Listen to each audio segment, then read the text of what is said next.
Well, there goes the Daverhood.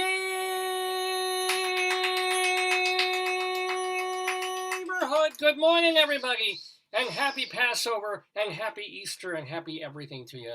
It's Dave Lefkowitz doing the Dave's Gone by Facebookio, Podcastio, Programmio of the stream, featuring my darling and adorable wife, Joyce, featuring, of course, Potato, who's all decked out for the occasion in his little Passover ribbon. I don't know. He's adorable, and yet he does look a little bit like Aunt Jemima in this. I don't know why. I think he looks very beautiful. Yeah, of course he's very beautiful. He's a potato. What else could a potato? Like a human Easter egg. Oh, he does have that eggy shape, however. Not you do. So for You do. For Passover, we have potato, and for our Goyish friends, we also do have our little friend Egg. Wow, you're really Yes. a man of all seasons, son. And this is the ultimate conundrum, because if you can see, it's got a sticker here from Trader Joe's that I got yesterday with a chicken on it. So, sexually, which came first? I don't know. Anywho, welcome to Dave's Gone By. So this is a mix of humor and talk and music and nonsense. Not really music, because Facebook and YouTube won't let us play copyright music. What is an Easter? The Easter parade. You need like one of those flowers. You used to have those. Yeah, there was a flower in the car, but we don't. No, like a flower sticky thing. Oh, gosh, I don't even know. Isn't it, it always bugs me that Irving Berlin, one of the great songwriters in the history of this country, made his bones, among other things, writing a song for Christmas, a song for Easter. He could have come up with one Yom HaAtzmaut song. I think he did, but it was banned. Right, just one sad song for Shoah, right? He started doing Yiddish and Jewishy compositions. I mean, he did ethnic-y songs when he first was making songs for like Edison and things. Things with feathers. So, why he only became famous. Hey, when you're thinking, I could do this. From Christian songs, I don't know. Let me think about it. Okay. You could use this for your thinking thing. When thank you. You could do when they're thinking. Because I hope they get the question right. You could just have them think. Let them think about it. Yeah, I think that's cute. So, but there should have been like an Irving Berlin Passover song. Did we have to wait till Adam Sandler for a Hanukkah song beyond Dreidel, Dreidel, Dreidel? Well, no, it's a great. Millions of people know the Adam Sandler Hanukkah song. That's pretty cool. Hanukkah, it's time for Hanukkah is not like. That was Tom Lehrer. Oh. I'm spending Hanukkah in Santa Monica did not quite hit the popularity level. Because most Jews are not in Santa Monica. This is true. Okay. Anyway, let's get the show started. It's Dave's Gone By. It is our 846th episode. I can't believe it. Yeah, I know, right? 846. Barbara. Live on this Saturday, April 16th, 2022. It is the first day, if you will, of Passover, April 16th. So, of course, Rabbi Saul Solomon. Sorry? Rabbi Saul Solomon will be with us in the Daverhood interviewing our guest. Joyce mentioned Barbara. What about Barbara? Because could there be anything more Jewish than worship of Barbara Streisand? I think that many people try to emulate her, David. That's what I heard. Well, some people try to emulate. Some people want to sound like her, want her vocal prowess and training. How did and she her. become so good? She was, a la Gaga. She was born that way, I guess. She just had a natural, not just singing talent, and we'll ask this of our guest, but also the personality and comedy to go. She was unique. She was a weird, strange egg. She wasn't beautiful, and yet she could be very pretty and sexy in an odd way, which made her beautiful. And she magnetic to the screen, magnetic on stage. And then when she opened her mouth to sing, it's like, oh. The Whistler said something. She's just a little more special than 10,000 other singers out there. So why are we talking about? No, Barbara Streisand is not going to be on the show. No, well, will your guest be her? No, I doubt that very highly. It might be fun, but our guest is someone who has made a real long-lasting cabaret and nightclub career, channeling Barbra Streisand. Just as a few years ago, we had our friend Richard Skipper on the show. He was on a couple of times. Richard Skipper played Carol Channing for many, many years. He was very good at it. And I mean, he's also a PR person, and he does other acting and singing stuff, but mainly his thing was, Richard Skipper's Carol Channing. Well, today we will have Steven Brinberg, who has been doing various permutations of Barbra Streisand, including his current show, Simply Barbara, that you can go see. I'm sorry? Very good name. Simply, and Barbara without that extra. Yeah. Happening at Feinstein's 54 Below. Oh, excuse me, I better figure out when that is. Can you say his name again so I can I'll put it in the chat now. It's Steven Brinberg. Okay, BRIN. Mm-hmm. April 24th. So that's not tomorrow. It's next Sunday. He will be at Feinstein's 54 Below as Barbara. Simply Barbara. Now, Steven Brinberg has also done some off-Broadway shows. He's also appeared as an actor in other places as himself, playing other characters as himself. So we've got a lot to ask him. I won't be the one asking, since it is Passover, since we are here in the Holy Land of the Daverhood. His Passover. His website is Simply Barbara. Yeah, simplybarbara.com. And remember, as any gay person would know, there's only 2 A's in Barbra Streisand.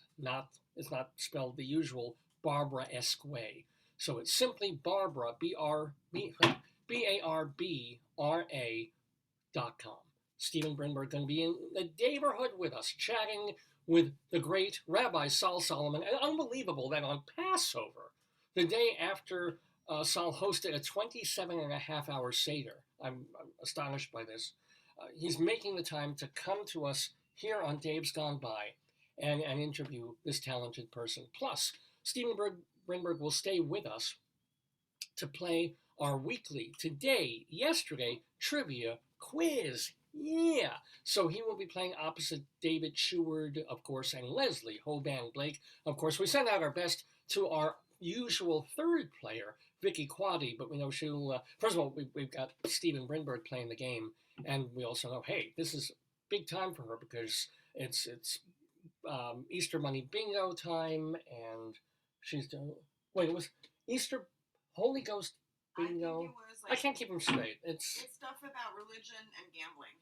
Well, yeah, some of it, and late night catechism. Repressiveness of the clergy. Yeah, it was Easter Bunny bingo, right? I'll look up Nuns for Fun. Nunsforfun.com. Go check her out. But anyway, also on this episode of Dave's Gone By, we'll have Greeley Crimes and Old Times, as we do every week, where we dip into the newspaper. It's called Bible Bingo and Late Night Catechism. Right. There should have been an Easter Bunny one right now. This would have been the weekend Bible for it. Bingo. Yeah. Book now. Let's see. But we'll do Greeley Crimes and Old Times, which has to do with events that occur. Catechism. Mm-hmm. Bible Bingo. For Easter, it's Easter Bunny Bingo. It is Easter Bunny Bingo. Okay. Jesus, Resurrection, and Peeps. Yeah. Well, at least she's hanging with her peeps on Easter. That's good to know. So, we'll also have our Colorado Limerick of the Damned, because Joyce and I lived in Colorado for a bunch of years, and so I got it into my head to start writing a poem every week about some little town in Colorado, or big place, anything from Vail to Fort Collins to Greeley to Evans, and as many as I possibly could. I've got over 200 now, and I'm trying to still write a new one every week. And this week, we go to Northglenn, Colorado. It's actually one word, Northglenn, Colorado. We have, I love that I picked up the Joe Franklin move. It's like my friends, Northglenn, Colorado, for the unleavened matzah experience of a lifetime, my friends, here on the Dave's Gone By program of the Air Digital and all things that go with that, my friend. So,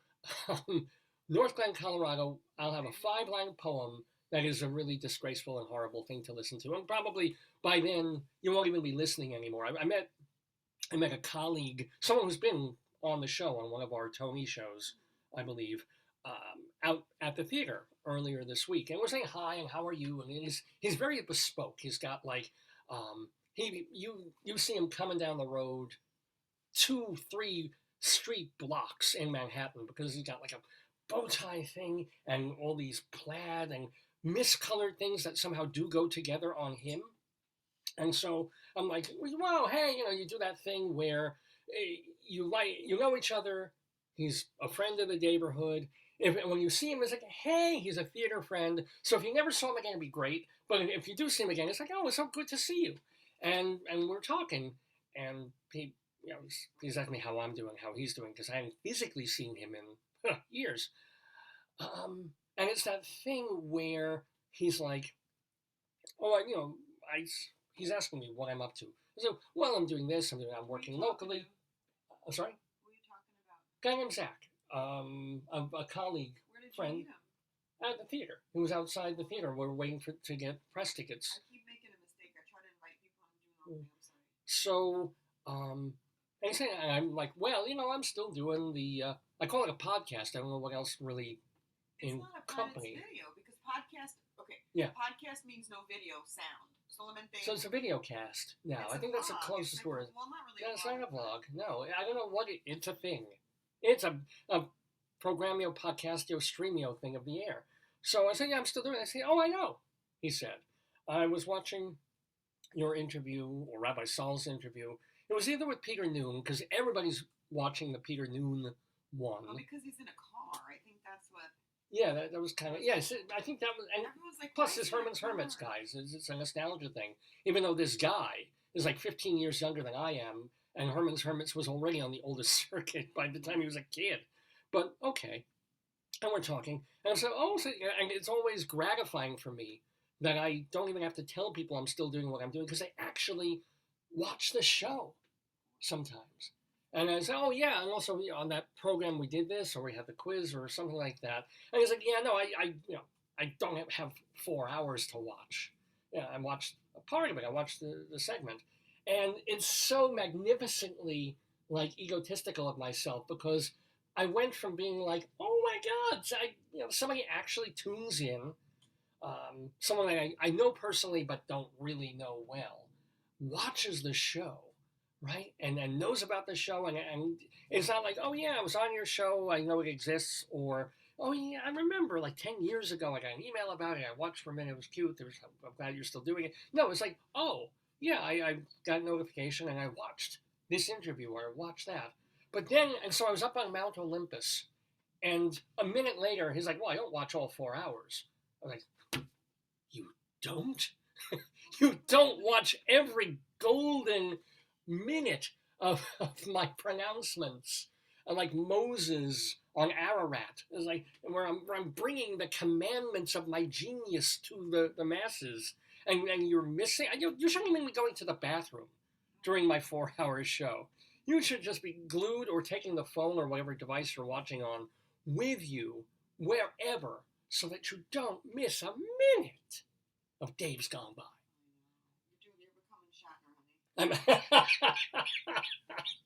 Yeah. So it was great to see him, and it was very gratifying that he was like, oh yeah, and I told him I read his stuff because he writes for one of the major theater websites, which is why we've had him on the show. Anywho, so it was good to see him. I had that moment in New York. It was an interesting time in New York, of course, this week. Like the day, I haven't been going to that many shows. I'm going to 1 or 2 a week these days. But to get into Manhattan on the day after there was a shooting on the subway, the thing that scares people more than anything else, because people are shot on the streets of, if not like Midtown Manhattan, which is the only part of New York that really counts. It's the only part that makes the front pages. Someone gets shot in the Bronx, it's like page 38. Someone gets shot like on East Village, someone gets shot in East Village, blah, blah, blah. But Midtown Manhattan, white person, it reaches Fox News, and it reaches Newsmax, and it reaches everywhere, and has ramifications. So, they had this week, the thing that we fear, Probably, again, more than anything, just because something about the subway. You know why? Because you're trapped underground. You can't go Yeah. anywhere. You're closed in. It's Is like exactly closed right. Murder, Yeah. Even the open air, a bullet can travel in the open air just as well as it can in like a tunnel tube. But you feel like, oh, open air, I can run, I can do something. Subway in the car, certainly, or even on a platform, it's like, well, I can't jump onto the tracks and I can't go this way. And if I go over the turnstile to duck a bullet, well, then, I'm going to owe the transit an extra $2. But, so you have this guy, right? Let's give it up. Really, I'm not even joking about this. They've taken so much dreck and crap over. Here's a guy out of nowhere, right? This man comes out, dresses in sort of disguise. He's dressed as a workman. He's got that orange yellow vest on, mask on. Everybody's wearing a friggin' mask, but he's also wearing like one of these don't inhale chemical masks that painters will wear. Very nondescript, middle-aged man, gets on the subway. Nobody's even paying attention to him because he's a workman. And he's got his little satchel and he's got his stuff and he's opening shit and he's like, pop this open, look this. And before anybody can even clock him as something unusual, he is setting off gas canisters and then firing randomly two dozen bullets into this subway, into this car. I'm still not 100% sure whether it was in a car. I don't know. Or if it was on because you see on the platform there's blood and people lying there and bleed. I don't know if that's after they've already opened the doors, gotten people out and stuff. And this guy, okay, and I don't remember if it's Robert, what the hell is it? Frank James, right? The most nondescript name in the world. Two first names. I know, two first names. He's like, we were talking about that last. Yeah. He's like James Joyce. He's like, pick a last name. Don't mess with James Joyce. That's probably one of the things that fucked him up. I will not mess with him. But, James Joyce, do not mess with James Joyce. But his parents gave him, like, the most bland, ridiculous of Frank. Nothing is going to become of a guy named Frank James unless he was born something else and chose that name to be an actor. So already he's got a strike against him. And so, here's this guy. He does this thing. And then he blends into the chaos of the crowd and disappears. And now you've got people shot, people injured, people bleeding, people in terror, people trampling each other. And the guy's in the wind. But David, that's a normal day on the subway. Like when I used to go to the Gravesend, the one subway, it would filter in like all the LIR, all the subway into this tiny little. And then the turnstiles wouldn't work, and it was like being crushed alive. Yep. And you just felt like you didn't even have to move; you could just be shoved through. It was the most in the bad old days. Bottleneck. Yeah, of the LIRR. There were times when it was so packed at rush hour that there would be people already at the bottom of the escalator. Yes. And if you were coming down the escalator, you were literally just going into a mass of people. It was dangerous. It was crazy. I agree. Not quite as dangerous as Frank James. All right. So, but here's the deal. There's levels of everything. Imagine going from zero of like some crazy lunatic shot up a car and got away. But I think the scary part, David, like you don't know what's happening. Like I was on a subway where a pregnant woman passed out. Like that was scary. She was sick. Mm-hmm. And I've seen people like flash or take out their winkies and stuff. But like I think the thing is like when there's chaos, you don't know what's happening. One time a train almost hit a homeless guy. The people, the subway people who live in the tunnels. Like they live in the. Oh yeah. They still do more than ever. Yeah. And I remember the conductor stopped and we didn't know why. And then the guy clearly was mentally ill or he was on something. He began hitting the train. Like he was insane. And they came out of the tunnel and everybody was like, we didn't know. Did the train break? Are we trapped in a tunnel? People were like, should we get out and walk through the. Well, how did you find out that it was a homeless guy causing the problem? How would you even know? The conductor eventually said, look, there's nothing wrong with this. People were screaming, and they were trying to get out. Like, they were trying, they're big people. Of course. They were trying to open the door to get on the, there's a, a tiny metal path where you can get out, an egress. And people wanted to get off the train. Because you were probably sitting there for an hour. Just, yeah. So I think what happened, well, it was less than that, but I think the conductor just said, look, do not open the doors, everything's okay, we're waiting because we don't want to hit anyone, we're clearing the tunnel, blah, blah, blah. But people were going crazy because nobody knew, and they went, it's like on a plane. And you feel shut it right, You don't know. Yeah. You go more berserk even than in a traffic jam. Traffic, you can sit there. Remember when what was it, in the beginning of the Ukraine war, and you had people waiting for gas for 25 hours in their car. I'm getting out of my fucking car. I'm gonna walk wherever I'm gonna go. Frisbee. Yeah, and then I'll pick up the car next week. The hell with it. They had to get to Poland or something. Yeah. So, but here's the deal. Think about this. Think about if you are Eric Adams, the mayor, or you are the commissioner of the police, and you've got this, and of course your job, your reputation is riding on. Vicky just wrote and said. Who did? Vicky, I wrote about her Bible, her bingo thing. She said, one performance left tonight. Oh, and happy Passover. Happy. Oh, thank you, Vicky. Thank you. So, you're not expecting this. This whole thing occurs out of nowhere. And now you're the mayor, the commissioner of police, who are tasked with bringing New York back from an abyss that it's been sliding towards, like the 1970s again. And what do? How do you even go about?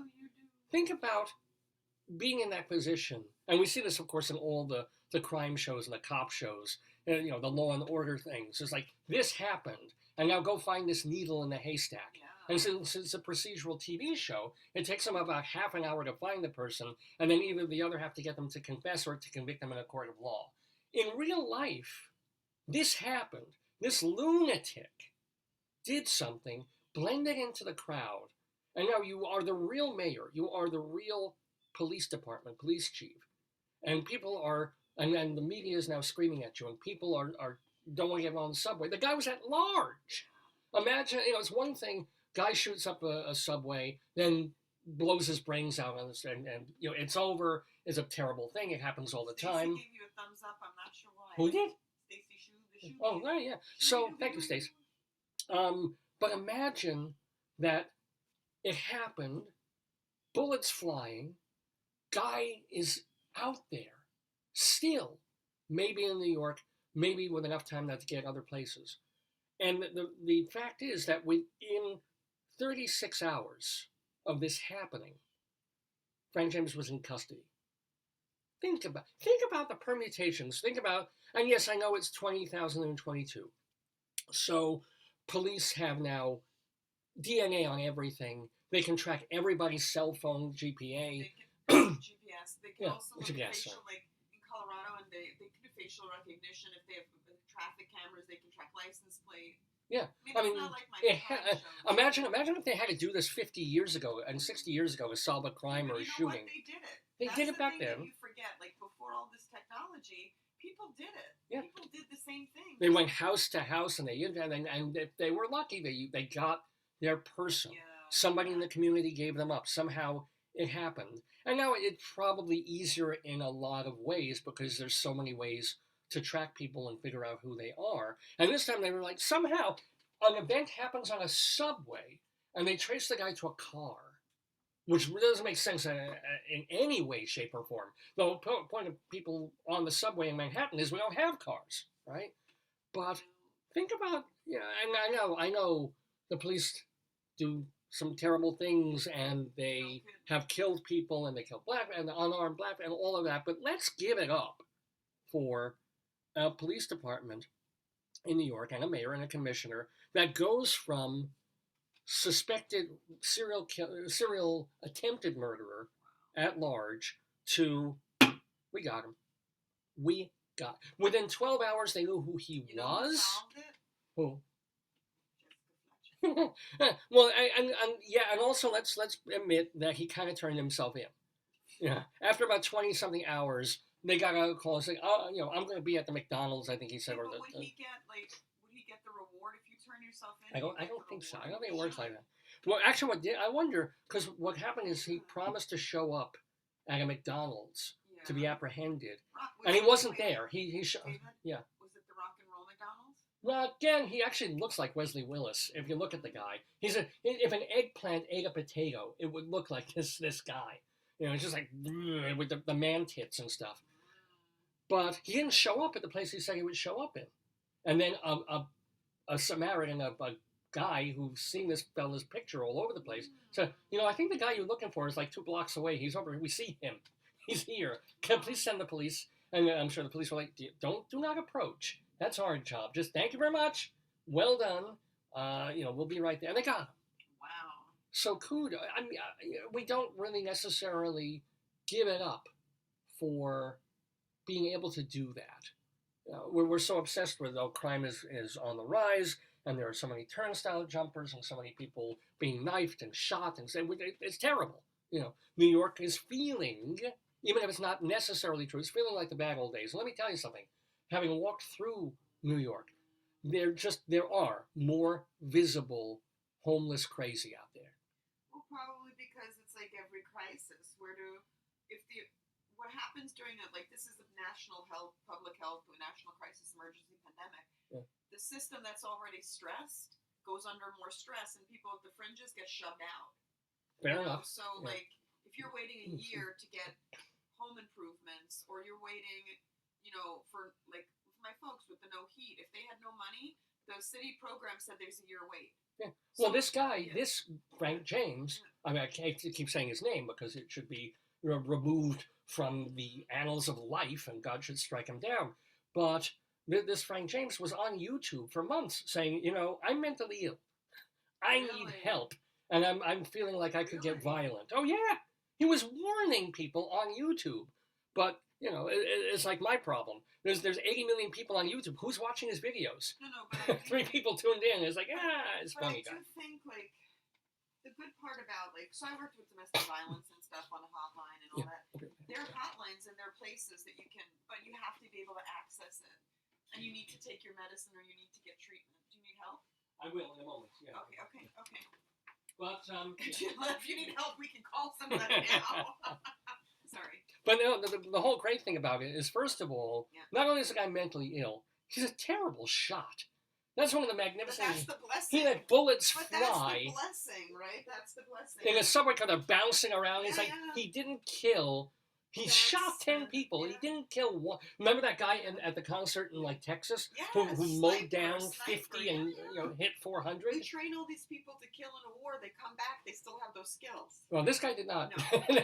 Thank God. This guy is let's see, here's a gun. Where the people at? It's like he couldn't hit literally the side of a subway barn. So thank God for that. And he's in custody as we speak. So let's give it up. Much as, lots of things need to change in the criminal justice system.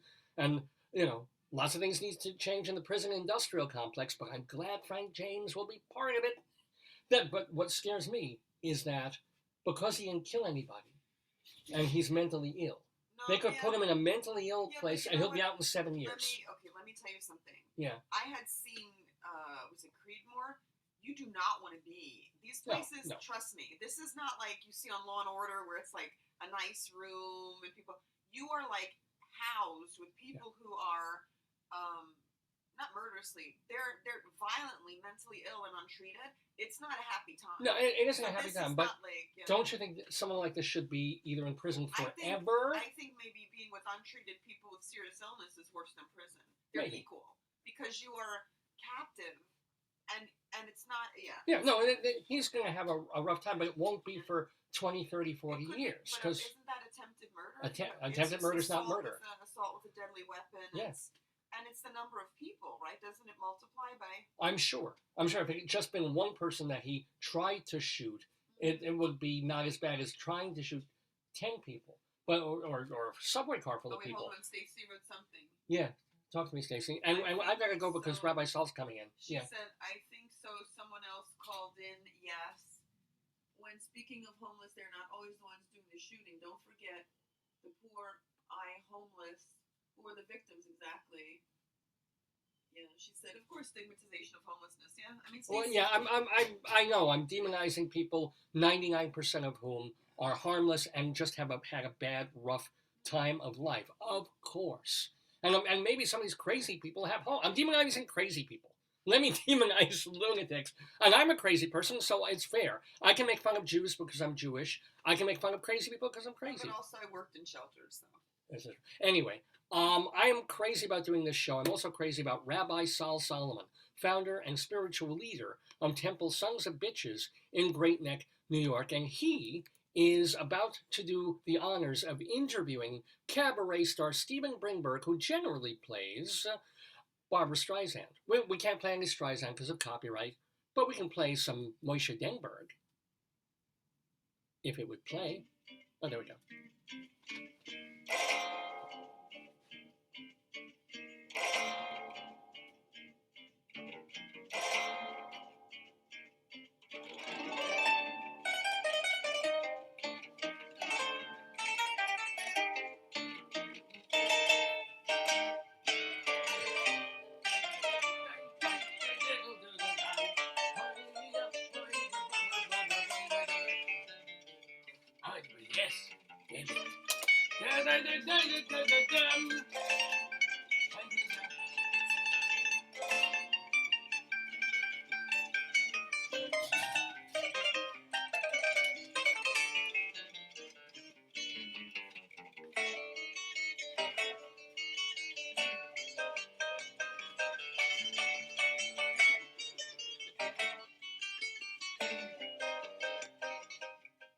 Oh, shalom, my friends, shalom, my enemies, and most happy Pesach to all of you. Rabbi, do you want your tea? Oh, my God, I've got the phlegm coming up in my throat.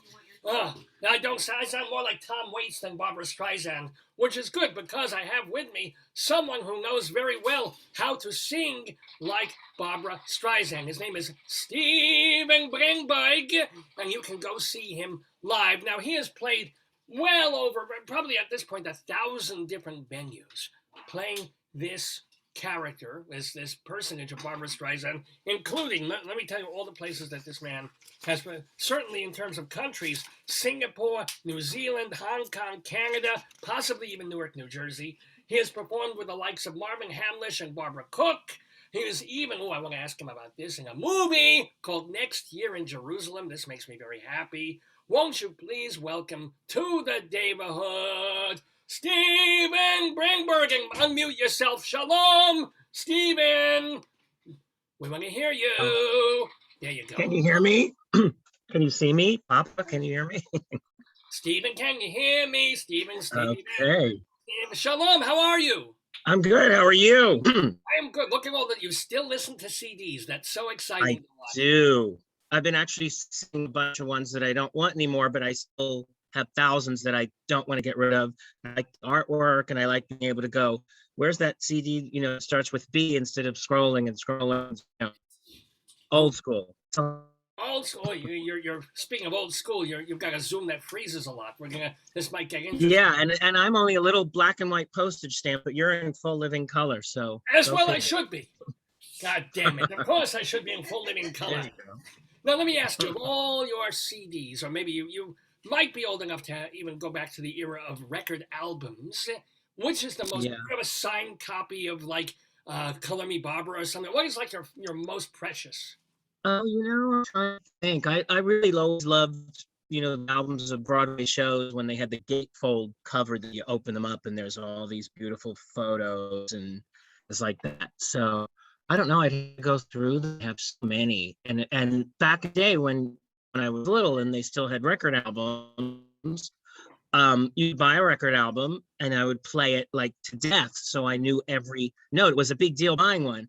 And then by the time CDs came in, I found I would buy them so frequently that I would have CDs that I never even heard to death and don't even know because there were just so many, the quantity. So I would savor each old album. It was a special thing. And as I used to say in the show, back then, you couldn't put the music on your shoe. You'd put the album on, it would go ba-dum, then you would put the arm on, it would go tss, and then you would have to turn it over and take a break before you heard the second half, where you could either reflect on what you were listening to or have a sandwich. So that's what I do both. Miss about. Yeah. But let me ask you, what is your favorite all-time Broadway either show or cast recording? Oh, it definitely Follies, Well, the Sondheim. Sondheim. Why? Even though the original cast recording of Follies is abridged, it's amazing. I can see Barbara Amazing Streisand music. doing Follies at some point. She would be just the right age now, and just Well, yeah, I've wished she would make a movie. She could still do it. Now, let me ask you, know. when, at what point, and one thing I might end up asking you is, we can try this, we'll see how it goes, but try this maybe turning the camera off and leaving the audio on, because you're just, I don't know if that would help. Oh, okay. I don't know if that would do anything. No, but you want to see him. I would love to see him, but Rabbi, he's just less movement. Yeah. Still. Try not to make a movement, or if you do, have toilet paper ready in case. Oh, okay. It'll be like when I had an MRI. Just be very still. That's it. Make believe you're in the tube and talk to me like this. Like, Here. Shalom. Yeah. Ask him if he has another Wi-Fi network. Is that better? We don't want to lose you. I don't know if your Wi-Fi is good or bad. We'll Yeah, let's try not moving. Let's see how this should be good. But okay. I'll try not moving also. Okay. That might help. So let me ask you, I mentioned 600 performances of as Barbara. That was 20 years ago. There was an article written about you that you had done the Barbara. Yeah, I don't even know how many I've done at this point. Yeah. I just know it's more than she has, because she hasn't done that many concerts, and I've done more. Well, many all more, this especially time. in recent years. Yeah. So probably had more performances of Funny Girl. How many times have you seen Barbara Streisand, the real one, in concert?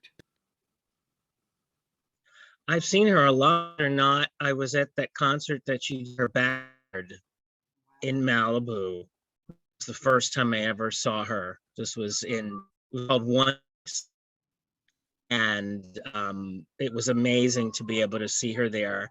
And then I've seen her recent concerts, of course. When I was performing in Australia, there was Marvin Hamlet. Of course, I knew Marvin in great seats, like near the front, and it was in the rain. So it was a really special night. See her with the rain and all these ad-libs she had that weren't, so I've seen her a lot. It's research. I'm going to ask you. Let's try this. Can you turn off your video only? How do I do that? Or maybe another. Okay. Do you have another Wi-Fi network? Let me see. I mean, it's the one for my apartment building. So, you have one for barns and ranches. Look at it. Let's see.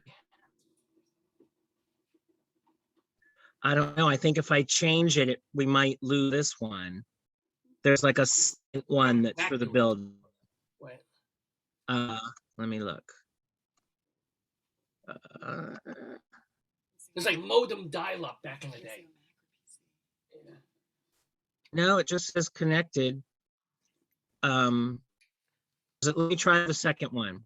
Yeah, if we lose, you just come, try and come back to the Zoom room that we gave you. We're talking, by the way, we're trying to talk to Steven Brinberg, whom you can see at Feinstein's 54 Below on Sunday, April 24th. He put his website in the chat. Yeah, his website is in the chat right now. So we're not going to lose. We want you here. You're talking. Okay, I just signed into the other one. Is this any better? Yes, it is. Thank God. Okay.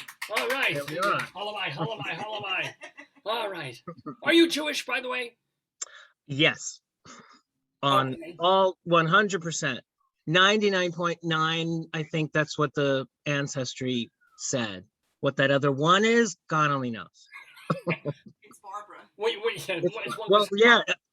I mean, it's definitely the same region as Barbara. That's the reason I think maybe I can sound like her, because her mother looks a lot like my grandfather's sister. Whoa. So, who knows? The photo album. Let's see. So, yeah. Now, you probably told the story 10 million times, but tell it 10 million and one. Of like just knowing you could sing is one thing, but then being like, I can sing like her. Yeah. And well, I was always good at voices. In school, within a few weeks of starting a class, I could imitate every teacher and other kids, and I just was like a mimic. And when I listened to music, which was all the time, I just instinctively sang like the person I was listening to. Like if I would sing along to the record, I didn't use my own voice. I just sang like Barbara or Julie Andrews or anybody that I was listening to. Stop right there, because obviously people can see you on being Barbara Streisand. Can you give us a little Julie Andrews doing something? Oh, well, let's see. It's early, but That's like David Sheward doing Julie Andrews. I don't know about that, but all right, let's see. The hills are alive with the sound of music, with songs they have sung for 1,000 years. There you go. That's Julie. Thank you very much. Thank you. I worshipped Julie before I even knew who Barbara was, actually. Oh my God. So. But were there also male singers that you imitated, or was it always? Well, it's funny. I always loved Sammy Davis Jr. He's like my favorite, but I've never imitated him. But in recent years, I've included all these male singers like Anthony Newley, definitely Jewish, and Yves Montand. I'm not sure about him. Maybe. And Louis Armstrong is one that I added to my collection. So, wait, so come on, can you give us a little Louis? Let's see. Well, hello. Look who's here, Dolly.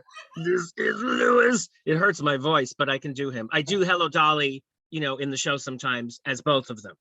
That's my thing, So I do Barbara and Anthony Newley. But do you do the thing Newley. where you're Barbara this side and you're half black and you do Louis this side, or you just no? Well, then I'd probably get canceled. But no, I just sort of face front and do it.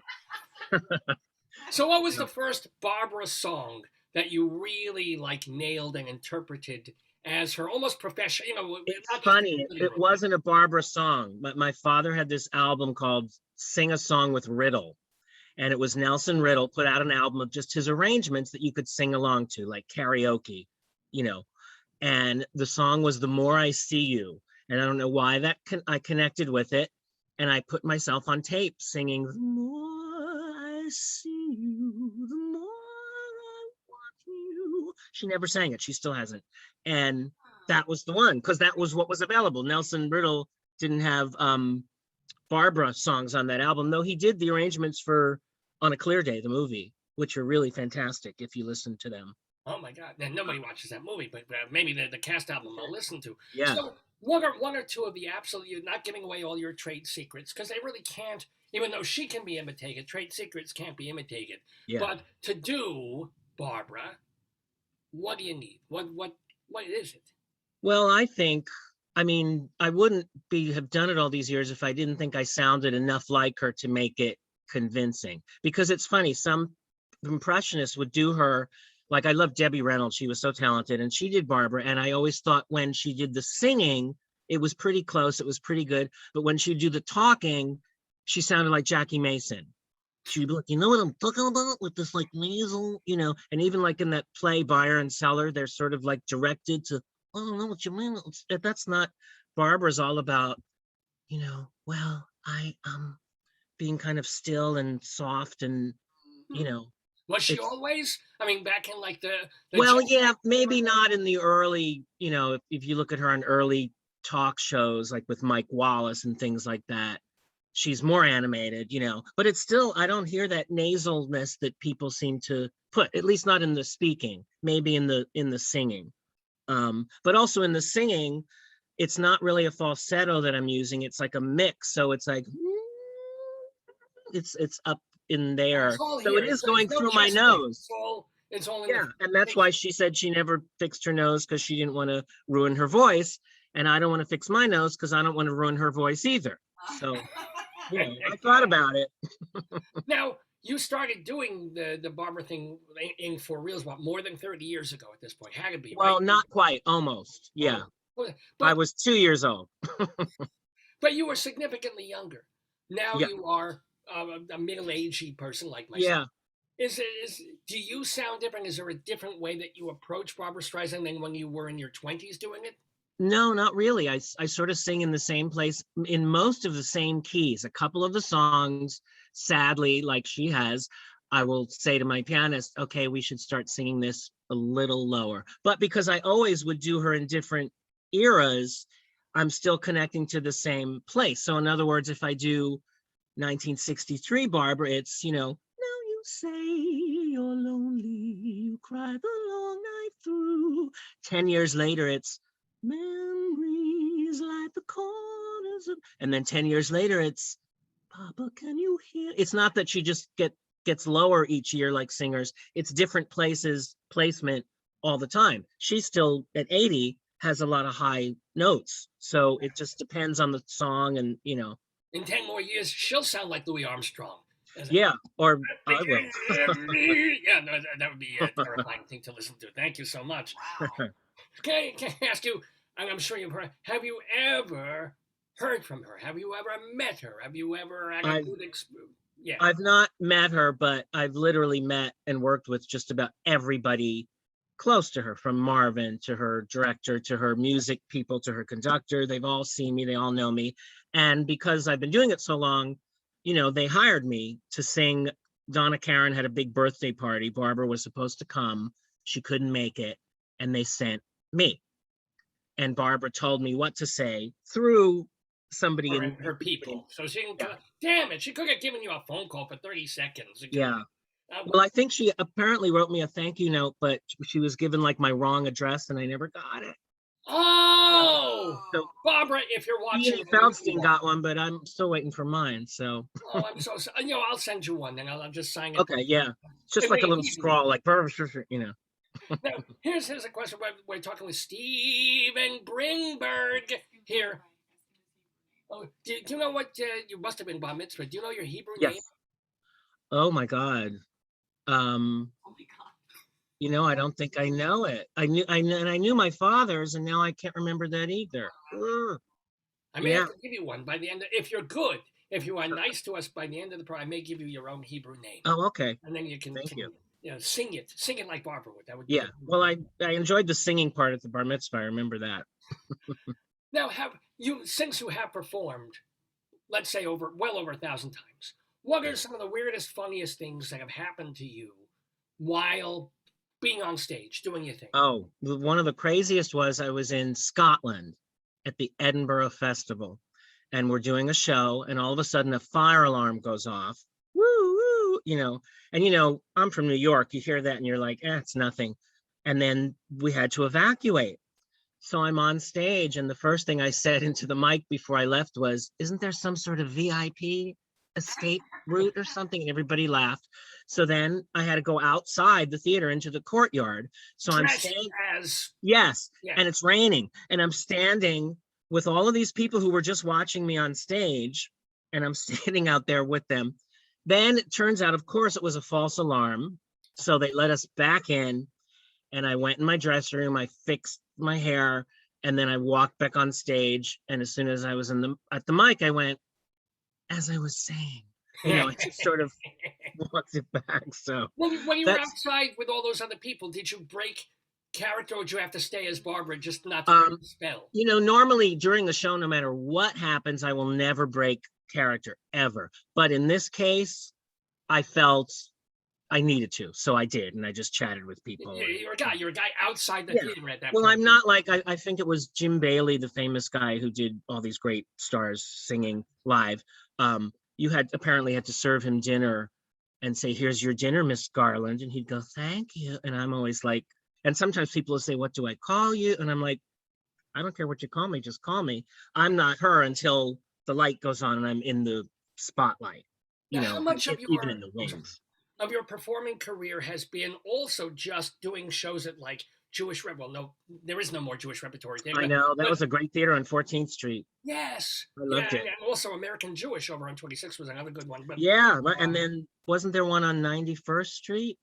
Well, Jewish Rep moved to, it was on 91st, and then they went down to the 14th Street Y, and then we need another one. Yes! It doesn't count for, I guess, diversity. I don't know. We need one.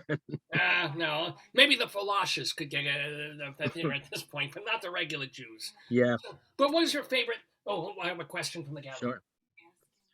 Why don't you just say it? What's the funniest or the most odd participation from audience? Do people get Well, do you ever talk to in your show? Do you ever include the audiences? Do you tumble with them? Do you ask, or do they sort of? They're sort of, Barbara's sort of very kind of remote.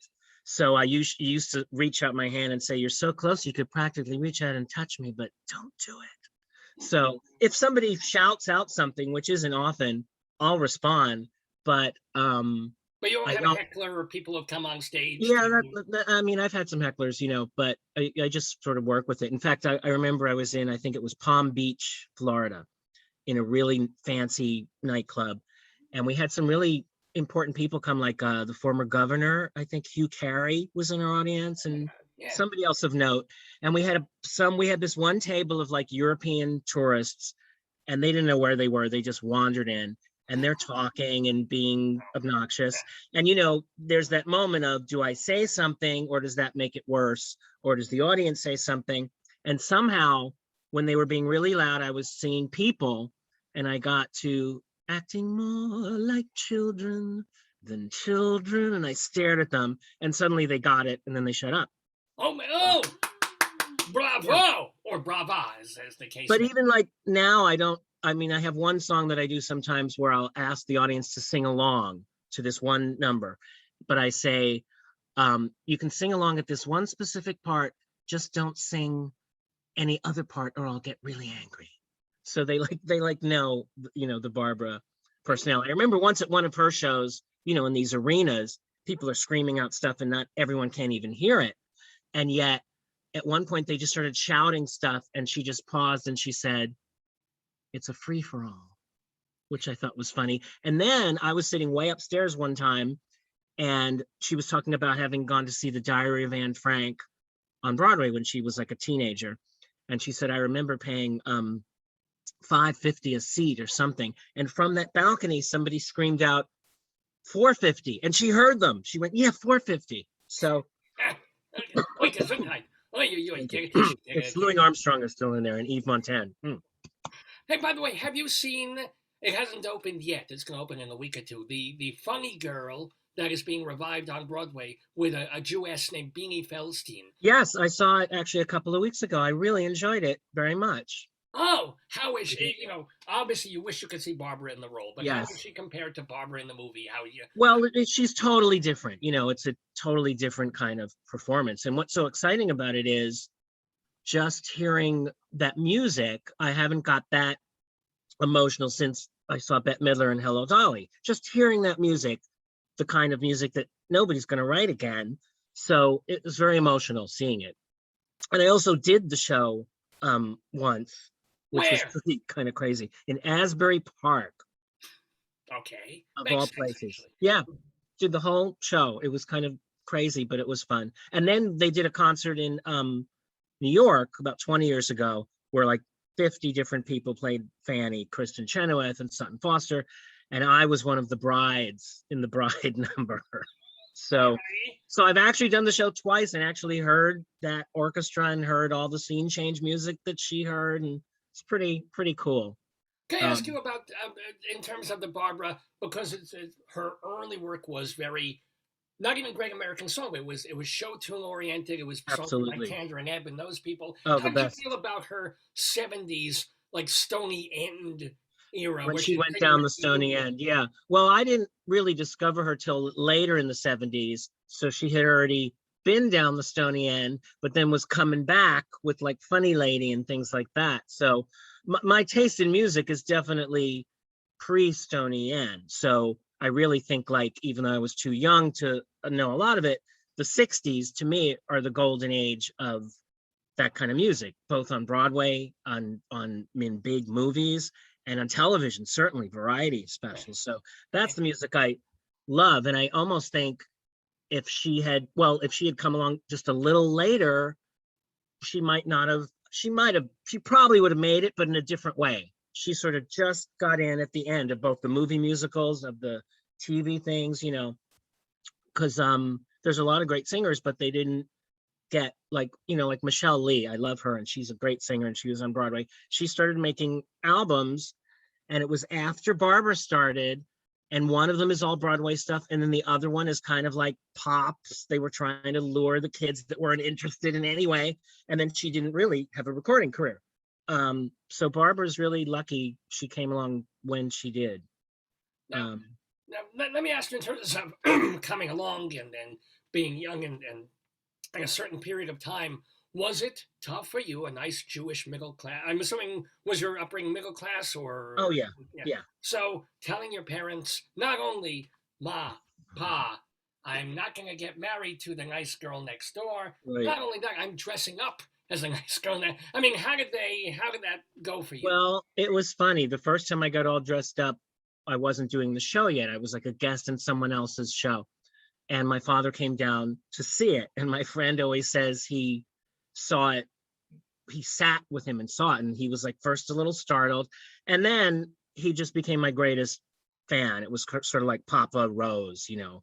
He would come to both my parents came to every show that they could see. And, you know, they traveled to Saratoga and to Tampa and, you know, so yeah, no, they loved it because they both loved music and showbiz. And in another lifetime, I think they both would have been in it. Oh, this is wonderful. And are they still, have they left you? Or no, I lost both of them a long time ago, unfortunately. So it was really sad they never got to see me with Marvin Hamlish. Okay, because they would have loved him. Oh my God, he was. Tell just me a Marvin Hamlish story. Tell me an anecdote. Something. Oh, he was such a great guy.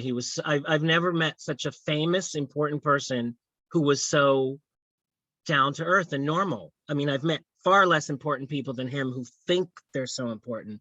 He was just so normal. Like in the wings, we were finishing up a run in, I guess, Milwaukee or somewhere like that. And he said, "Are you coming home with us? Are we all flying home together?" I said, "No, I'm coming home the next day." And then there was like a storm or something to come back early. And I said, "No, I was going to change it, but you know, the airline wants too much money to change it." And he like handed me like cash in the wings. He said, "You can change it. You can fly with us." And then we flew with him. And this was like a small plane. I don't even think they had first class. So Marvin's just piling in with the commoners. And then he's sitting in another seat. And then he's like falling asleep. And like nobody even realizes who he is. Or, I mean, you know, just amazing person. You know, the time I spent with him, it was just amazing, you know. Now, is it the way we were? Or do you have a favorite Marvin Hamlish song or something that we wouldn't expect? Oh, yeah. God, he wrote so many wonderful songs. In fact, I produced 2 concerts celebrating his birthday. This was, I guess, it's almost 3 years ago now. I did one in LA and one in New York. And the gems that he wrote that people don't even know, you know, there's this really lovely song from the Goodbye Girl called What a Guy. And we had Jennifer Westfeldt, you know, who did Kissing Jessica Stein, who's a wonderful singer. Some people don't even know that. And she sang that song. It was just beautiful. I mean, he just wrote the most beautiful songs. And I would ask him sometimes, like, he wrote a lot of scores for films, obviously. A lot of those Neil Simon movies, like Prisoner of Second Avenue and Chapter 2. And they have beautiful melodies and no lyrics, no songs. And I would say, you know, you should turn that into a song. It's beautiful. And he would sort of like fluff it off like, oh, really? You know, like I almost think he almost wasn't even aware of what a genius he was. You know, sometimes that's the best thing. Because again, so down to earth. We'd go to in some city. He said, "We're all going to go out and get custard after," and he would like drive us to this place to get custard. And then what I really remember, once we did a show in San Diego, and Barbara had a new album that had just come out. This really nice album. He hadn't worked on the album, but it was a new album. And I said, have you heard her new album? He said, "No, she didn't send it to me." And I went out to a Sam Goodies in San Diego and I handed it to him. And he said, "I'm going to listen to this on my trip. Thank you." You know, I thought, wow, that's now, nice. Let's do something opposite. You've been saying these marvelous things about marvelous Marvin Hamlish. Yes. How about telling us, especially if they're dead? Well, let me dish a little bit. Who is a little self-important, a little above their boots? There's somebody who's awful, but he's not dead, so I can't tell you that story. The initials, what are the initials? And the story.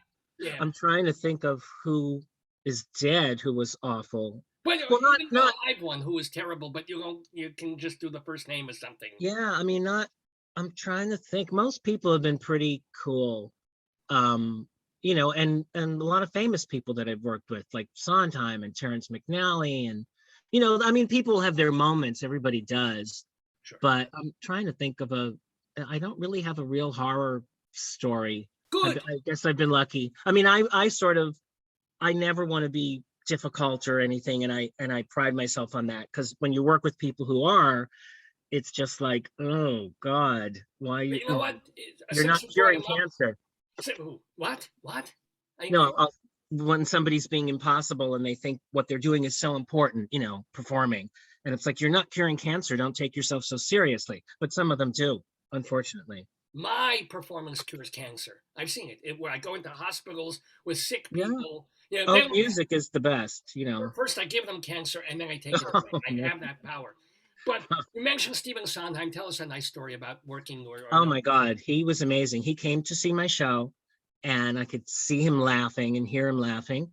And then he wrote me this wonderful note filled with all these comments that were like quotable. So I said, "Can I use one on a flyer?" He said, "Well, if I let you use one, then I have to let other people use ones, and I don't want to do that. So therefore, I'm just going to keep burbling to everyone I know about how wonderful you are." Good And I enough. thought, wow.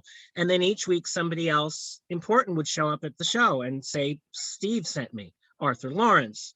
One after the other. He even said in a note, "Expect Mr. and Mrs. Harold Prince soon." They never made it, but he tried, So, and then I was doing one of his songs, and I was rewriting the lyrics to talk about James Brolin, Barbara's husband.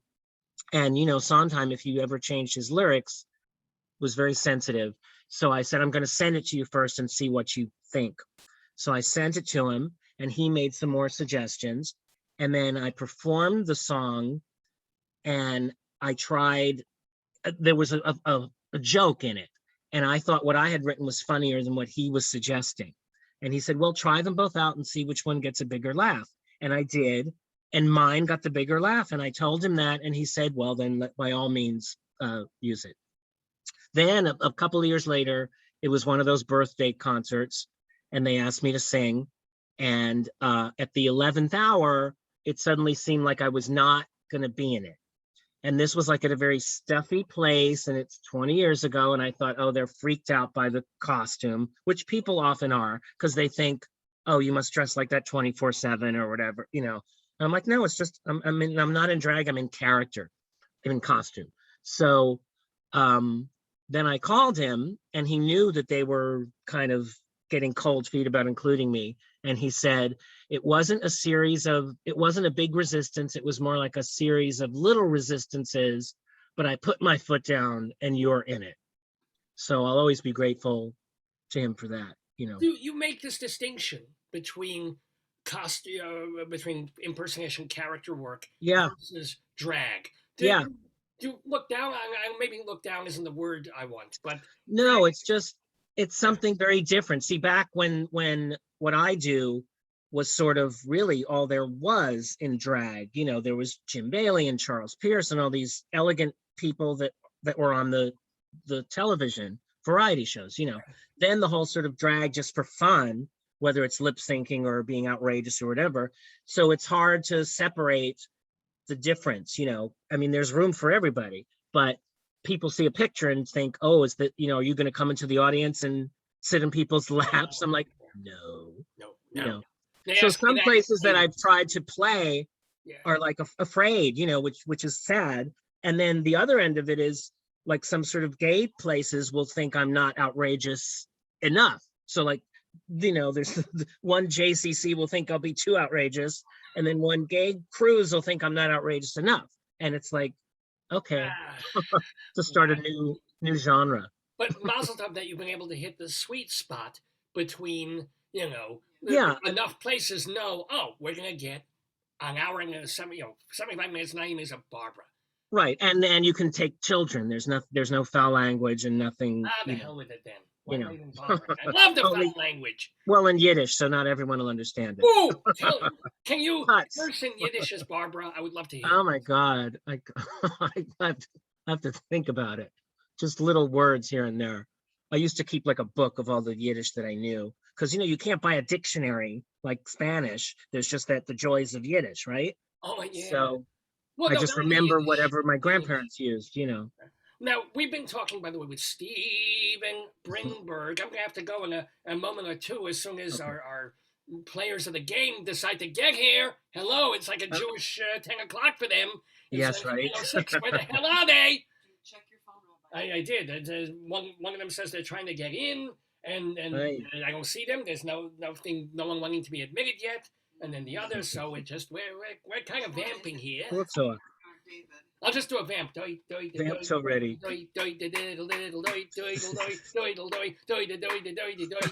A hot singular sensation. So let me remind people though that they can go see Steven Brinberg. Ask him if he couldn't be Barbara, who would he be? Well, yeah, if you Nobody he's doing now, totally new. like, if you had to pick one other singer that Besides you Barbara? yeah, other than would it be Michelle Lee? Who would it be? Julie London? Oh, you mean to imitate or just my favorite? No, to do. Like if you were to do a show. Oh, I would say the one that I can do as well as Barbara in a completely different part of my voice is Cher. Oh. But I've never done a whole show as Cher because I just don't like the music that she does. It would be kind of tedious to do all that dance music. It would have to be Cher sings Broadway. All right. Can you? I hate to do. No, I don't hate to do this to you. Can you give us a little bit of the Cher? Yeah, well, this is Cher singing from Mame, which Barbara was going to produce at one point with Cher playing Mame. So Cher would go, light the candles, get the ass out. And then Barbara goes, get the ass out.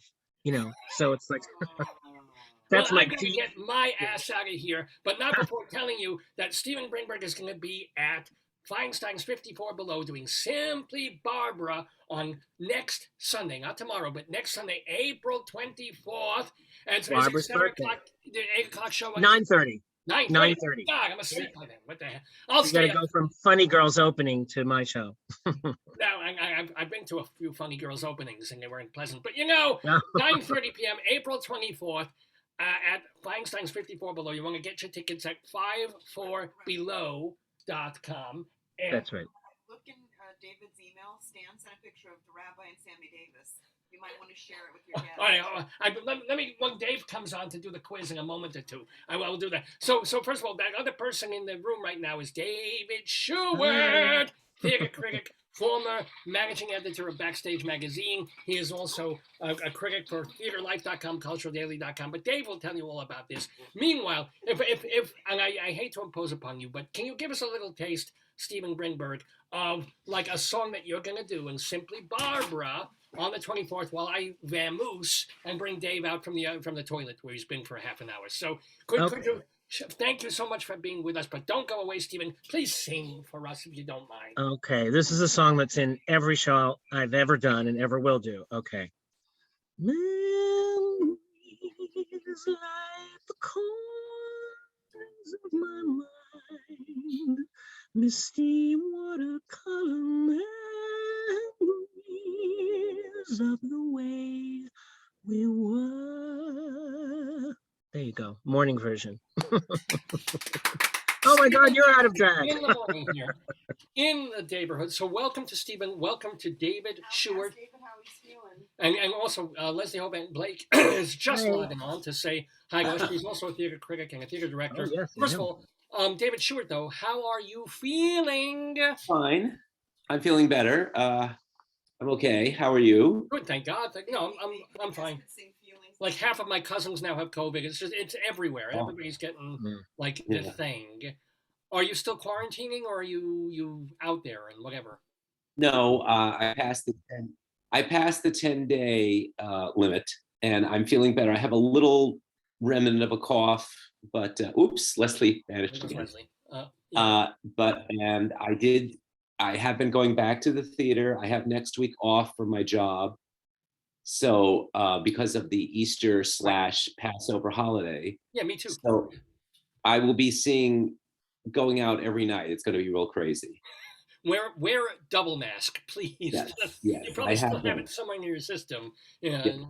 But Muslim, I'm very glad that you're feeling better. Yeah. I went to see Harmony, Barry Manilow's and Bruce Sussman's Harmony. Yeah. Thursday night at the Museum of Jewish Heritage, and For My Girls at Second Stage off Broadway on Wednesday. How are you making time for off-Broadway in this crazy time that we're in? Because the next couple of weeks are going to be insane. Just Well, you see, this is my list of all the shows. Now, Leslie, we got you at least for a couple of seconds. Welcome, Leslie. Leslie Hoban Blake, of course. How are you? Unmute. Remember to unmute yourself. She's going to. Oh, and let me just say, it's great to see Steve. Hi. Oh. Now, Leslie, this is Steven Brinberg. I love Steve. Steve, I've been a fan for years. Oh, I know. How are you? For years. Leslie Hoban Blake. I'm fine, Great to thank see you. You look So, great. hey, it's thrilling that we're all made it. We're all Yes, you do look very good, Leslie. Yeah. Well, God love you for a liar, as my grandmother Oh, would you say. look I love great. that. Thank you. No, you look great. You look absolutely. Bless I your look at my heart. nose hair like you. I will get up and run around and do things and not.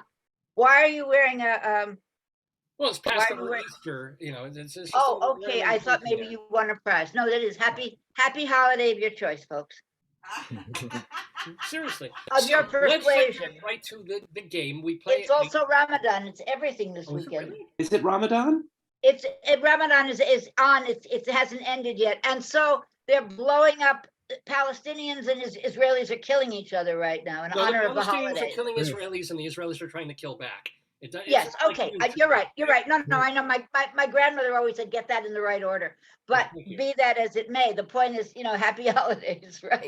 Yeah, happy holidays. Yes, happy People are blowing each other up on the holidays. subway. Blow 'em There's a up. war in As the Ukraine. Blow 'em world up, comes to Charlie. an end. COVID's back. What a Show them your God, Oh it's dear, showing I'm you trying to get this right. Okay, Let me just that's get- the best lighting I'm going to get. Maybe that's why I look good. My lighting's terrible this And- morning. And I'm gonna Elon say Musk this is for- taking well, over no, the let world. me download it so that I can open it up, and then someone sent this because of what Stephen and we were talking about. Stephen was talking to Rabbi Sal Solomon. I will briefly share the screen so I can share this. I'm re-putting in the thing for Steve. Hold on, let me just. Oh, Well, I hope it's a picture of Barbara. Not quite. It's much worse than that. Where's my share? And Stephen, can you move a little to your left?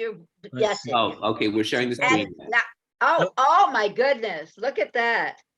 can't tell us apart really. We have the same nose. Absolutely. Uh, And you're both Jewish, so Exactly. Okay. Thank you. Was that from Stan? Yeah. Of course it was from Stan. Thank you, Stan. Okay, And let's get that's from, looks like it's from Robin and the Seven Hoods. Yeah. probably. That's right, the musical. David knows it. but it looks like a cowboy. That's a cowboy thing. He's got little cowboy Well, holsters. Hmm. Maybe I'm wrong. Maybe it was 7. I mean, I love Robin, but I don't know. Anyway, That doesn't look let's get familiar to the me. quiz. Here's how the quiz works. I don't know, Stephen, if you've ever watched an episode of this program or watched any of that. I won't put you on the spot, but no, you haven't. No, I'm sorry to say, but now I will. We've done Sure you 846 will. of these, and you haven't seen one. Oh my God. Bitch. All right. Anyway. Let me give you the rules. Narcissist much, David? They're pretty simple, actually. In fact, before we do anything, Stephen, since you are a brand new friend of the Daverhood, could you do me a favor and think of a number between Okay. 1 and 6 and Okay. tell me what it is? Yeah, there you go. Okay. 3.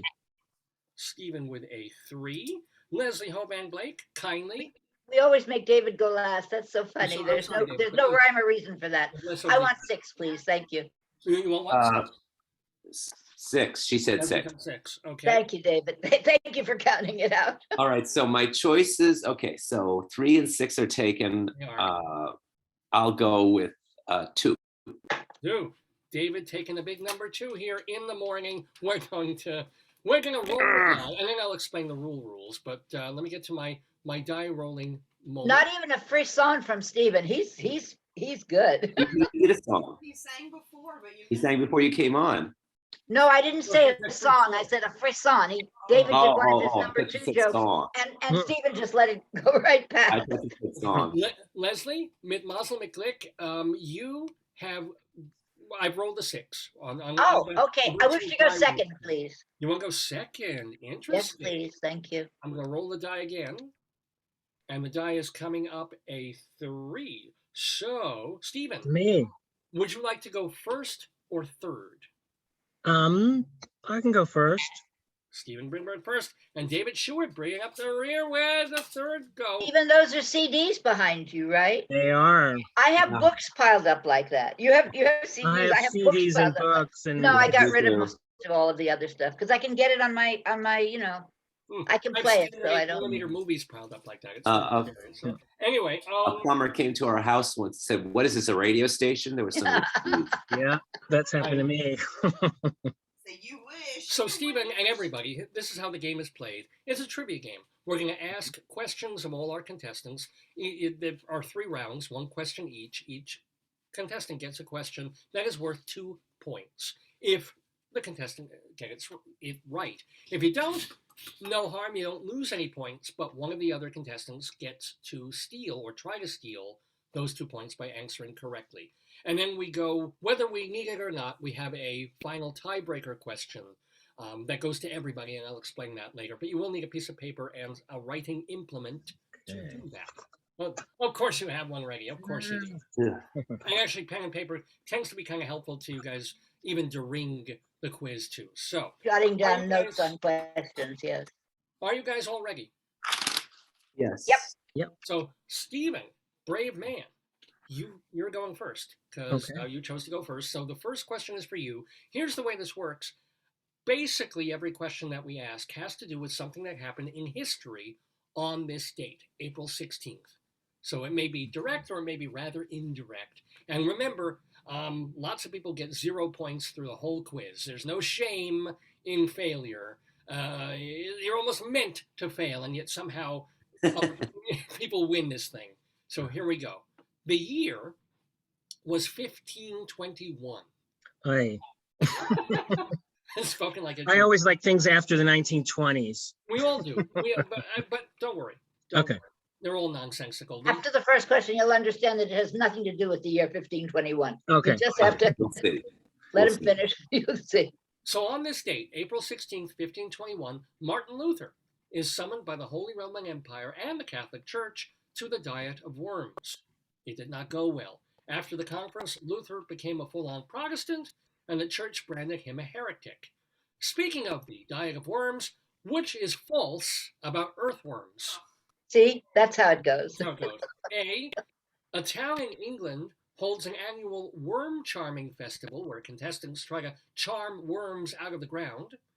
B, one species of Australian earthworm, the longest in the world, is nearly 7 feet long. C, breakdancing's classic worm maneuver was originally called the wave, but got changed so as not to confuse it with the stadium wave at baseball games. Or D, the Philippines have a species they call the fried egg worm because it looks like it's decorated with fried eggs. Did you say fried eggs or dried eggs? Fried, with an F. Fried egg, the fried egg worm. Why I'm asking, it makes absolutely no difference, but okay. What does the dried egg look like? I don't know. Oh, dried egg looks like powder. That's what it looks like. Oh. And which of these is false or which is true? One of these is false. All of these are true. Okay. Nothing about the emperor worm, eh? I don't know what that is. Okay. No, it's Steven's question. Oh yeah, I'm gonna say B. B. You're going to say it is not true that one species of Australian earthworm, the longest in the world, is nearly 7 feet long. Is not true. Is that your final answer? Yes.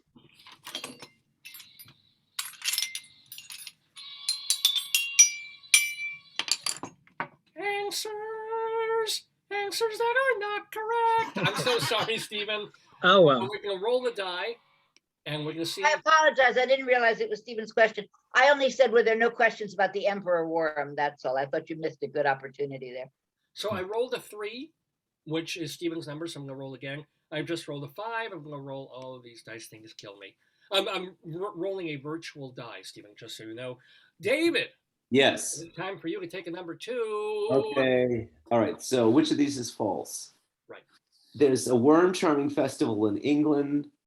The worm was maneuver in breakdancing was changed because it used to be called the wave. And there's a fried egg worm in Australia, was it? Yeah. Philippines. In the Philippines. So which of these is false? The worm or the wave one, that sounds true. The worm charming one sounds true to the fried egg. Well, the fried egg worm. I don't know. It could be anything.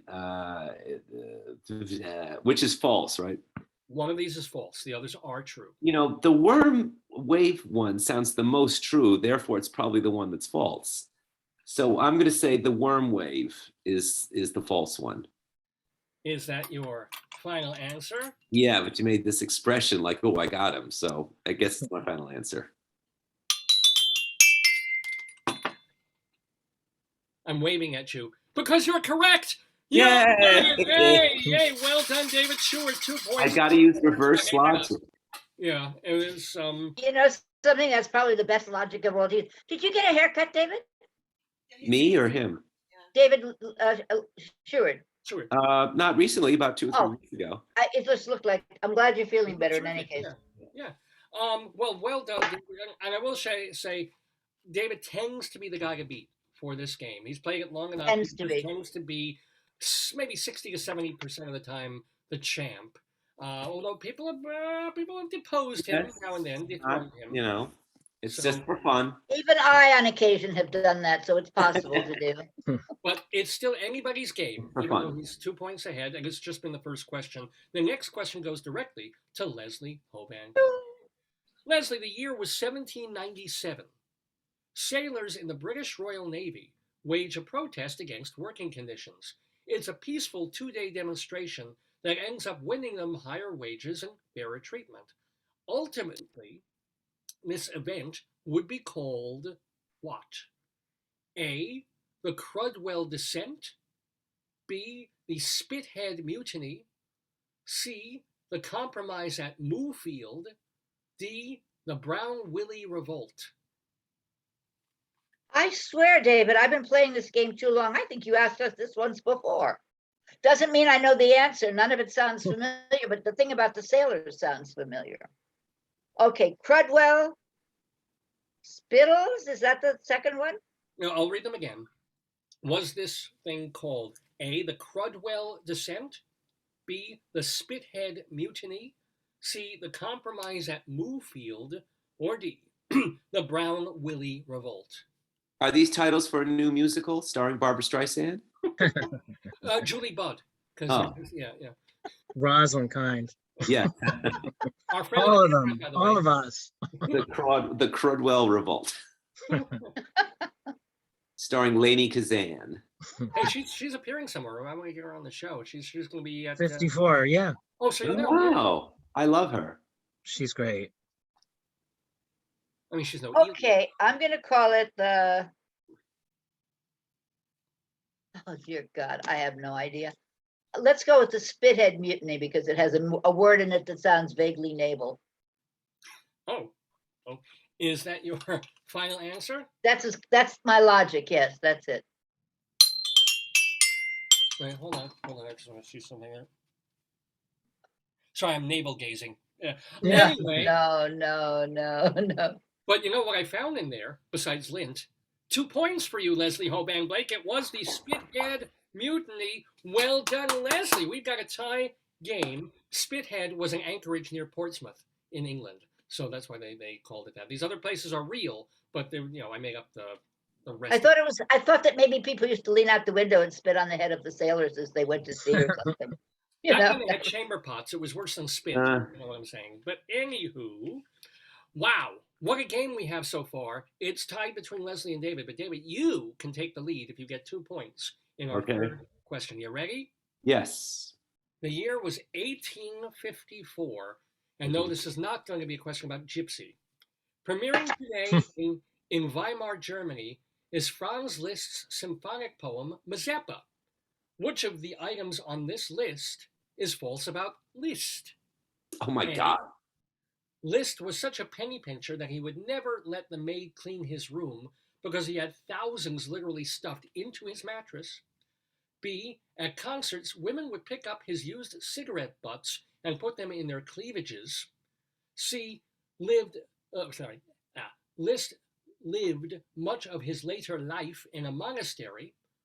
Or D, the term listomania wasn't coined by Kurt Russell. It was coined by poet Heinrich Heine. So which of these is false? Right. All are true except one. Now I'm trying to remember if he had an affair with George Sand or if that was Chopin or if they were just friends. Because I remember he was a character in that series with Rosemary Harris when she played George Sand. And I think she had an affair with Chopin, who was played by George Chakiris from West Side Story. Our friend of the Daverhood. Okay. Yeah. Let's see. So he was cheap. Cigarette butts were stuffed. People used to stuff his cigarette butts in their cleavages. He lived in a monastery, and listomania was coined by Henrik Heine. So which of these is false, right? Right. Well, the cigarette butt one, I don't know. He probably did live in a monastery after hanging out with George Sand. And maybe he hung out with Cyrano also in the nunnery. This listomania, they could all be true. I'm gonna have to go with A because we haven't had an A yet. We've had a C and a B. So you're saying that it is false that Liszt was such a penny pincher, he wouldn't let the maid clean his room because he kept all his money literally in his mattress. Yeah, the other ones sound like they could be true. So yeah. Final answer A. Yes.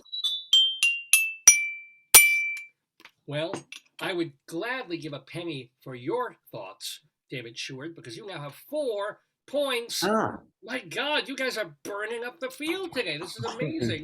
That was just a guess, and I'm sure the pattern of letters had nothing to do with it. No, it was Liszt was actually very charitable and gave free music lessons to master classes to up and coming musicians. And he gave away a lot of his money. He in adult life, he lost 2 of his 3 grown children and moved to a small monastery where he spent a lot of years in Rome. And Heinrich Heine, that son of a bitch, he was a critic as well as a poet, and he tried to extort money from Liszt for good reviews for his concerts. He pre-wrote a review of a Liszt concert and said, I can post this to the newspapers if you give me some money. I was like, Didn't we think of that, David Sheward? I never got it. I was lucky to get paid at all, much less extorting. Did you ever slip a fiver to Stephen Holden, Stephen? I just have to, yes, Stephen Holden, God love him. I just have to say that my introduction to Liszt was in that incredible movie, Letters from an Unknown Woman, where Louis Jordan plays all of these preludes, and it's all Liszt's music. And I could never get the music out of my head. Even now, I can hear the music as I'm speaking. And I so totally misunderstood that movie that I thought that it was a good thing to be that poor woman who gave up her life in thrall to this guy. And it wasn't until I was divorced that I understood that ain't a good thing, what she did. It was really bad. I never ever listened to his music on Spotify. I just get it from a list serve. But yeah, very funny. I remember Roger Daltrey, right? Lit Some Yes, indeed. Yep. I've never seen that movie. I think I should. Ken Russell. It's wild.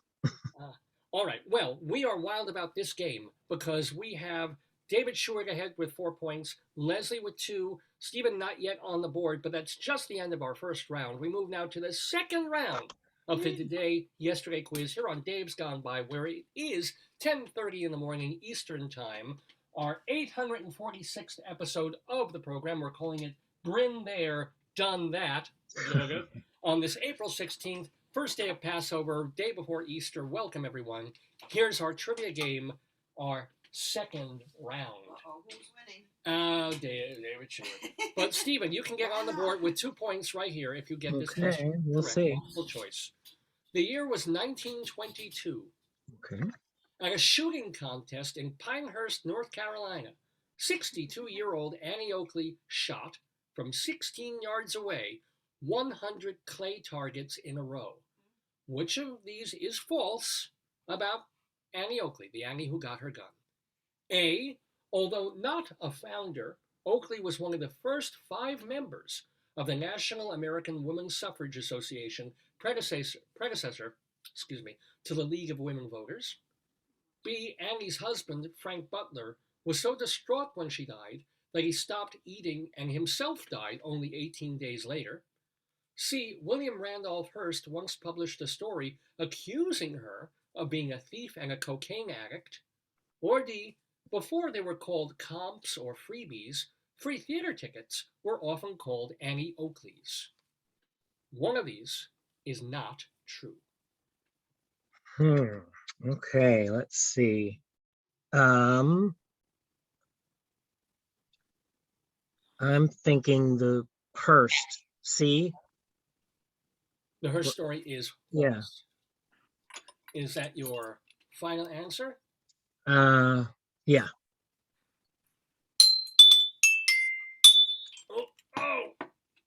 It hurts me to say this. That is not correct. I'm so sorry, Stephen. Well, he wasn't nice. I guess I'm not surprised. No, that was really true. He really did that. What was the year again, David? 1922. That's what I thought he said.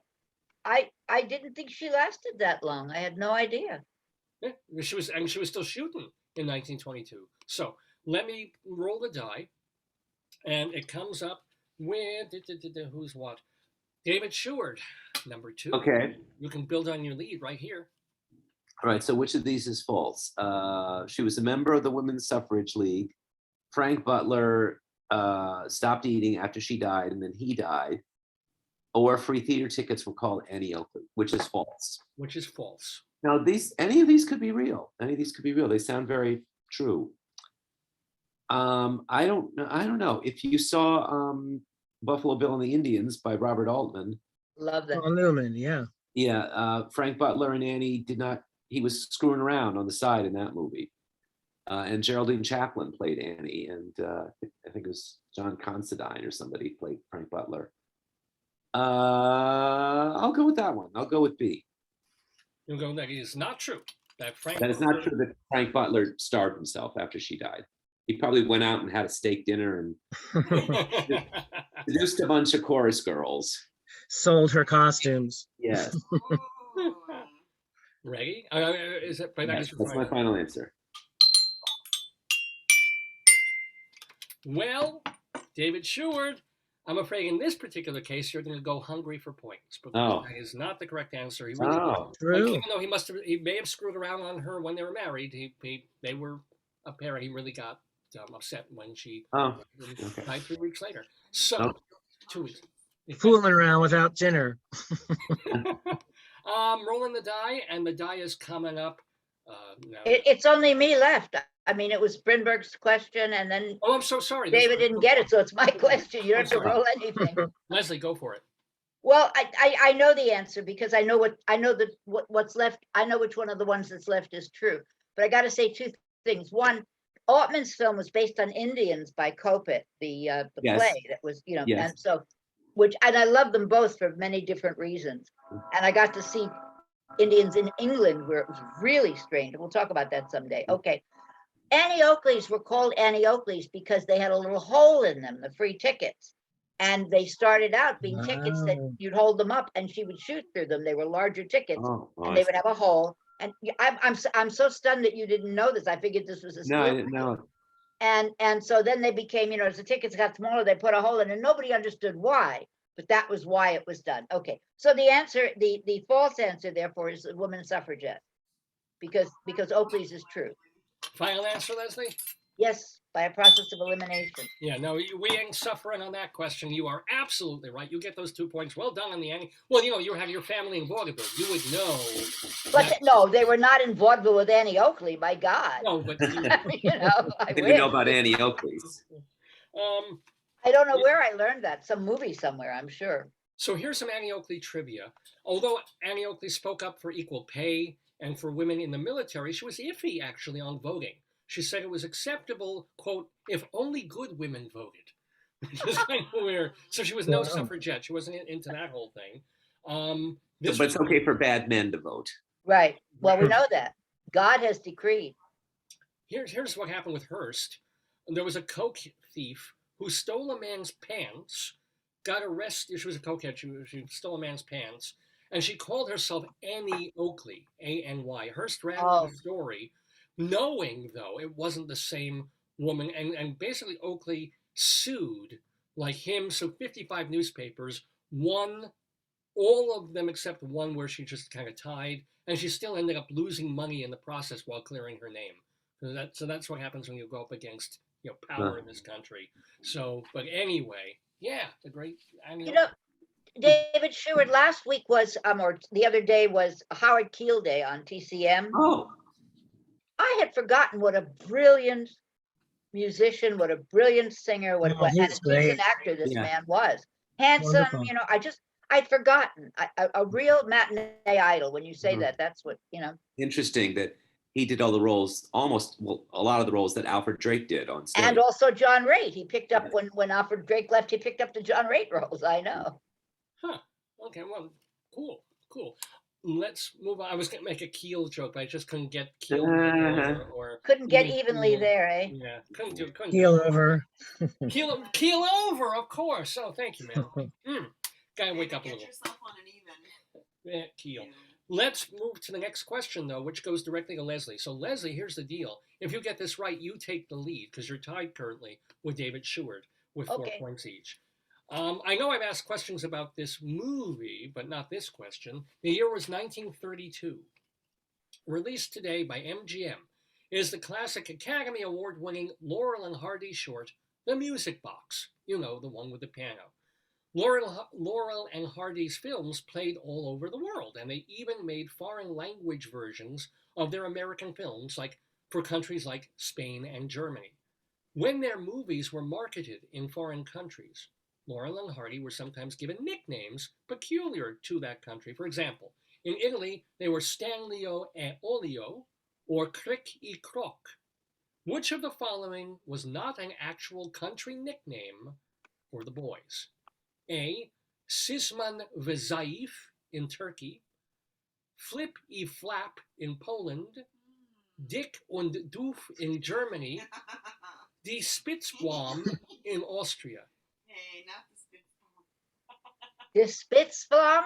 Spitzbaum. Wait, say it right. Like it makes a difference. Yeah. Not like the Jewish name Spitzbaum, but Spitzbaum. All right, so we got Turkey, Germany, no. Poland. Wait, Poland, thank you. Poland, thank you. Germany. And the last one was? Austria. Austria, okay.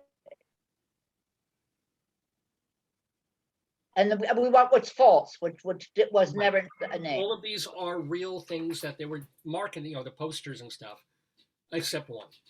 I have a vague connection to B, C, and D. I mean, they make sense. I can read them and figure them out in English, but I don't know nothing about Turkish. So Sitzman, I don't know what that means.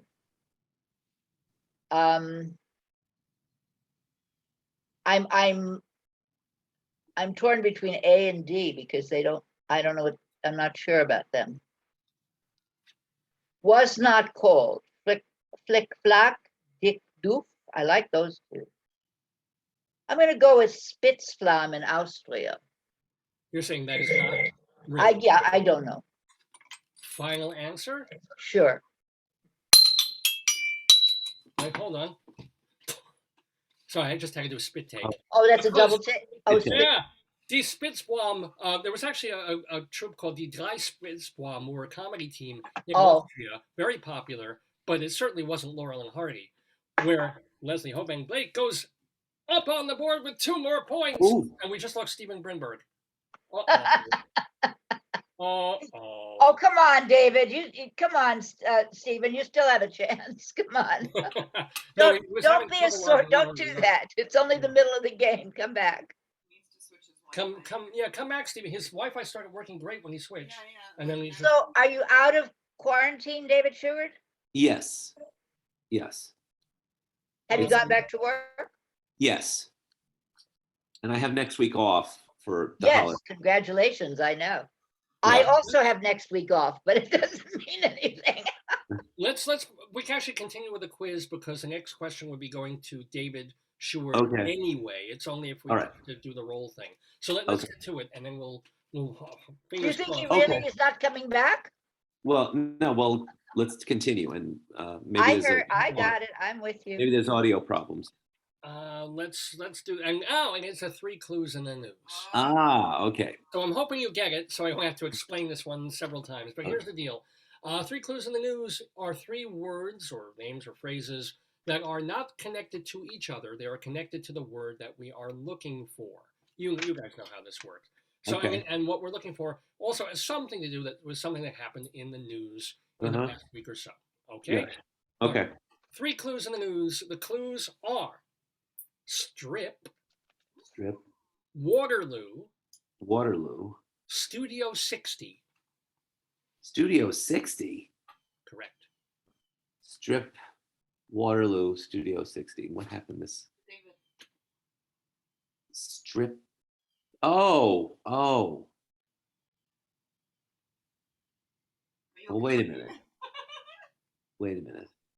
All right. Now I don't want to. If in case I'm wrong, I'm giving stuff away. But I think it's Sunset because there's Sunset Strip, and there was a short-lived NBC series called Studio 60 on By Sunset. Aaron Sorkin, yes. Yeah, it was sort of like the same time as 30 Rock, and or it was it was the same as 30 Rock, and the same kind of thing with the behind the scenes at a comedy show. And I think, but what would Sunset have to do with Waterloo? But Waterloo with Sunset, I don't know. So I'll say Sunset. Is that your final answer? Yes. Well, the sun rises and sets in your eyes, David Sheward. That is not even knowing one of those. You still got those 2 points. Well done, David Sheward. Oh, you're not a pop music fan, but the Kinks' song "Waterloo Sunset" is one of the most beautiful pop songs ever. What was the word that David came up with? I'm sorry. Oh, Sunset. Sunset. Oh, okay. I Waterloo heard that. Sunset. I mean, I know ABBA's Waterloo, but I didn't know And the then other. there's That's great. And what's in the Studio news 60 with the Sunset? Well, Sunset is on Tuesday. A gunman shot that Frank James guy shot people Oh. in Sunset Park, Brooklyn. Sunset Park. Oh, okay. Okay. Wow. Okay. Yeah. So fun reason for that one. But this is very exciting. We have a tie game. The guest texted you or emailed you. Yeah. Oh, actually, let me check my email. Check your email. Hold on. Is there a note that says, sorry, I had to leave? Or I'm having trouble. I'm just gonna keep trying. Just got a call from Barbara. Something's going on. Let me give him a happy little emoji What did he say? to prove that we're not angry at him. Hold on. The happy emoji. Yay. Maybe he's been called in to do the understudy role on Broadway. No, he said his screen went dead and he's trying to get back. So. Okay. That's Get back. That remind. So I used to work. Yeah. Sorry. Can I say an anecdote while we're paused? absolutely. I used to work in one of my many jobs a long time ago was doing surveys, and we would phone people up and ask them their opinions on things, and one of them was on current movies, and it was I think The Main Event was being released at that time, and I overheard one of my colleagues asking, will you go and see, it was a promotion to see whether or not people go and see The Main Event.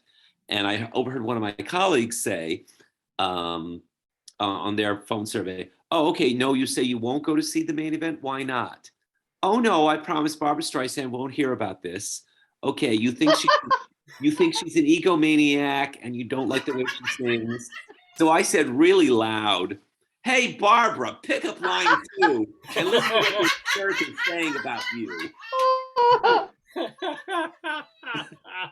Oh. Did you do that at the Times, David? Because I did those surveys at the Times. No, this was in Pennsylvania. It was in Valley Forge, Pennsylvania. It was this little company that did surveys. Everybody in New York at one point or another. David, Stephen, did you also do those phone survey things for any companies on your way up? Well, yeah, I mean, I'm just back in now. I was off the, Yeah. I came, I think you can see and Back hear in the me. day. Yeah. Did you ever Yeah. do that? Those kinds of survey? What other Things. non-theater jobs did you Yeah. do? Or Oh, yeah, I did all sorts of things. It's That kind of hard industry to, supported more out of work actors and writers I and think so, whatnot. yeah. Yeah, I did it in New York too. A company was called Schulman, Ronca, and Bukovalis. I That don't know the rolls name of off the the company, tongue. but you know how embarrassing it was that at one point, I was a very young mother. At one point, my son and I were both doing it in the same office. Uh, Huh. I was So- trying to pay bills. I already had a job by then, but I was trying to pay bills, and it was his first job. So, I mean, it's in retrospect, I think of it fondly. It was a horrible job when you had to do At the it. time. It wasn't that bad. I do remember one company that hired us was a farm equipment thing, and we would have to call up farmers and ask them what fertilizers they use. So I got to talk to a lot of farmers Yeah. in Wow. Iowa, and When you couldn't see him. we learned all the names of the herbicides and the insecticides, and David Sheward, man of the people. yeah. There's a dating app just for farmers. Some people Is it like really? that. Yeah, there's a dating app just for farmers. And I remember like sheep and something. Some people like, I still remember there was one called Thymet, which the farmers didn't like because it smelled bad. Oh, okay. Fine. Worse than nature's fertilizer? Yes, and Igran, there was Igran and Let's Dynapsy. get Dynap back was to another one. the quiz because we get into Okay, our let's third get back, yes. round now Time. of the today, yesterday, there's trivia. enough fertilizer in the quiz. That's right. Well, if we roll a number 2, it's kind of close. So we start round 3 of the today, yesterday trivia quiz, which begins. Thank goodness he's back with Steven I'm Brinberg. back. Steven, Little technical I will get you trouble. on the board. I want you to answer this question, and it is not a multiple choice. So let's Okay. see if we get this. Here we go. The year was 1935. Debuting today on the NBC radio network is this long-running show set in a home on 79 Wistful Vista. The characters grew out of a previous radio show called Smack Out. Name that show. Star Will Smith. No, it did not star Will Smith as my wife. Smack Out. I don't know. Fibber, McGee, and Molly. Is that your final answer? Yeah, I have no idea. Well, Stephen, I'm not fibbing, but that's the correct answer. You get 2 points. Is it really? Yay! It was I so just picked funny that the out of way my you head. threw that away, and it was the right answer. I love That's it. hilarious. Well done. Well done. I'm sure that's going to be a new movie franchise. Oh, oh, yay. I'm just so happy. Ain't funny, McGee. Wow. You can actually listen to the shows on YouTube. Oh, wow. Oh, yeah. There's a little Well, I listen to, obviously, Baby Snooks, and I Yeah. love listening to Suspense and things like that Yeah. on radio shows. If you ever Really get a cool. chance to listen to Vic and Sade, those are surprisingly. I've heard the name. I don't know what they did. Yeah, So, but it's very. Was it a man and a woman, or was it two? No, Vic and Sade, it was this family of the man and the woman and the son who's kind of funnily obnoxious in a way. And if you ever heard Stan Freberg's Dragnet parody, Yes. and he makes fun of, and I never knew this, Vic and Sade until I started listening to Vic and Sade. I'm like, oh my God. Or it was like St. George and the Dragonet, one of those Stan Freberg things where he makes fun of it. And just something to listen to. It's kind of fun. Oh, David, just another bit of interesting information is for McGee and Molly, Gail Gordon was a regular on that show. Oh, wow. Lucille Ball's sidekick. Sure. And he played Mayor Latrivia. Yes. That's Yes, a great Maryland name. trivia. Before the word trivia meant what it means, because there was no such. I don't think the word trivia had come into the. Well, I think the word trivial was. Right. And he played like this pompous, figure who was always, and forgive me, Molly, who were this. I think they were in vaudeville before they did radio. They were in vaudeville, and they were in movies. They were in They a were Charlie hus- McCarthy movie. I know they for were sure, and I husband think and they wife. made 2 or 3 movies. Yeah, they were real life husband and wife, and it was Yep. that he was kind of this lazy lie about, and she was always, Trying to not. Don't open that closet. right. Yeah, and they called it. I didn't realize that the original show that they started in, Smack Out, was because you know why they called it that?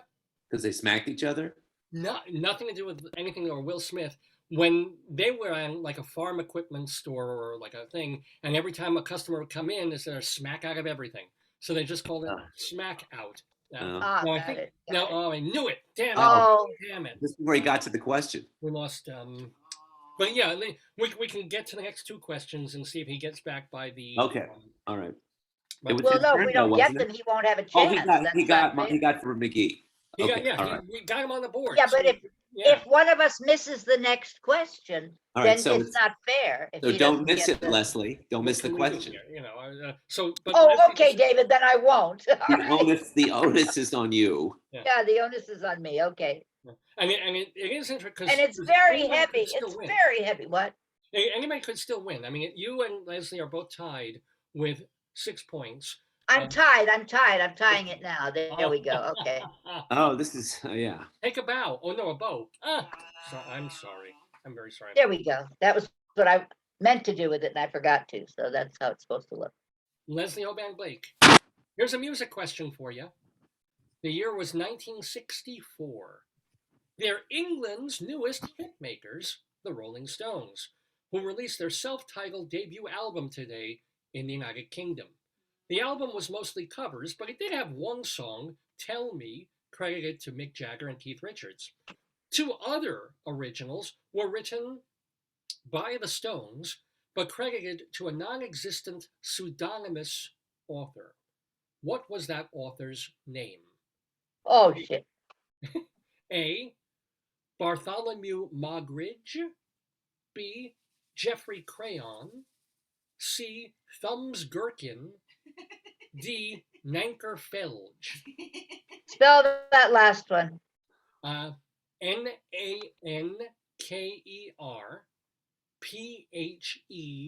Phelge. PLE. Phelge. Nanker Felge.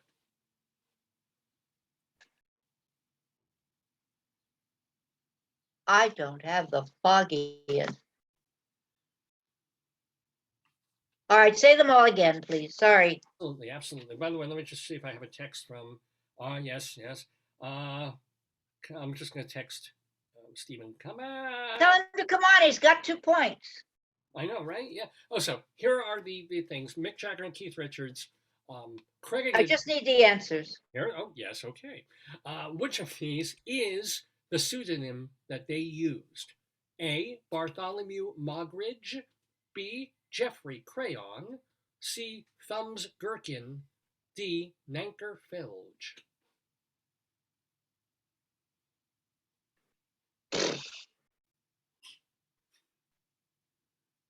I just listened to Mark Maron interview. Oh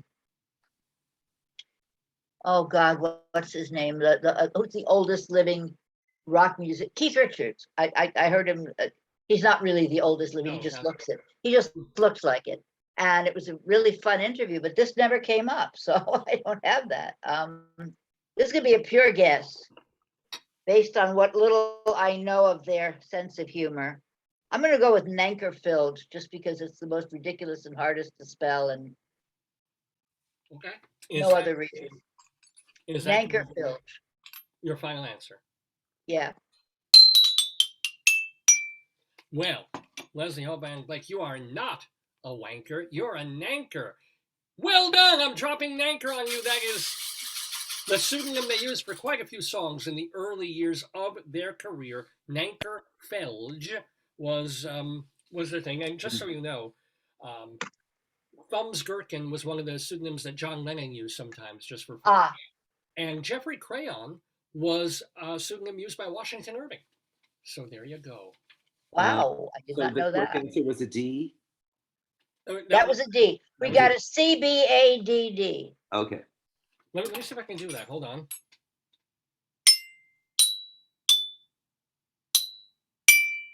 Oh, David, that's what you have to do.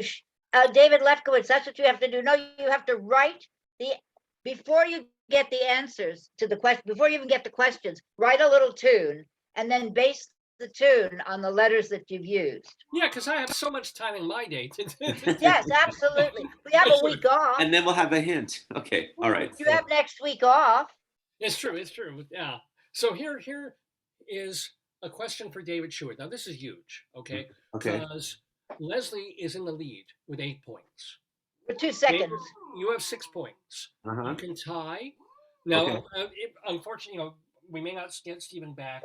All right. He can't win the game at this point anyway, so it is Okay. going to be between you no matter what. All right. David, this is the game right here. Okay. Okay, David, you put the onus on me before. So the let's, onus on me. come on. All right, go ahead. Are you nervous? No. No. Okay. Good. 2013. Call Jerry in to give you a rub down and to put a towel around his neck. You know? Yes. Come on, champ, you can do You can it. get this round. Are can you build the nervous, family. Pussycat? Are you Oh. nervous, Mr. Pussycat? Yep. I thought I saw a putty tat. 2013 was Yeah. the year. Oh, a happy story. 16 people are killed when a gold mine collapses in Kekwekwere, Ghana. Oh. Excuse me. Which of these is false about Ghana? Okay. Accra, the capital city of Ghana, is an African word for crickets. B, For what? an African word for crickets. Crickets. B, a Ghanaian holds 2 world records for the fastest times walking and running backwards. C, UN Secretary General Kofi Annan once worked as Ghana's Director of Tourism. Or D, one of Ghana's staple dishes is fufu balls, made from melons and yams. All right. So which is false, huh? Which is false. All right. So Accra, that is the capital. Means crickets. The Ghanaians, 2 Ghanaians or 1 Ghanaian holds the One record. Ghanaian holds world records for fastest times walking and running backwards. And Ghana's the UN Secretary General used to be Ghana's tourism director, and fufu balls are a thing. You realize I wrote this question just so I could hear David Sheward say fufu balls. Well, I believe the fufu balls. I believe that. I don't know where Kofi Annan. This is terrible. I don't know what country Kofi Annan is from. I like the sound of Boutros Ghali. Also, that was a neat name. I believe the thing about the fastest walker and runner because a lot of fast people come from a lot of athletes who are good at track and field come from Africa. That's racist. You can't say that. Sure, I can. Wow. But I'm not saying anything about I was saying a lot of athletes. It's because they have rhythm. You know, that's Oh, I did. That's not the reason. I know. Agra is, yes, I think that is correct, that Agra means crickets. It sounds right. It's weird enough to be right. You know, I'm just going to have to go with C about Kofi Annan. I don't think he was. Is that I'm going to say C. C. Yeah, we haven't had a C in a while, so I'll say C. Well, hold on. Let me just have a sip of coffee. You know, but if this were Spain, C would be no. Leslie Hoban Blake, you get a steal here if you want to. Oh, okay. Kofi Annan was in fact. We're going for what's false, right? Yeah. Oh, so what kind was he from Ghana or? I believe he was, and he was the director of tourism there. Oh, didn't know that. All right. Nice. So what's well, until he died, false? He was a Ghana. I'm going to say that I don't know why a Ghanaian would go walking backwards. I don't know why anybody would go walking backwards. To get there earlier. Because time, I have no idea. Okay. Oh, I forgot. Yes, that's logical, of course. I'm going to say that for some reason, Accra sounds like Accra. If you said Accra, it might sound like the sound that crickets make. I'm going to say that Accra is not. No, I'm leaning toward. Wait a minute. Okay, I'm going to use the system, David. I'm going to say A, and I'll tell you why in a minute. So A, you are. I'm going to say A is false. Is that your final answer? Yeah. Well, you have something to chirp about, Leslie Hoban Blake, because you are correct. And that was interesting. Accra, amazingly enough, does not mean crickets. It does mean ants. Like those little soldier ants. Yeah, I know. Yeah. Ants don't even make sound. Not that we can hear anyway. Oh, there's All right, Steven. David, there is a pattern. I leave it to, hello, Stephen. Hey, What's the welcome pattern? back. You made it. Anything. You made it. Yay. What's the Just in pattern? time for the tiebreaker, too, except we don't need one because Leslie has won the Yay. Yay, Leslie. And by the way, fufu balls really is a delicacy. I've heard of that. I didn't know where it came from. Yeah. But what is the pattern? You have to look at it and see. You'll see it for yourself if you look at it. Put it up, put it top to bottom, and you'll see it. I don't want to say it out loud because then he'll realize what he's done and he won't do it again.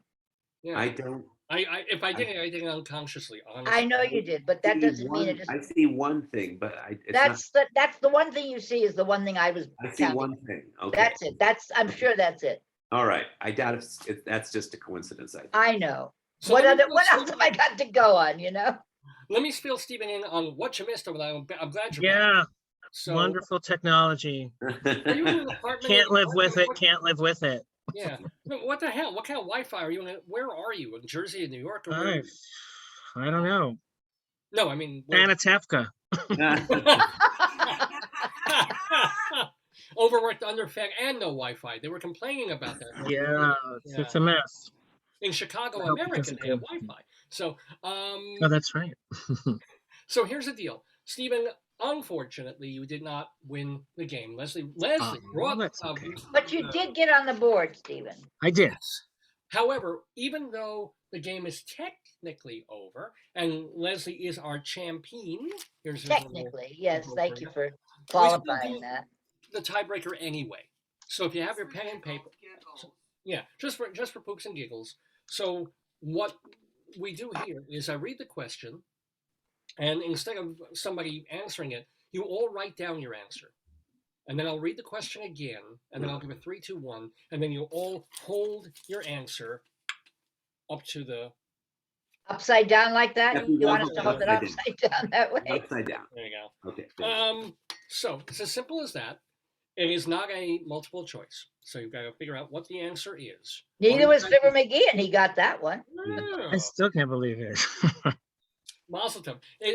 I really said at the beginning of the game, some people never even get on the board. So considering those 2 points, I mean, I know, yeah, you're doing a show on April 24th. There'll be a Feinstein's 54 below. No, you got 2 points in the today-yesterday game. That goes on your tombstone and like. There you go. That That and more reverb. Is this your first time at 54? No, I've been there before. I'm sorry not to have known that. I apologize for my stupidity. No. I pay there every once in a while, So everybody I gets. do the green room a lot. Oh yeah. Apart from from Feinstein's 54, do you have a favorite club, a favorite place in America that you've that Well, you love grew up to- in Lamont. You grew up in Don't Tell Mamas, for God's sake. Yeah, That's where I that's where I started. That's where I yeah. always saw you was over there. Yeah, that was the very, beginning of everything, really. Hmm. In a there's been sailor so many. suit, if I'm not mistaken, right? Yes, Stephen? that's right. That's I right. remember that. Which John Travolta copied on Saturday Night Live. They saw my poster and they did that coffee talk skit. I really like the place I just played in London, the Crazy Cocks. It's really nice room and really nice atmosphere. And it's like an old fashioned kind of room, I wasn't around for the Persian room or anything like that. I wish, but it's kind of, retro. It's fun. Oh, all right. Well, enough dicking around with Crazy Cocks. Let us do the final question, the tiebreaker question, except there's no tie, of our yesterday quiz here with David Sheward, Leslie Hoban Blake, and Steven Brinberg. Hopefully my power doesn't go off. Hopefully. Hopefully you at least The get the screen doesn't question. go on. Yeah. It would be sad if you get the question and you never figure out the answer because it haunts you for years. That's right. The year was 1918. Born today is this comedy icon whose 1969 sketch show Q5 predated and influenced Monty Python's Flying Circus. Name that actor and writer who suffered and recovered from a nervous breakdown and wrote a 7-volume memoir that began with 1971's Adolf Hitler, My Part in His Downfall. Wait, when was his show? It's called Q5? Q5. Are we allowed to ask if this is an American, or we're not allowed to ask that?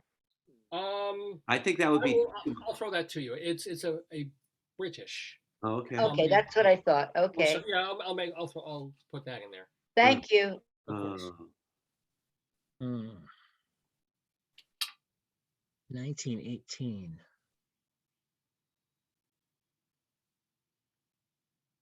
Let's see.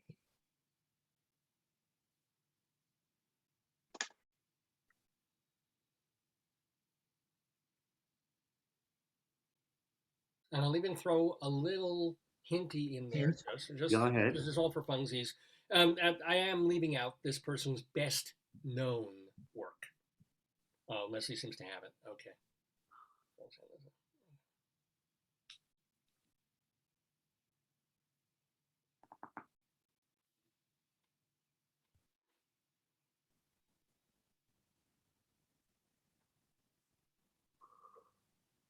Okay. I'll read the question one more time, and then we'll just, and Stephen, if you can't think of anything, or either of you, just Yeah. write down 54below.com or just Simplybarber.com. simplybarber.com. Plug. Just write that down, and we'll go TikTok. Somebody put me on TikTok. I thought it was about my watch. with You it. know.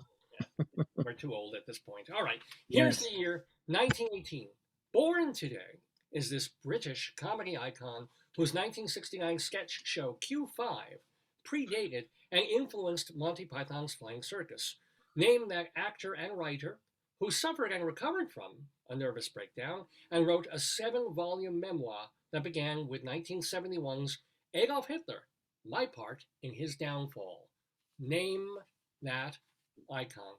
3, 2, 1. Let's see your answers, please. Oh. I see Benny Hill, or who's that? Who's under that? Or Marty Feldman. and Stephen. I was going to say Peter Cook. I don't think any of them were born in 1918, though. The Well, years Peter Cook would have been a really good answer, but Leslie's got it. older than Goon that. shows Spike Lee. Sorry, Spike Lee. Spike Lee. Spike Milligan. Wow. What gave it away to you, Leslie? The British part, or what? Yeah, the fact that I'm for sure that he was British. And the fact that you left out the Goon Show. I just adored Spike Milligan. I have Goon Show scripts. When the first thing that happened to me when I went to England and met one of my dearest friends in the whole world was this immersion into first the Goon Show and then into Monty Python. It was the late 60s, and man, my life was changed forever because of them. So yeah, I had never heard, honestly, until doing this question of Q5. And what happened was it was like Q5, 6, 7, 8. I don't know that show. I'm going to go find it now. If you watch those early episodes, and they came out like half a year before Python did, and it was like, oh my God, it is so influential. It is so like John. The Python people were looking at that and like, oh my God, he's already doing. Well, he pointed the way to exactly what they started to do. I think Lennon has mentioned Milligan at several points during time. Oh yeah, no, he was huge and just so underappreciated and underrated for what he did. Yeah, but anyway, what you have and done, Peter Sellers came out of the Goons. Oh sure, Peter Sellers was an original Goon. Yeah. Harry Seacombe, Peter Sellers, and Harry Seacombe, you know from Oliver. You would know who. Say that again. Harry Seacombe, probably best known. Oh yeah, more. Yes. Yeah. Anyway, that's our trivia game with our winning contestant this week, Leslie Hoban Blake. Yay! I'll take it, man. I'll take it. It's been not a great week. I'll take it. Thank you. So have a wonderful holiday, everybody. Yeah, both holidays. So thank you. First of all, let me do some proper thank yous. Leslie, since you are the victoriousness one, oh God, do we have a new critic circle that people can? Yes, we did an interview with Tisa Chang last week, and it will be up on the new show on Thursday. It will be up online probably tomorrow. Oh, great. A longer version. I don't know if you know, but she's got a show called Citizen Wong about this first Chinese American, the man who coined the phrase Chinese American, a very influential person in Asian American history that nobody knows about. So it's called Citizen Wong, and it's semi-based on truth, but the guy is real. And it was we have a short version of the interview on the show, and we'll put up the full interview on YouTube. And then we also reviewed, what the hell did we review? My mind is blanking. Oh, Take Me Out. We reviewed Take Me Out. Oh, okay. Charlie Chaplin. Take me out. Take me out. And did you want to say, because we saw? I loved it. I loved. I mean, Charlie liked it. I loved it. I thought it held up so well. I was so pleased. Unfortunately, it's sad that it holds up because the subject matter shouldn't be an issue anymore, and it's exactly the same issue that it was when it was written 20 years ago, which is gays in major sports. So or any major field or it could be in architecture. It could be in. Well, no, I mean a lot of people are coming out in the arts and entertainment. That's no longer a big deal. But imagine coming out to a law firm that's very stead, and so I mean I won't be surprised. No, I think law firms are looking for gay lawyers. I think that's a badge of honor. It's the military and sports right now. I think. I'm an outsider, guys. And even the military is ahead of the sports world. Look at that! Wow. Yeah, I think you're right that that major league sports. There's still not a major. There aren't that many openly gay players in football. One guy tried 15 years ago. I don't remember his name. He's a quarterback, I think. Don't remember his name. I don't know what happened to him. Well, you know what? Try and find a Jewish hockey player. I'm sure there's that Jewish sports legends pamphlet. Yeah, exactly. Jewish boxers, Jewish ball players. Sandy Koufax. I know, that's true. And Greenberg. Of course, you can say those. And there was one or two. And Hank Aaron, wasn't he Jewish? Jewish That's a joke. That's a joke. David Sheward, what have you written about this week, and where can you? Well, I did do a sort of forecast about what's coming up for the David S. blog, and it's also on Theater Life, about Tom Stoppard's new play, and what else? And Kinky Boots coming off Broadway. Right, yeah. And I'm also I'm just recovering. So as I said earlier, I'm going to be reviewing Harmony and To My Girls, and I'm seeing Take Me Out tomorrow. So I think I'll combine Take Me Out and To My Girls together, since they're both about gay topics. And I have a blog on the Carol Burnett Show. Oh, my favorite. Yeah, on the elusive Ethel Merman episode, which I have not seen in its entirety. Oh, yeah. There are pieces of it all over the pieces of it. The syndicated version is only half an hour. They chop it up, and they recently released. It's a sketch where Carol plays Ethel's understudy and schemes to get her, so she can miss a performance, because Merman never missed a performance. And there are several, and there's a medley with Carol and Ethel singing Broadway show tunes, which is really amazing. Wow. And also the weirdest part of this whole thing is filmed in 1969, and they have Ethel Merman standing in front of a barn and a wagon singing Gentle on My Mind. And this wasn't disco, yeah. And Elusive Butterfly, which was a pop country hit in the late 60s. So it's a very strange episode. Oh my God. Well, by the way, Stephen, if you do love the Carol Burnett Show, you got to read. Yeah, I bought all those box sets. You still can't get the entire thing in one place. I'm looking because of music rights. And there are several episodes where you can't find the missing pieces. Like there are two with Liza Minnelli, and only pieces of them are around, but the whole thing. And then they'll release a brand new box set with like 3 that haven't been available before, and 60 that you already had. Yeah. And they don't even know what they have or what they're putting out. And neither does she. I asked her once at some event. Really? The Paley Museum does have some complete episodes that I hadn't found. And I saw some at the Library of Congress. Oh, really? Like I saw one with Shani Wallace and different, she had like the most amazing guests in those early years, the ones that not the ones that everyone has seen. So the Library of Congress in Washington has they have a few, like I think they're in black and white, but they had a few that I hadn't seen anywhere else. This is years ago. Well, now I know where you and Jerry are going for the holidays, David. I'll try to get around to sing. Thank you for that. Yeah. I remember when I was in college, I did a paper on Carol Burnett, arguing that she had been seen by more people than anyone in the world singing Broadway music.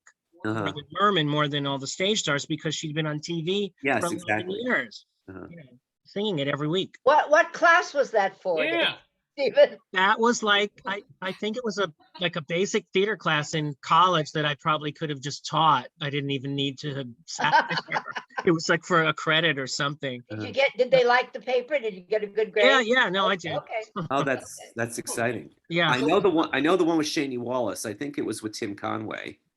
Oh, probably. Yeah. He was on so many times. Yeah. I was going to say that's a pretty safe thing to say about anybody. Yeah. But even before he was a regular, he was on at least Yeah. several times a season. Yeah.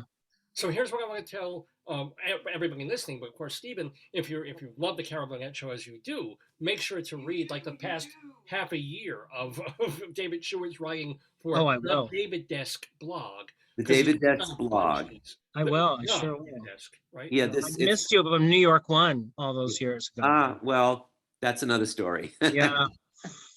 Anyway, it became a one-man show. Yeah. And finally, thanks so much, and especially since it was so difficult with the tech, that you made it here and had so much fun with us. Steven Brinberg, go see him live in person, April 24th at Feinstein's 54 Below. Get your tickets at 54below.com and follow, because you're not just doing that gig, then you're going to... Oh, yeah, I'm always traveling in different places. So go to simplybarbara.com to follow Steven Brinberg. Simply Barbara spelled the Streisand way. That's right. Barbara.com, and find his itinerary and what's for sale and the music you're making and all of that on your website. So lovely to see you again, Yes. Stephen, really. You too. I love just hearing your voice. Your voice is just so wonderful and unique. I love this man. It really is. It's so pretty to hear you speak.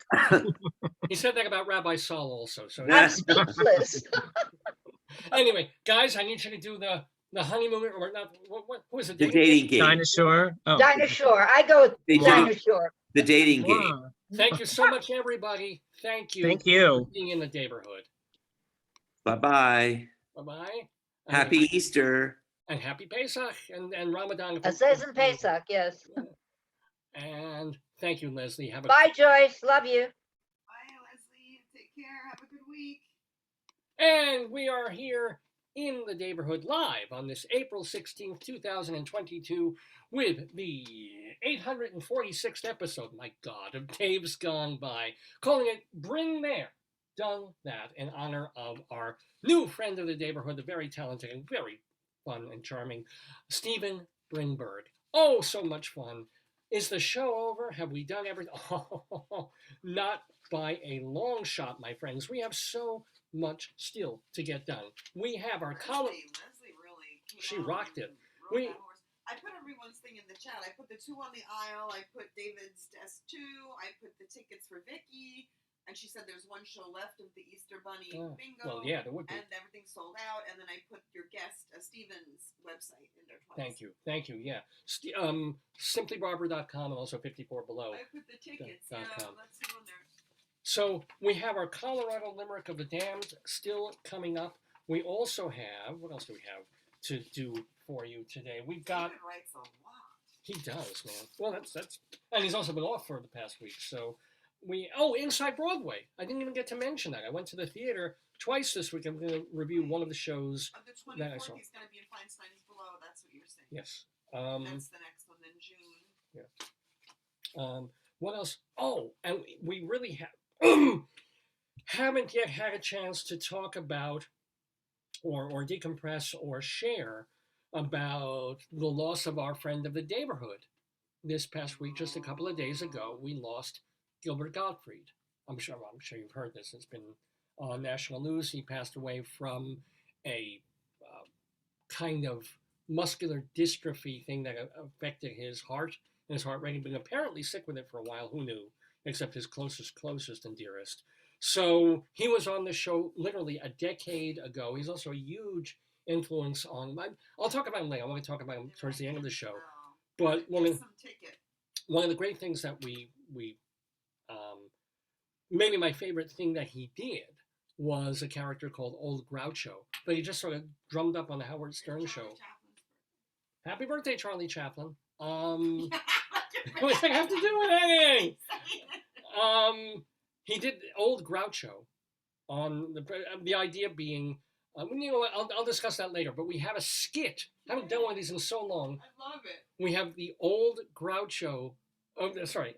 We did a thing earlier in the week, as if Gilbert had lived, and I wish he had or would, lived 10, 20, 30 years longer. And we were interviewing him again on the show. And we would be talking, instead of to old Groucho, to old Gilbert. You don't want to miss that. That skit is coming up later in the broadcast. But before we get to all of that, why don't we do Inside Broadway, and then we'll do our Greeley Crimes and Old Times. We'll do our Colorado Limerick. We'll talk about Gilbert. Oh, what a show we have for you. That Stan made of you. I did. It's gorgeous. You mean the Sammy Davis Jr. one?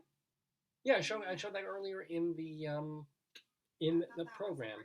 So, but first and foremost, since we were just talking with theater critic David Sheward and theater critic Leslie Hoban Blake, and since I am a theater person myself and went to a show this past week, why don't we go, as we often do, inside Broadway.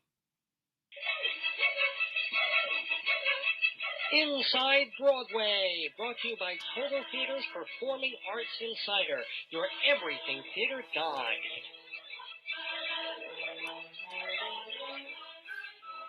Yes, inside Broadway we go, here in the Daverhood, because I've been a theater critic for about 30-something years now, an actor, certainly a playwright, also a theater journalist for a whole bunch of years. I love the theater, I love talking about Broadway. I'm sorry? So, I'd just like to tell you a bit of what's going on the stages of New York. And also, I'm going to review the brand new play by Noah Hadel called Birthday Candles that the Roundabout Theater Company is producing at their American Airlines Theater home on 42nd Street, starring Deborah Messing. So, we'll get to that in a moment, but I want to let you know that if you're thinking of going to Broadway and you are masked and all that, here's first of all the COVID news, because shows have been using those understudies again and canceling some performances, not as bad as the week before, but it's still, it's out there. It's still affecting Broadway, but it's not shutting down at this point as much as people feared it would, or even, again, that they were, shows that had shut down for a week are coming back. Macbeth with Daniel Craig is back out there. They're planning on getting Paradise Square back up this week, so they're trying, and every day you're wondering if a shoe is going to drop or they're going to put the shoe back on. What they did say, and I'm a little surprised by this, concerning what's happening with BA2, the League of American Theaters and Producers, the Broadway League, has decided that they're keeping the masks in place in the theaters through May 31st instead of April 30th. I get that.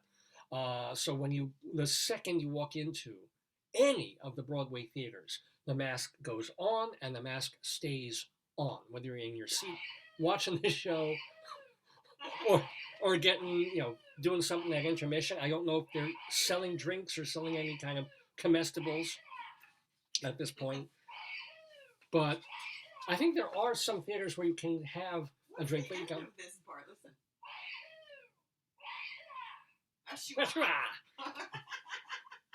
But so I get the fact that the way Omicron and BA2 are working, they're keeping the masks on for another month.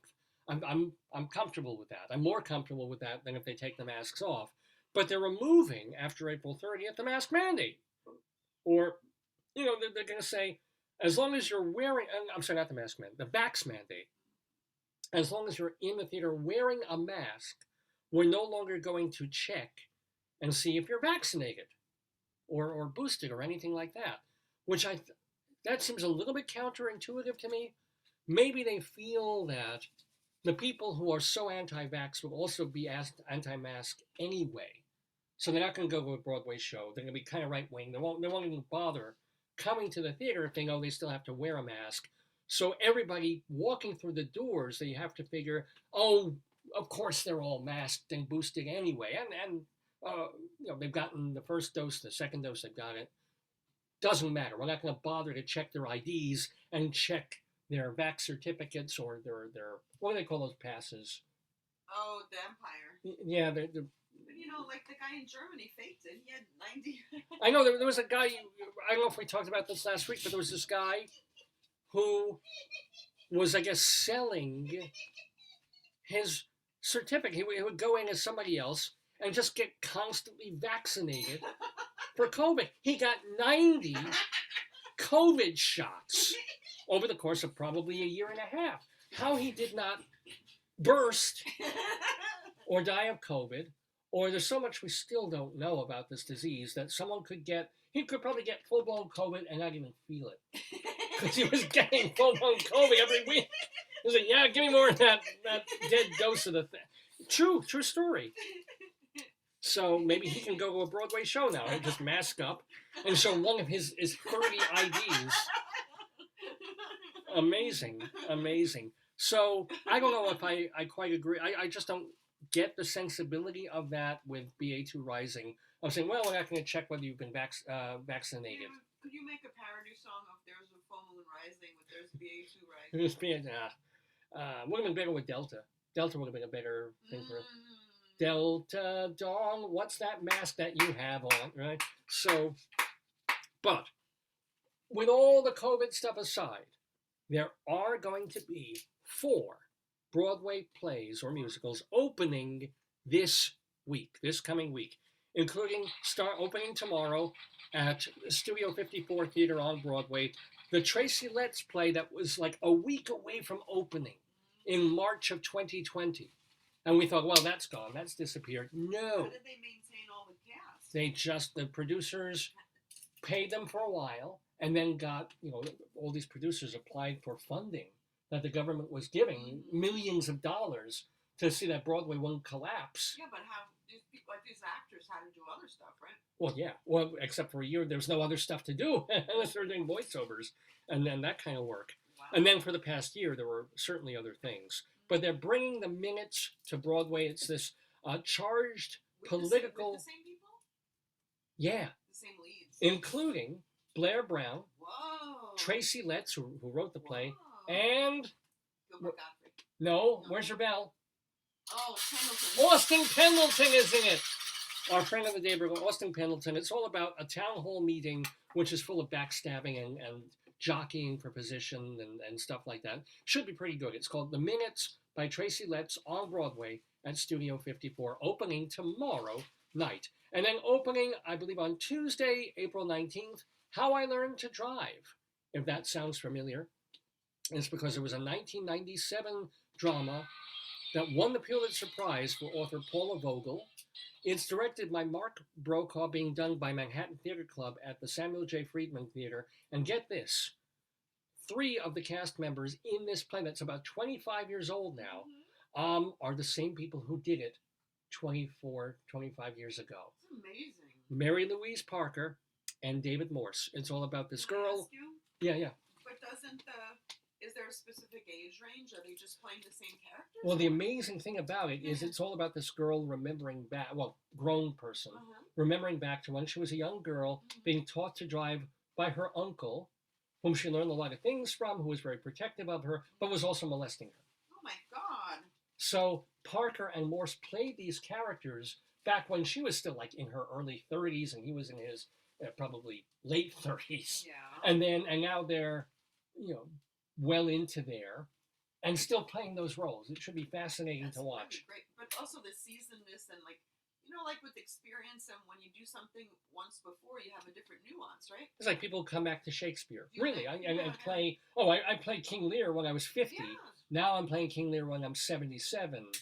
You feel Yeah. So that is opening this week. Are you going to see it? I'm trying to. I had to move that one. But they I think they rescheduled me. Sorry, So I'm seeing it in May. It's great. I'm sorry, David. On the day after, this is how many Broadway shows are opening. The day after coming to Broadway, a revival of the 1976 choreo poem, the first and only time that word has ever been used, for colored girls who have considered suicide when the rainbow is enough. It's Black women's lives through poetry and dance and movement and monologue. I've never seen it, and I mean, I think there is probably a video of it, of the original, but at the Booth theater is Entezaki Shangi's 1976 piece. Unfortunately, she passed away a couple of years ago. She won't get to see this revived. Camille A. Brown is director and choreographer of that, opening on Wednesday at the Booth Theater on Broadway. And then on Thursday, I hope I'm getting these days right. I know this is the time of year. But you know what? I thought it was September when everything opened up. That's September, October for fall. Yeah. April, late March, April is spring. That's before the Tony Awards. Everything's got to open before Tony consideration. I think it's April 28th. Is that? Oh yeah, it happens every year. Yeah. They all jam up. The big backlog happens. Well, you saw David's list. He had showed us that list he wrote of all. Well, he's also seeing off Broadway, but yeah, it's just 16 shows opening between like mid-March and the end of April. Counting off Broadway? No. So counting off Broadway. Well, count off Broadway, it'd be well over 20, 25, 30 shows. Broadway can't be for the. Not for the Tonys. Don't look at those. The drama desks do. The Outer Critics Circle does. The Lucille Lortello Awards do only off Broadway. The Obie Awards do off and off Broadway. So yeah, it's just the New York Drama Critics Circle, I think, does Broadway and off. How many of these do you vote in? I just vote for the Outer Critics and the Drama Desk. I'm not a Tony voter, never have been, bastards. What But does ACTA vote for? the one I also belong to the American Theater Critics Association, and our one little burst Isn't that of what you vote? Yeah. America of like the world noticing us is that every year we recommend to the Tony Voting Committee, the Tony Administration Committee, we go among our members and we recommend to them Yeah. a regional theater to give a Tony Award to. So in other words, they'll go because we're all over the country, right? We're the American That's a real Theater Tony Critics. Award. I would love that. Yeah. So in other words, we might go to the Oslo Theater in Florida, or the critics in Florida will nominate that theater to the rest of the membership and say, here's why they should get a Tony, a regional theater Tony. Or it could be the Alley Theater in Houston, or Tuts Theater Under the Stars in New Houston. York. Oh, what? New York is not eligible. Up until a few years ago, New York was never eligible. And then they changed the rules, and they said that off-Broadway that functions like a regional theater is eligible. So, and it was good and bad, because I was always lobbying for New York. I was seeing all these off-Broadway theaters, and I wasn't going, except maybe once to Atlanta, to see Atlanta. I wasn't going except once to see the Chicago things. So how can I even vote and say, oh yeah, this should win the Tony Award? How would I know? But meanwhile, I was seeing all these off-Broadway theaters that weren't getting any love from the Tonys. So they revised it, but then, of course, you had the people all over the country saying, oh, come on. Broadway and off-Broadway, they've got the Drama Desk, they've got the Lortels, they've got this, they've got... Well, we have our local awards, but we want national recognition. Once a year, we get it from the Tonys, and now you're taking that away because you're giving it to a New York theater. So it's a fair argument, Has the New York theater ever won? Last couple, I don't know the last few, even though I voted on, but I don't know the last few winners. I'm sure a couple of New York places have won, but also still regional theaters are winning in Los Angeles, in San Francisco, in other places. Maybe the only theater in Maryland or the Hartford Stage, I'm sure, has won a Tony. So anyway. But that's the thing. All these shows have to open by the Tony deadline, which is late April. So they're all. Do they always? Why do they wait till the last minute? Oh man, couple of reasons. First of all, you want to open a show in like the New York fall season, because the fall is the fall in New York, and the weather's nice, and the tourists, and everybody's going back to New York. New York in the fall, it's a thing. You open in that crunch, and then the winter, not so much. The tourists aren't really coming in except to see the Tree in Rockefeller Center, or they come see the big musicals. And so you don't get a lot of things opening between just before Thanksgiving and March. You get a few things. But then it's like, aha, we want our show especially the actors and the design elements and the music and so forth, to be remembered by the Tony voters. You have a much better shot of being remembered for smaller awards if you open in April. Is that proven? Like, did anyone look at that? I'll bet you could. I'm sure. Because I wonder, like, yeah. I mean, if it's good, why don't they remember it? But imagine if you have a pretty good show that opens in October and then closes in mid-December, right? And people sort of remember, they might make notes or make something, versus a pretty good show that opens in late March and is still running when the Tony Awards are being voted on. And they're seeing it a week before they're voting. Do you think they're going to remember the actress a little better in that later show than they are from the one in September? It's just the nature. Wow. It's the memory. Yeah. Memory. Just the way those things go. Wow. Anywho, so the last, it's not the last show of the season, but the last show opening this coming week will be Martin McDonagh's Hangman, another show that was supposed to have disappeared. Another show that was gonna open in 2020 and then died on the vine because of COVID. And we thought, oh, we'll never see that now. They did it. They're bringing it back. Huh? What's it about? Well, it's Martin McDonagh. This is the guy who wrote The Beauty Queen of Lenan and, and The Lonesome West. He writes very dark, violent comedies. Well, the Hangman, Yeah. So this is about Hangman. It's about the last hangman in England losing his job. It's supposed to be very funny and very dark. It's at the John Golden Theater. Is And he one, outsourced? I don't get that. Oh, I mean, he is. Essentially, he is, and he's coming looking for revenge on By the something. It's electric chair? apparently very dark, but funny, but very, very funny, as McDonough tends to be.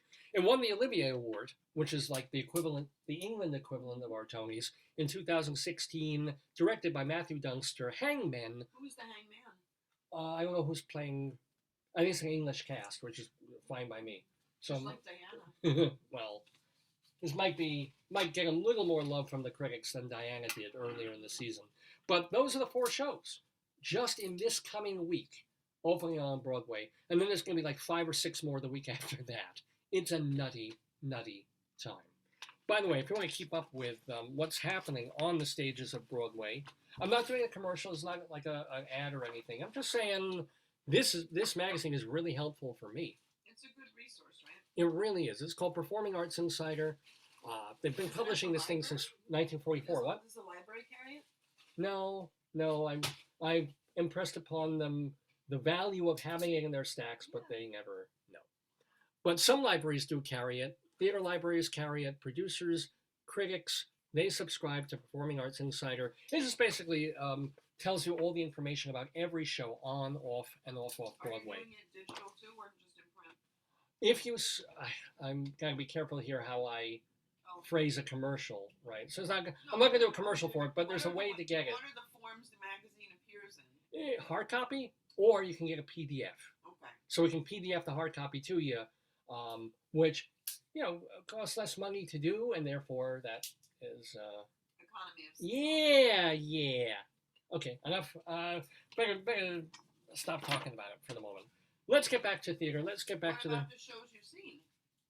Right. Well, I mean, if I want to find out, if I'm writing a review of a show, or I'm going to be talking about it on this program, like right now, I'm going to be talking about the new Broadway play by Noah Hadel called Birthday Candles.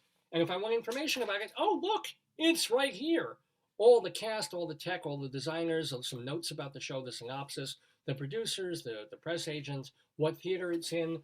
Boy, what a helpful, handy resource this magazine is that I'm not doing a commercial for. So, Birthday Candles, which opened on Broadway just last week. Here's the playbill for it.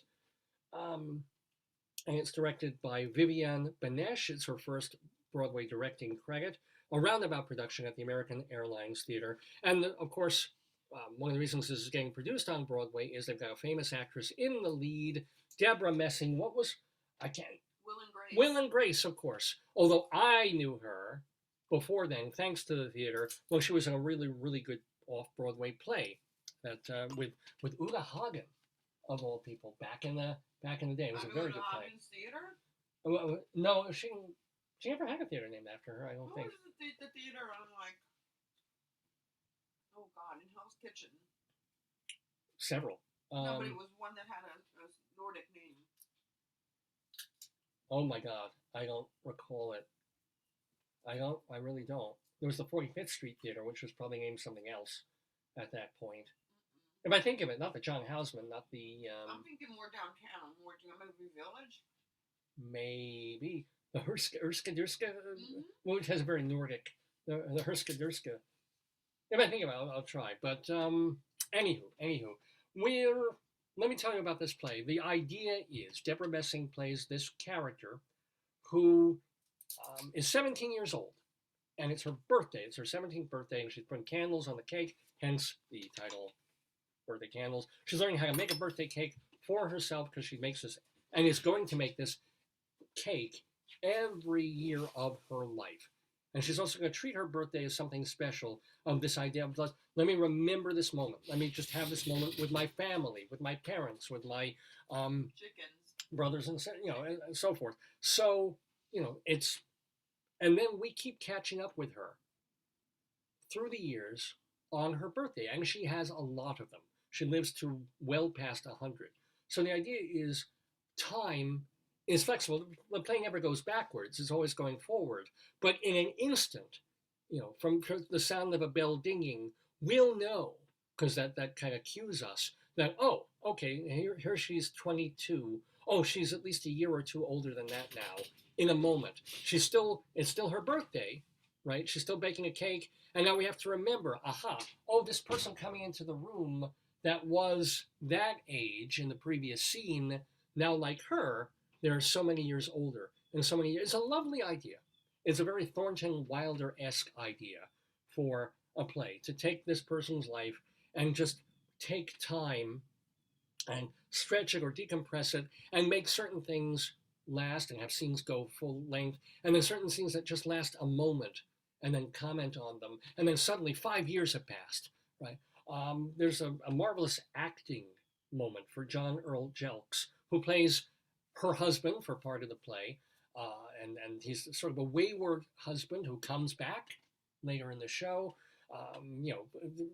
After having an affair, he comes back and then says he just wants to get back into her life for a while. And there's this wonderful thing where you just see the actor, and he's older, hopefully wiser, certainly more humble than he was, and he sits at her kitchen table on her birthday, and they're talking, and then you hear the bell ding, and then you watch his body language, and he goes from this to very slowly, and you realize that in 5 seconds he's aged and had a stroke, and you just and now she, even though he was out of her life, walked out on her, and she threw him out, rightfully so. And now he's back, and this happens to people. He's back in her life, and she's not only the wife, she's really more of just the mother caretaker of this figure that she has to feed. And then in another scene, we hear the bell ding, and suddenly he straightens up, and he's back to this, and stands up and walks off, and we realize that he has passed. Because that's what happens in the play. Characters come, they go, they die. There's tragedy. There's comedy. It's a lovely idea for a play. Did I love the play? I cannot say. I sound like Charlie Gross when I do. I just felt, as some of the other critics did, that not that it was twee, but that it was just a little too precious. It was trying too hard, and that there were times when it really felt like not soap opera-y in the emotions that people are having and the argument, but the way it was written, there were certain dialogues and arguments that felt really, really baldly soap opera-ish. Certain things that just felt fake. There was, I won't mention a name, but one actress, and I've said this on many, many shows, I've been deaf, mostly deaf, in this ear for a couple of years now. And while I had no trouble understanding Deborah Messing, every single word she said, and most of the other actors, there's one actress with a major role, and half of what she was saying couldn't make it out. Maybe people with better frequencies had no trouble, or hearing aids, but I'm still of the thing where I can hear. This ear's fine. This year's pretty fine. I can hear all the other actors. Why this particular one? I'm like, what'd she say? Because either she was mumbling or she didn't have clear diction, and it was a problem. She played daughters and things like that. I also think there's a tactical mistake made by the show that pulls us out of it early. The first scene, instead of just setting the scene in a Thornton Wildery, down to earth, here's a kitchen, she's making a cake, so they're talking all metaphysically and about the universe, because that's kind of the point. It's a whole metaphysical kind of a play. And we're going to say, oh, this is writerly gobbledygook. People don't talk this way. People aren't, we'll get the metaphysics of this play. We'll get the idea that time passes and things repeat each other. And the snarky teenager that's making fun of his dad is going to turn into that dad and have his teenager make fun of him, which is really just an old Jewish curse, really brought to life in the play. So while I liked parts of the play and certain scenes, and Deborah Messing is quite a marvelous actress. She just takes the stage and holds it. As someone who's 17 though, like that's the point. She isn't she's 17 for 20 minutes, and then she's 30 and 50 and 70 and 90 and 110. And I just didn't buy some of the premises. I didn't buy, and forgive me for being a spoiler here. Spoiler alert. The last scene, which is thematically important, but I just didn't. But the woman is well over 100. Okay. Wow. She's a 100-year-old person. She somehow gets out of the assisted living or the nursing home that she's in, right? I mean, she's still got most of her faculties. She still can move, right? But she somehow gets out of there, goes back to the house she was living in for all her life, right? Breaks in. We don't see it. We just see her in the kitchen again, and starts cooking and making her birthday cake because it's her birthday. Like, would she, how does a person who, one assumes that the new tenants would change their locks. And also, if she's in Skit, depends on the facility. Yeah, I mean, did they open a window? Did she climb in through a window at 100 and something? Did she smash a window? She's in there, and you would figure, if people have been living in this house for several years, they're not going to keep the same dishware and the same silver. And so like, where's the vanilla? Where do I keep the vanilla? It's like, everything's going to be all rearranged. It's not going to be the same stove anymore. So I just kept being pulled away from getting into the play by just the forcedness of it. It wants to make its themes powerful and poignant and funny, and we all go, see, this comes to pass because that happened before, and it happens again, and time is cyclical, and all of this, but at the same time, so often during the play, I'm like, I just don't buy this argument. I just don't, and this feels fake and false. So I'm going to give Birthday Candles 3 stars. Is watching really for Deborah Messing and some of the other actors. Out of 4. I'm sorry, yes, out of 4. Out of 4. I can't just say run and go see it. I cannot quite recommend it. But if you go see it, you will get some stuff out of it. There are moments that are a little touching. There are moments that are quite amusing. There's a central love story that's kind of silly, but it's silly in an old-fashioned, like, book musical way, where the guy who's loved her unrequitedly for decades while she's gotten married, while she had his life and just had no real interest in him beyond a friend. Finally, she reaches an age where it's like, okay, I'll marry you, and it turns out to be, they're absolutely suited for each other, and they have this wonderful love. It's really sweet in a musical comedy kind of way. It's also bullshit, but some of the bullshit I buy, some of it I don't. Isn't that what theater is? Yeah, well. So, Birthday Candles, a strong 2 3/4, a weak 3 stars for Birthday Candles at the American Airlines Theater on Broadway. And that's my take on that. Where? Well, inside Broadway, of course, because, ain't Broadway grand? It's the famous gay white way, where the night is bright as day. Ain't Broadway grand? It's not just a thoroughfare, it's a tingle in the air. Ain't Broadway grand? It's excitement, it's romance, it's all fun and song and dance. This wonderland. You can be a millionaire quicker here than anywhere. Ain't Broadway grand? You audition very well, you're in great form, you can tell. Ain't Broadway grand? As you do your lash and take, we'll call you is all they say. Ain't Broadway grand? Then it happens they pick you, and your dream is coming true. Just as you planned.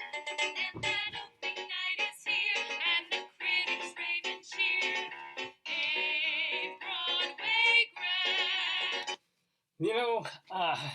Yes, need a little bathroom break there. It's the only break I get during the show. See, like the guy I met at the theater last week, Zach, was on the program, and I'm like, you can, if I go to the bathroom, that is your permission to go to the bathroom when you're watching our 3.5, 4-hour show. That's when you can go, because I've left that minute open for you to do your business. Me? What? No, never. Anywho, we still have more to do on this program. It's about 10 to noon Eastern Time here in the Daverhood, our 846th episode of the program. Oh my God, we still have our Colorado Limerick of the Damned, and we have to say a farewell to Gilbert Gottfried, including a skit devoted to him. But before then, let's get a little bit criminal. Let's do some Greeley crimes and old times.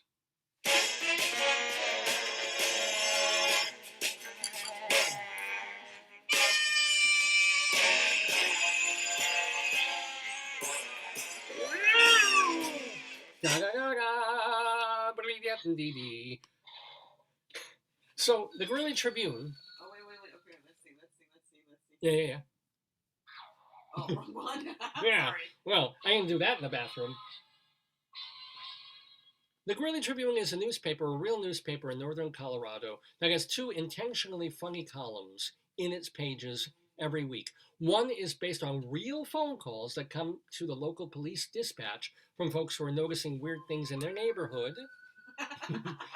And the other is the newspaper from 100 years ago. Our friend of the Daverhood, Mike Peters, goes through the papers and looks at things that were published back in 1922 and finds the weirdest, goofiest, nuttiest ones, at least to our modern eyes. We mix them up and we call the results Greeley Crimes and Old Times. So sounds like you are definitely ready, Joyce, for some Greeley Crimes and Old Times. Let's do some criminality. A man on 33rd Avenue said 2 men were drunk, throwing up, and passed out in the laundromat while the caller's wife was doing laundry. I'm sort of like, it's a tough thing because you've got these wet clothes. You can't leave them. It's not like you can just kind of leave the bar. Your washing machine and do vomitus in the machine. Yeah, no. So it's just like, you just kind of look the other way. Like, oh, boy. Fun. A caller. Oh, we have a caller. Wow. My phone's been working. Oh, there it is. Hold on. Let me grab this. Hey, hello. Yeah, I'm looking for a sound on the computer on my phone. Oh, they're on 21st Avenue, by the way. Oh my goodness. A wild turkey was chasing people in the parking lot. Okay, so that happened. The next day, a caller all the way up on 35th Avenue reported a turkey was banging on the door. Man, they get obstreperous after Thanksgiving. When they survive that holiday, the turkeys just go like, they're winging it. They're like, yeah, my goodness. The caller on 65th Avenue, my goodness. Oh, are they calling? No. Oh. Hold on. Hello? Yeah, huh? Oh, what are they doing?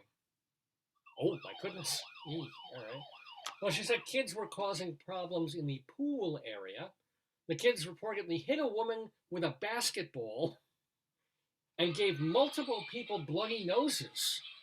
What the hell's going on up on 65th Avenue in Greeley? What the heck? What, are they giving them with the bloody nose in the face, like punching? No, I think the basketball, if you get hit with the thing, it's gonna... Yeah, it can cause... But what, are they just throwing the basketball at people's heads? I don't know. This is so annoying. A caller on 21st Avenue. Yeah? Oh, I know. I feel you, Buggy. He said he was being kept awake at night by something from the neighbor. What do you think it was? No. Maybe. No. Great guesses. Maybe. Closer. No, well, maybe not. No, don't go there. They were kept up all night by a neighbor's loud wind chime. Because I guess if you leave the windows open at night and you hear that, I mean, there's something nice about wind chimes, but there's also something like, you know, if there's a breezy evening, do you really want to hear that tinkle, tinkle, tinkle all fucking night? Do you really want to hear like outside the thing is like, you know, I would literally come after my neighbor with a hacksaw and just be like, no, that's coming down right now. Oh yeah. Anywho, let's do a couple of old-time Greeley items. So this was in the newspaper in Greeley, Colorado, the Greeley Tribune Republican, it was called back then, back in 1922. At the local creamery, the cost of butter has gone up 1 cent. There is a steadier thought about butter and creamery products now. So, penny for your steadier thoughts. But back in the day, a 1 penny rate hike, a 1 penny increase was enough to be like, should I get the big butter? Do I buy butter this week? It's like, wow. Just buy a cow. Make your own butter. Yeah, back in Greeley, I guess that's what you did. Kid Evans of Windsor, actually it should have been Kid Evans of Evans, but Kid Evans beat Kid Mex of Eaton in a wrestling match, which took only 9 minutes. Kid Evans used a stranglehold to win the match. You must be kidding. Thank you very much. You know, and this is again 100 years ago, thieves backed a truck up to a tire store on Monday night and loaded 30 new tires in the truck. Neither the truck nor the tires have been found since. Well, you know, it's not as if they have to worry about the getaway car getting a flat. They can just, get another one. By the time we get to Phoenix, we'll have 3 tires left. They could burn rubber on it. Well, that's good. You know, I like that. Could go fast. Yeah, and you know, when you steal 30 tires and get away with it, you're having a very good year. Okay. Wait. That joke never gets tired. All right. Let's move on. Let's go elsewhere. Let's because it's noon, by the way. It's noon Eastern time here in the Daverhood. You're watching Dave's Gone By with me, Dave Lefkowitz. Our 846th episode on this April 16th, 2022. We're calling it BRIN There, Done That. We're in the middle of Greeley Crimes and Old Times. We still have more show for you, including our tribute to Gilbert Gottfried. Here we go. We're going to go elsewhere for this next item, which means that it's not from Colorado, it's not from Greeley at all, but it's still weird, fun news. Well, you know, Israel is having a rough time of it with, with terrorism now. More things change. But let's go to Herzliya, Israel, for this story.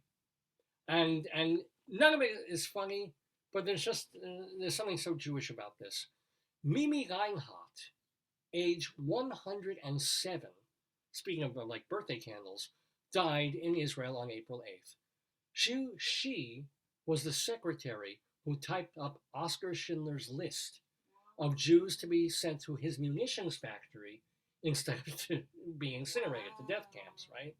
Of Oskar Schindler, she said, quote, "He was a very charming man, very outgoing." She recalled, decades after the war, quote, "He didn't treat us like scum." You know you're Jewish when it's sort of like, oh, you know, the best thing that you can hope for, the nicest thing in the middle of the Holocaust is like, he didn't treat us like scum. Did he change the names? Talk about lowered expectations. He must have changed the name. I think he just found these people and said, well, they have to work in, you know, I need more people for my factory. I never saw the movie. Did you ever see? I did see Schindler's List. I did. I don't recall. Is it? I'm sure it's a great film. I just don't want to put myself through it. Yeah. Her son says. Deborah Messing's in it. Is she really? Yeah. She's baking birthday cakes. This is kind of nice though. Mimi Reinhardt's son said that her fame from the movie helped add another 15 years to her life. Oh, that's kind of neat. That's so really nice. Very happy to hear that. Yeah. And then let's do what? What? Let's do one more crime or two, and then we'll table this Anything from 8th and 8th? segment. No 8th and 8th, but we do have a random alert. Ooh. What is that? I don't know.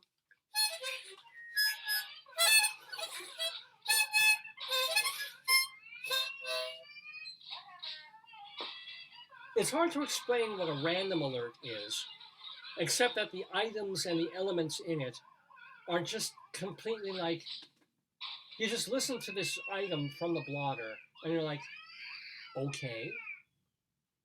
At 9:15 in the morning, and this is when the call came in, a caller on 16th Street said a man climbed up a ladder and tied a shirt around his neck. Yeah, there's the crickets. It's like just. Maybe he was like gonna paint, you know, like you go up the ladder and you. Why on earth is she calling the police? A man goes on a ladder and ties a shirt around his neck. Where was the ladder against? Like just like was he like a performing? Oh, I would call the police if the ladder wasn't leaning up against anything. Like maybe he works for like Home Depot or Lowe's Yeah. or. If the ladder was just like this with nothing supporting it, I'd be like, oh, Jesus does exist. He's back. He's cleaning the gutters. That could be. Well, the gutters are down there. It's right by the sidewalk. And guess what, hon? You've said this many times, you are psychic. You know why? 8th and 8th? Yes!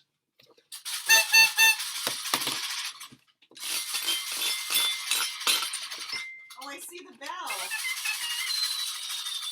Hold on, I gotta get it. We have I an alert. I gotta get it. Hold on, this Oh, is I'll keep it going.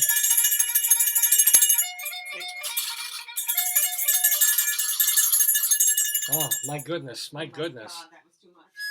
This is an 8th and 8th alert, which means that this item, what happened here, happened at the nexus in Greeley, Colorado of 8th Avenue and 8th Street. It is the black hole of America. Isn't it infinity, right? It is. Not what happens on 8th and 8th stays on 8th and 8th, and yet affects the universe. You know, butterflies in the Amazon are affected by the things that go on 8th and 8th. A caller on 8th and 8th reported people trying to break into the dance hall. Okay. Not really a great story. It's just it happened on 8th and 8th. In the dance hall? Who knew? There's no dance hall. There's actually. Like, why would you need to break in a dance hall? Do you have you have an idea, like you want to do river dance? Like, why do you need to break into a dance hall? There's nothing in a dance hall. I looked it up. They actually have the Conservatory Dance Studio, which is very different. What is it? Like a dance hall is just like a studio, right? There's no. But this was I didn't realize this. It was 2:45 in the morning, so I'm guessing there wasn't much dancing going on in the Greeley Dance Hall. And then finally, ladies and gentlemen, here we go. A woman near 4th Avenue said a man pulled out a gun, pointed it in the air, and yelled, "Pew, pew." Pew, pew? It would be great if it was his fingers, but he actually pulled out a real gun and went, pew, pew. Isn't that what, pew, pew? Pew, pew is not, it's the Pepe Le Pew said. Yeah, well, you know, we go pew, pew. Probably like more like pew, pew. Yeah. Gun noise, I mean, right? And also, pew, pew is where you find a really smelly priest. And that, unfortunately, that concludes our Greeley Crimes and Old Time segment for this Saturday, April 16th. Mr. Horace Greeley was no fool. I'm sure that you'll agree with me that Greeley was no fool. What he is getting at is that Mr. Greeley was no fool. Yippee-yi! Yippee-yi, yippee-yi, yippee-yi, yi-yi, yippee-yi, yippee-yi, yippee-yi.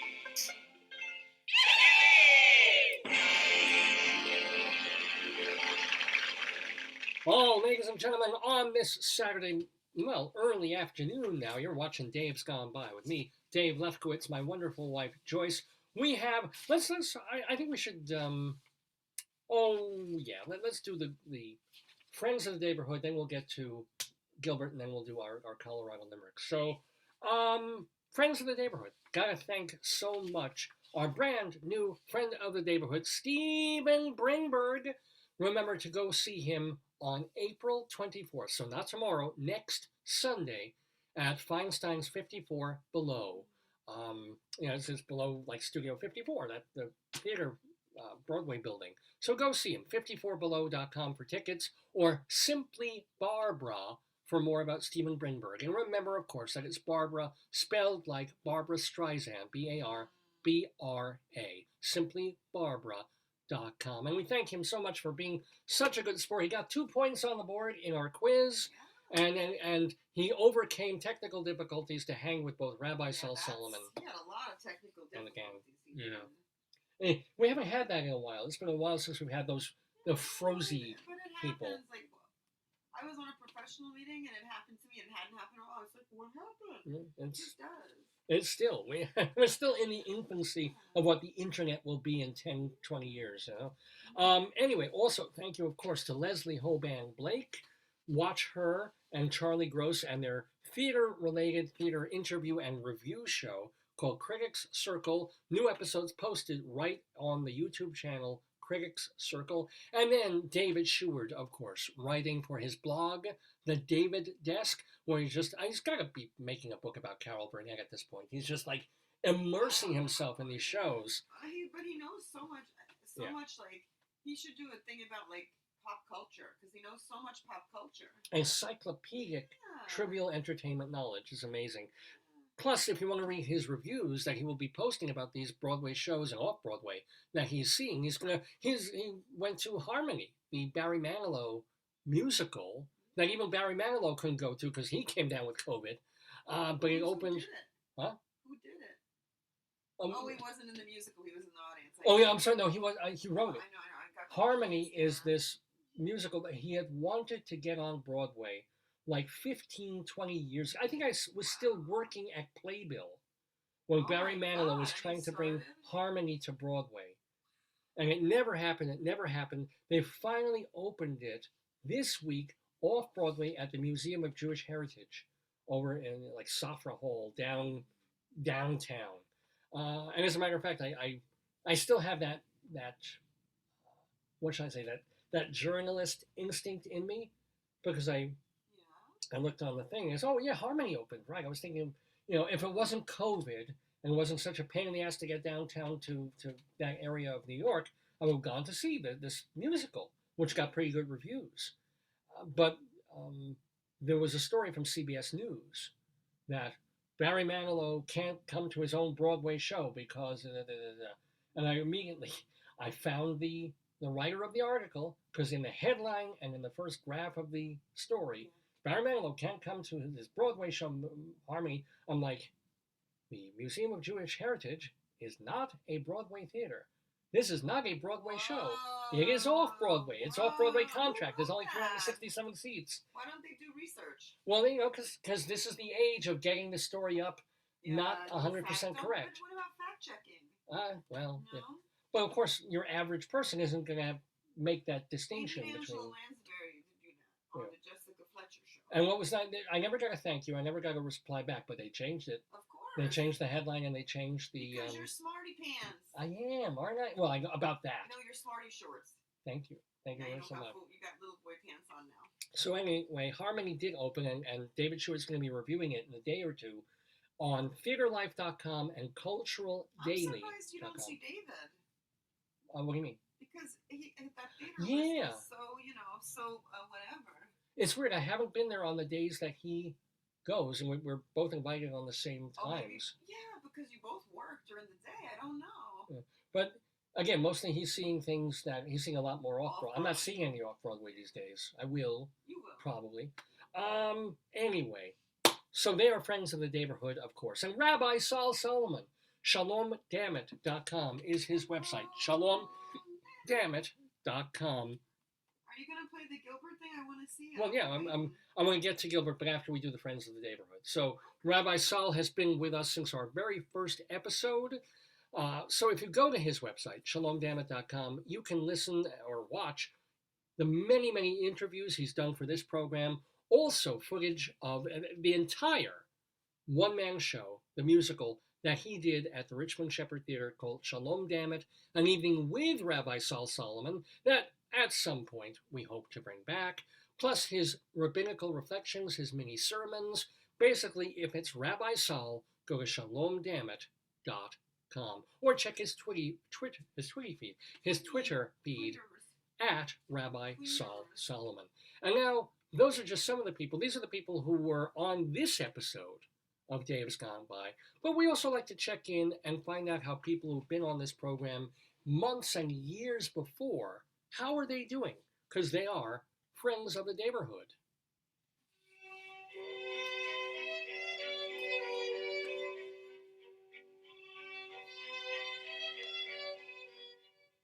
Well, we got to give a hearty congratulations to our friend, songwriter David Friedman. His song, Let the Music Play, written with Paul Rolnick, won a MAC Award. Last week, the MAC Awards were announced, so congratulations. That's the Manhattan Association of Theater and Clubs. We had a lot of people nominated this year who've been on the program. One of the winners was David Friedman. The other was Karen Mason, who took the award for major recording, and her record, Let the Music Play, which was written by David Friedman. So congratulations to both of them. We'll also say, give a shout out to several of our friends of the Daverhood, Leroy Reams, Sidney Meyer, they were talking about Don't Tell Mama before, and Jay Rogers. All of them appear on a new CD produced by friend and colleague Chip DeFa. It's called My Man, Songs of Gay Love with an all-star New York cast. It's available from CD Baby and Amazon and so forth. My Man. Go get that CD with all our friends on it. I want to let you know that my playwright and critic friend Jeffrey Sweet has started making videos about the art of playwriting. He's got it on his YouTube channel, Jeffrey Sweet, and he tackles such things as playwriting is not a literary activity. And the videos are anywhere from like 3 to 6, 7 minutes long. They're kind of bite-sized with one really good idea each for if you're out there writing plays. Jeffrey Sweet. I want to remind you, let's see, that today the Galinsky brothers are doing their improv at the East Village Playhouse over all the way on like 1st Avenue and 6th Street. Galinsky, he was on this program a few years back. Check him out. He's there with his brother doing improv. We'll let you know that tomorrow, Karen Ziemba is in an invited reading of a play called Black Girl Joy, being done by La Femme Theatre Productions. That is tomorrow. Also tomorrow, Christine Lavin will be performing at the Hamilton Older Adults Center on West 73rd Street in Manhattan. And then Monday, big congratulations to Catherine Russell. She has been starring in the off-Broadway show Perfect Crime. It opened 35 years ago. She's been Monday. Continuously? I think over these years, apart from COVID, because COVID obviously canceled your every. That's crazy. For 35. She could probably wake up, roll out of bed, and do that role. 35 years, and you can watch it. You can see her at the Theater Center on West 50th Street in Perfect Crime. Also, Monday, Steve Ross is going to be at Birdland doing a tribute to New York and spring. If you've never seen Steve Ross, you owe it to yourself. He's marvelous. Birdlandjazz.com.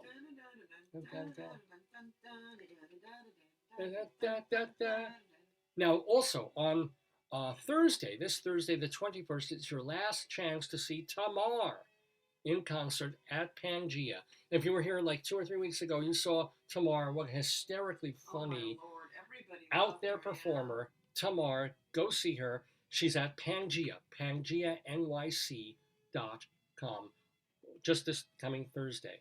Letting you know that on Friday, Electric Hot Tuna, it's Yorma Kaukonen's 80th birthday celebration. Jack Cassidy will be part of that, and they will be at Carnegie Hall. Electric Hot Tuna this Friday. Also, an album release happening this coming Friday.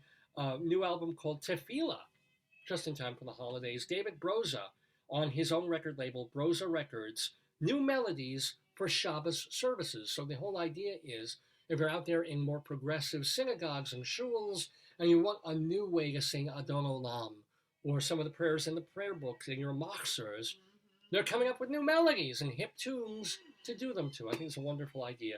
Tefillah by David Broza. I want to remind you that just today and tomorrow, Marilyn May, 94-year-old Marilyn May, in concert at Feinstein's 54 Below. She's calling it 94.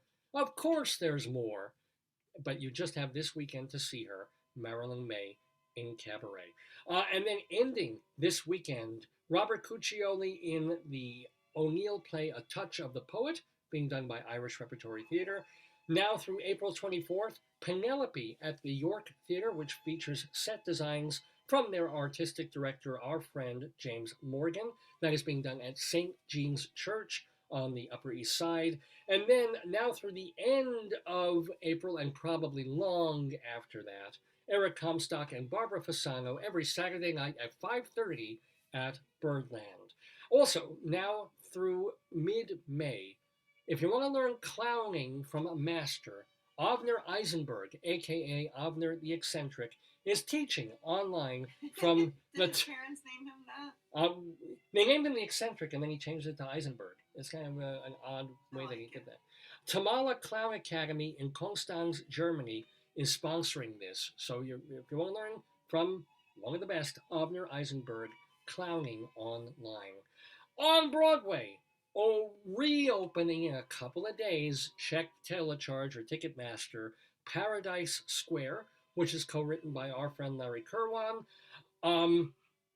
Opening in a week or so on Broadway, Mr. Saturday Night at the Nederlander Theater, which features lyrics by our friend Amanda Green. Chicago on Broadway features Ray Bachor as Amos. That's at the Ambassador Theater. Aladdin has music by Alan Menken at the New Amsterdam Theater. Speaking of Aladdin, we'll be talking about that momentarily. And then Monday nights, Monday nights at Birdland, Jim Caruso's Cast Party. Want to remind you to check out stagebuggy.com, the theater website from our friend Evan Seplow. It's also New York nightlife, not just theater. And then Dr. Demento doing new and old Dr. Demento shows at drdemento.com. Bob Cudmore, bobcudmore.com for podcasts about upstate New York history. And finally, soundsofbroadway.com to hear Broadway show tunes 24/7. And those, my friends, are the friends of the Daverhood.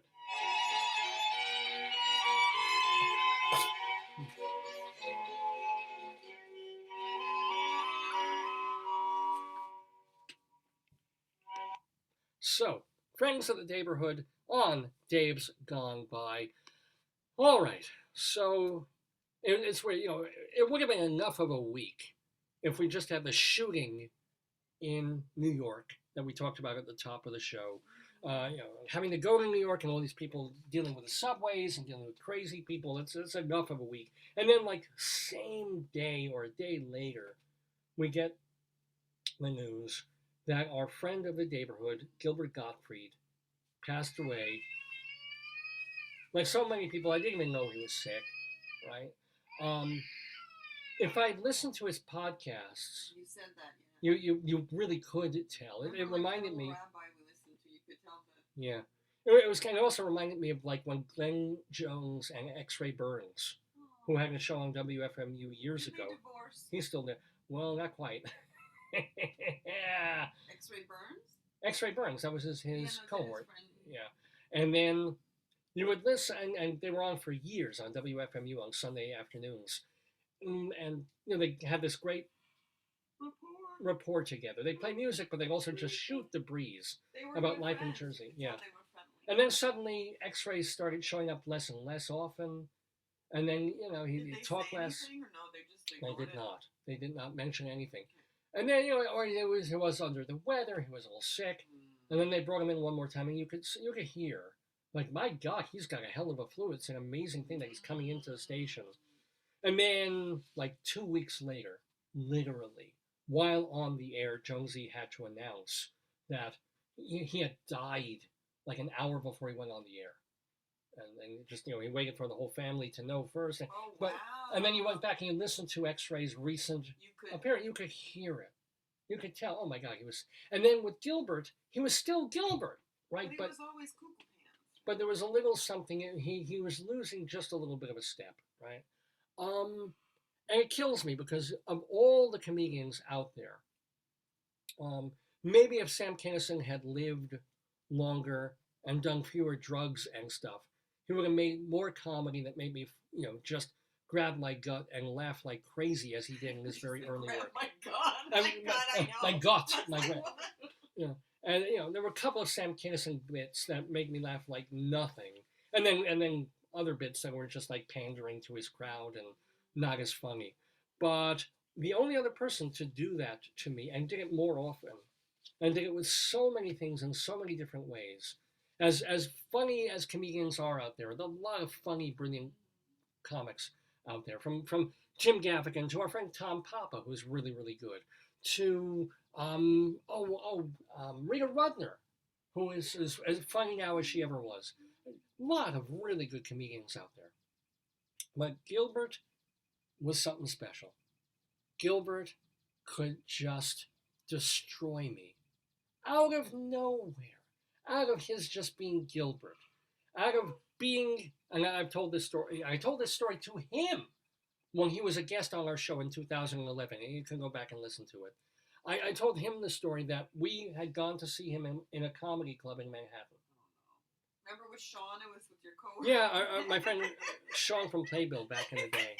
And we sat in the first row or something. We were close. We had great seats. It was probably at Caroline's. It was Caroline's Comedy Club or the Cellar, Comedy Cellar or something. And I finally got to see Gilbert live in person. I'm like, and he's funny, and I'm laughing, and then he starts doing this bit. The Jackie, oh please don't do it. I have to do a little bit of it. I have to. I'm like, it's like Sam Sachs. I have to announce it. I have to announce it. Oh no. So Gilbert starts a thing out of the blue, because everything with Gilbert beautifully is out of the blue. No, things don't have to lead to other things. And he starts doing Bela Lugosi and Humphrey Bogart doing their wonderful take on Abbott and Costello's Who's on First. And he just starts doing it. It's like, what's the guy's name on first base?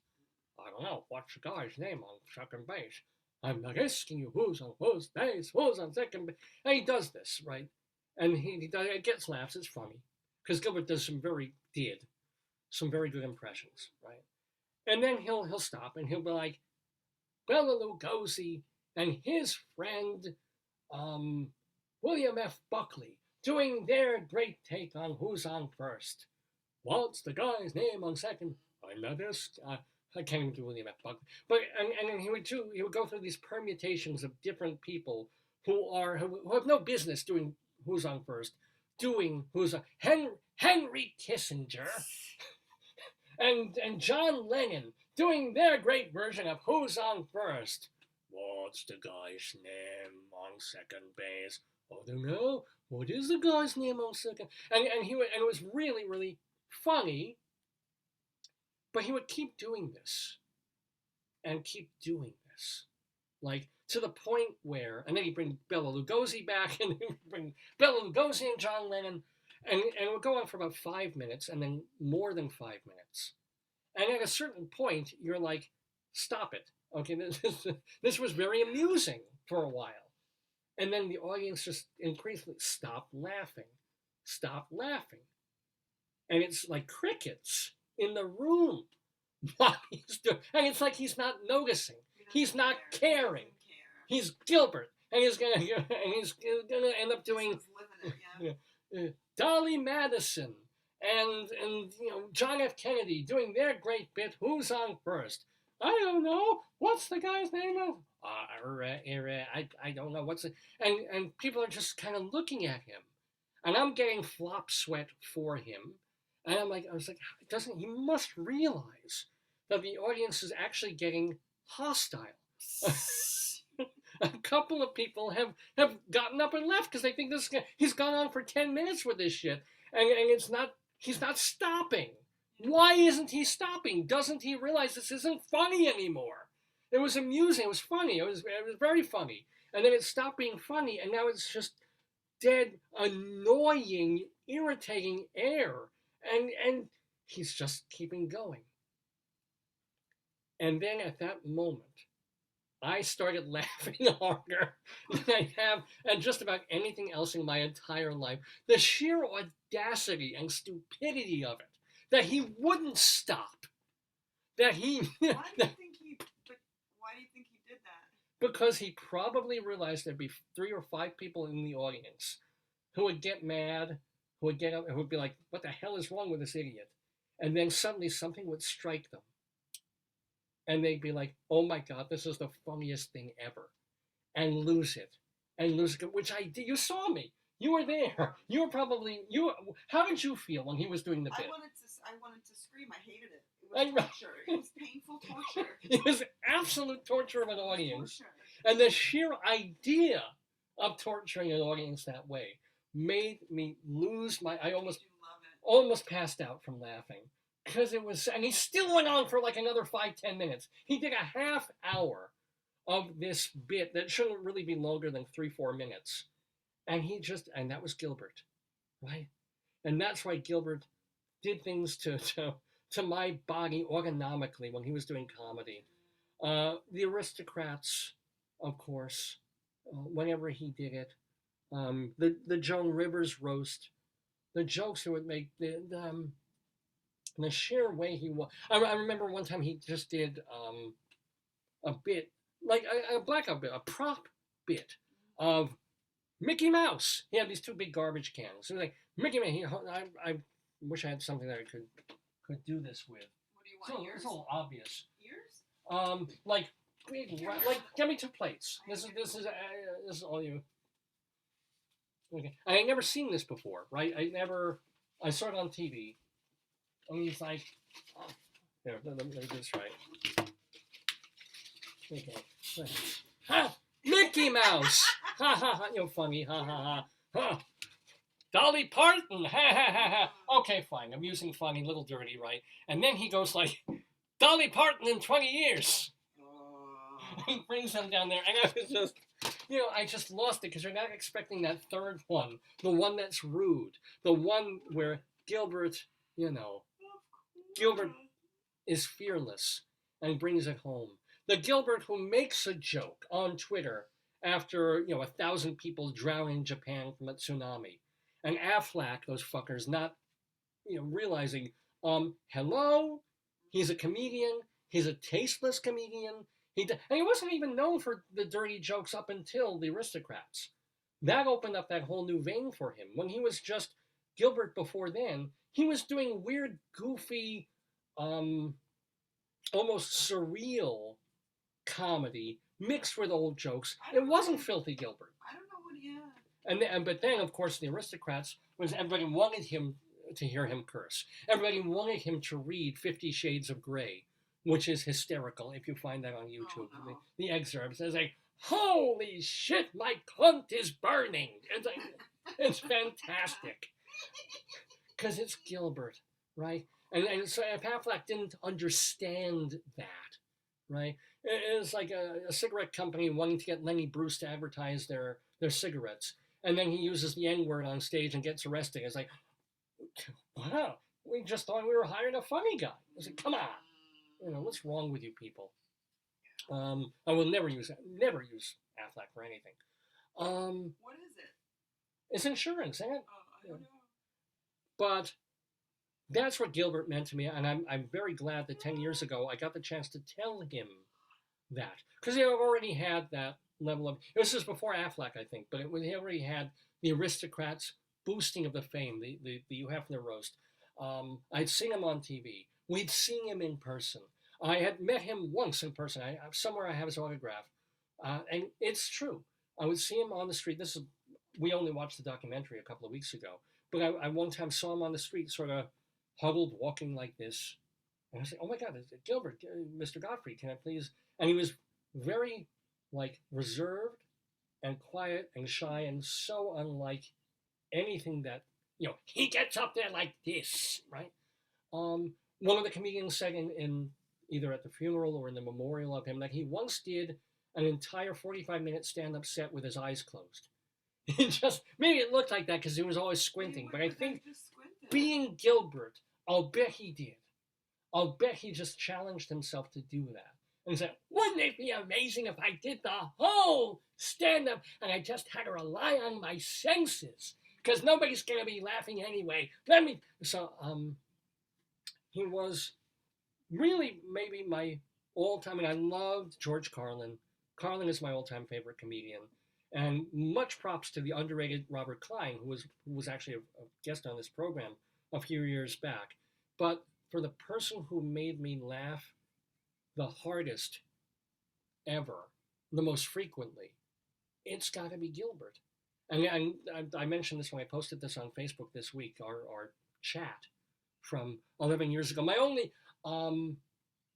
My regret is, first of all, that he didn't want to talk to Rabbi Saul. When we were setting this up with his wife, his lovely wife, Dana, who set up the interview, I said, hey, any chance he would talk to Rabbi Saul? I said, no. He's kind of the alpha, if you will. We only two alphas doing this. So he talked to me instead of Rabbi Saul. But that allowed me to talk with him and to tummel with him. And I'll spoil it, but you'll go listen to the audio anyway. And the funniest moment I've ever had on this show, for me, my personal funniest. Because, when I'm doing the Today Yesterday quiz and I'm joking around with a guest or Rabbi Saul you're laughing and you're having a good time, but sometimes you're over laughing. You're laughing to make the guest feel good. They make a joke. If you're watching at home, you might raise a smile or a chuckle. But if you're in person, it's like watching a Broadway play on Broadway in the seats versus watching at home. If you're sitting in that seat, there's people laughing around you. You want to help them out. You want to get the atmosphere going. You're laughing harder at jokes and moments than you really would if you're just kind of seeing them on a screen somewhere. We barely even lift an eyebrow. It's part of the culture. It's part of what you do. And it's part of being a host of something where you're smiling and laughing at the guests and, and you mean it, but it isn't from the guts, right? It's a head laugh. It's a laugh that says, they're trying to be funny. They are amusing. I want my audience to laugh. I want to be convivial. I'm going to laugh with you. Now, it's very different from the very rare moment when I just lose my shit. When I'm just like, it bypasses the head. It even bypasses the heart. It just goes into the solar plexus, the joke. And you just go, you plots. Joyce has seen me do that. She saw it happen. She thinks I got a hernia when I was watching the South Park movie. Because when they did Uncle Fucka. You started laughing so hard and you bent over and you screamed. Yeah. I doubled over. I was because I couldn't. The problem is when I laugh like that, I can't catch my breath. I would love to keep laughing like that, but I would pass out. Yeah. So I have to stop myself from laughing as hard as I want to because I need to breathe. Mm-hmm. That happened in the South Park. It used to happen to me when I listened to George Carlin records, and it happened with Sam Kinison, and it happened with Gilbert, and it happened with Gilbert in a moment on my show. Oh, right? Really? And because it happened with Gilbert when he was doing the old Groucho bit on Howard Stern. I would listen to that. I still do. But it happened when we were just talking. And we realized, or I realized, I think, that we talked for a certain amount of time and we hadn't yet mentioned the Holocaust. You put two Jews in a room, there's almost like an invisible timer. You have to, within 10 minutes, if there's Jews in a room, the Holocaust has to come up.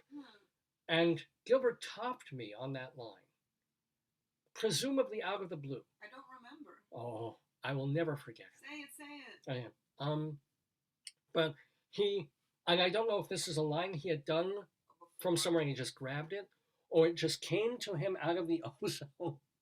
But talk about offensive. But so I say, we really, 2 Jews, we haven't even mentioned the Holocaust yet. And Gilbert, without missing a beat, replied, he said, I really think if the Holocaust had gone on just a little longer, Jews would have found a way to make a profit. Oh my God!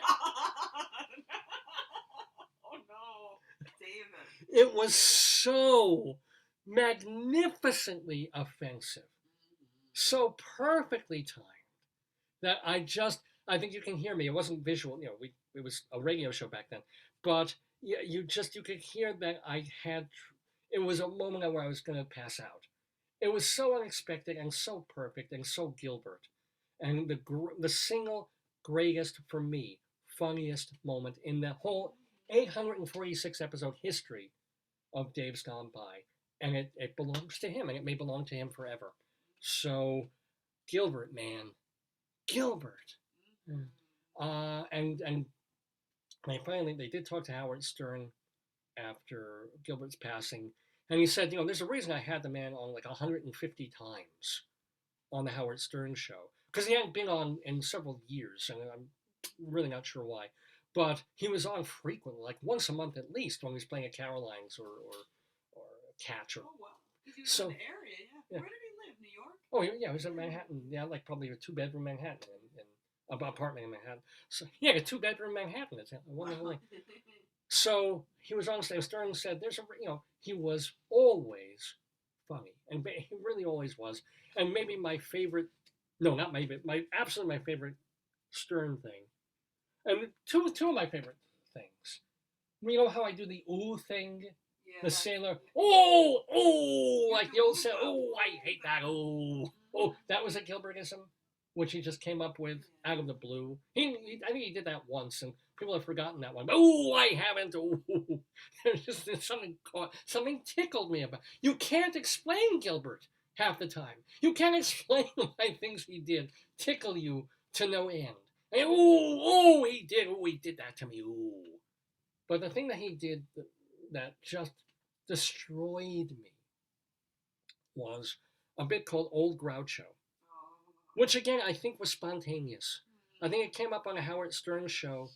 He did it once, and I don't have the audio on that, and then he did it again the second time, and that's priceless, and that's on YouTube, where they were talking about Dick Cavett being able to interview the real Groucho Marx later in life. Dick Cavett had a show, and Dick Cavett was an absolute acolyte of the Marx Brothers, and particularly of Groucho Marx, because Cavett was a comedian before he became a talk show host and everything else. So this thing of, oh my God, Groucho Marx is alive, my idol. I can get him on my program more than once and talk about vaudeville and talk about Groucho, Harpo and Chico, and talk about You Bet Your Life, and talk about being Groucho, going through the Depression, and Groucho, right? So, Dick Cavett doesn't go like that. Dick Cavett's always, of course, much more like this. But in his heart, you can tell it's Groucho. Problem was, Groucho at that point wasn't 30 or 40 years old, or 50. Groucho was getting towards, like, later Grouchohood, and being wheeled around by Aaron Fleming, and with the funny pom-pom hat and the thing. So you got him on there, and he could speak, and he was he wasn't amazing. Yeah, he was still there, but he was there and slowly starting to lose it. It's like what people have said about An Evening with Groucho, the 2-record set that they did with Marvin Hamlish, actually doing the panel on that. If you get that, you can listen on YouTube. It's Groucho did An Evening with Groucho that all the college students just flocked to be in the presence of Groucho, just kind of answering questions and being prodded by Marvin Hamlish and index card questions from them. And people say, you know what, that would have been the most fantastic evening if they'd done it 5 years earlier. But it's still a fantastic evening, because it's friggin' Groucho, and he can still get off a line here and there. So, but Groucho would be on the Dick Cavett show at a certain age. And you know, you felt, you're like, oh, you wanted to root for him. You rallied for him. It was like, because he was mostly there. But other times it's kind of like, well, he's drifting off topic. He's not going somewhere where, you know, where the question was, and it's not really landing on a joke or a real memory that we want to hear from Groucho Marx. He was old Groucho. So unlike a million comedians who have done Groucho Marx, zillions of people have done that. Frank Ferranti, our guest, who was in the Daverhood, and one of the last guests on Gilbert's podcast a few weeks ago. It was a wonderful episode of the show. Frank Ferranti, you know, he's right on PBS this month. He's going to be doing They Groucho also Marx. do him in his heyday. They do heyday Right. Groucho. Heyday Groucho. Like Or, Marilyn Monroe, they don't do her sloppy on drugs. They do her when she was the most of beautiful. course, right now. of course. And even Or Ferranti, Elvis, like Elvis, yeah. you know, nobody does fat Elvis on the I toilet. like the double cheeseburger. They bring back, you know, 3D. What do they do with the hologram Elvis? Holographic. Rather than have John Goodman come on with like a slapped on duck thing wig with like a peanut butter and jelly sandwich, banana sandwich, sitting on the toilet and saying, "Going on my house, no." Quang all the time. No, I mean, nobody. I would want to see that. I would want to see old That's sick for the Elvis. fringe. That's for the fringe. Yeah, I want to see a show with like Kurt Cobain sitting on the toilet, the gun cocked with his toe near the trigger, and like singing, you know, "All apology." Oh, shut up, Courtney. Yeah. And even Frank Ferranti, he would do Groucho looking back, but Groucho in his 50s, like looking back at a wonderful and difficult life. But Gilbert, seeing this Dick Cavett thing, started doing the ancient Groucho. The Groucho's like, in my day, Harpo and Chico were my brothers. And a brother is when your mother has another child. And that child could be older than you, or it could be younger than you. And then it was just like, oh, yeah. This child is a small human. Right, yes. And Not a full-grown human. They come out as a baby. And the spontaneousness of Gilbert improving that on the Stern Show is one of the greatest, most hysterical things I've ever heard in my life. And the irony, man, I talked to you about this earlier in the week, but I haven't told you my fan base about this. The irony, so incredibly ironic, that here's Gilbert making fun of Groucho in his dotage. Gilbert, in his last months, has this disease that has weakened him. That is, you know, who knew, but that is going to take him out. Right? So he's still Gilbert, and he's still mentally all there, but he is depleted a bit. And you can hear this on the last couple of podcasts, which were only a few weeks before he died.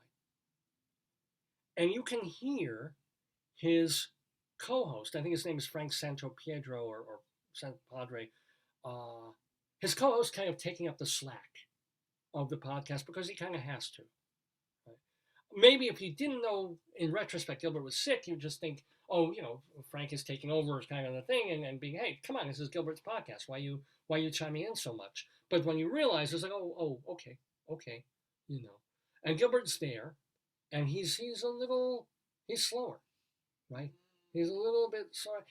And suddenly, I was listening to the podcast with Frank Ferranti, the Groucho impersonator. And you can hear Frank and the other, the co-host, kind of jollying up to Gilbert, trying to coax him. When Gilbert would say something amusing or relevant, they overlaugh, as I was just talking about a few minutes ago. They yes, Gilbert, oh, that's a great story, Gilbert. They're suddenly doing to Gilbert what Cavett had to do to Groucho. What we all felt in our hearts that we wanted to do. Oh, Groucho, that's so great. You know, he'd tell some joke that was mildly amusing, but there's a little bit of the old Groucho. Yes, Groucho, we love you. And there's that sense of them doing that for Gilbert, to Gilbert, because Gilbert was losing the thread, even though he was 67 years old, because he was weakened by whatever medicine he was taking to combat this version of muscular dystrophy that he had. That was not wrecking his head; it was wrecking his heart, his pulmonary system.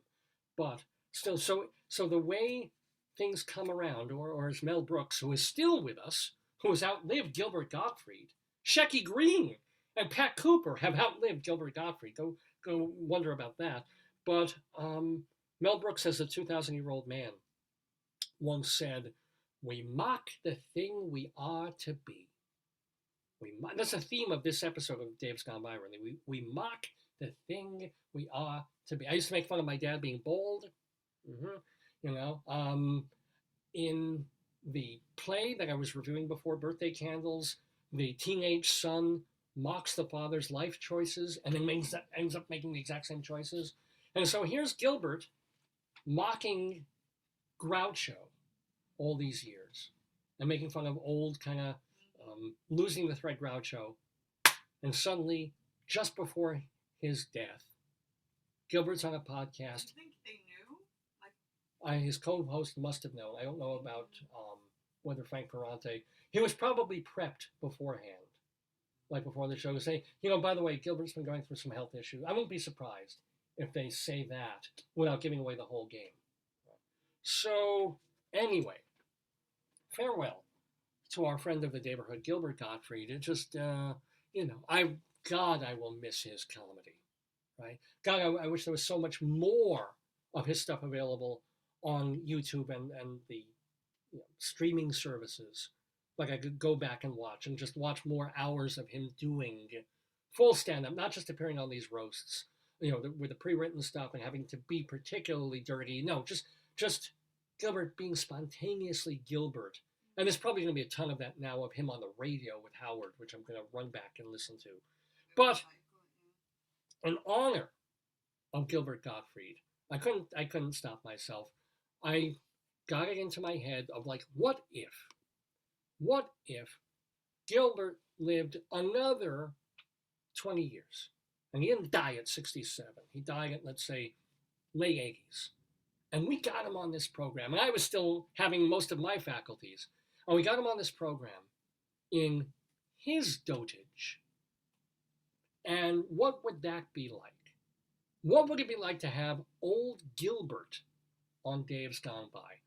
So I put it together as kind of an audio piece, but I threw some imagery in it to help you keep, because I'm not that great with voices, as you can tell. I'm certainly not Gilbert with voices. I'm going to share my screen, and let's watch the little skitlet in honor of the great Gilbert Gottfried, the late, great Gilbert Gottfried. This is a skit called Old Gilbert on Dave's Gone By.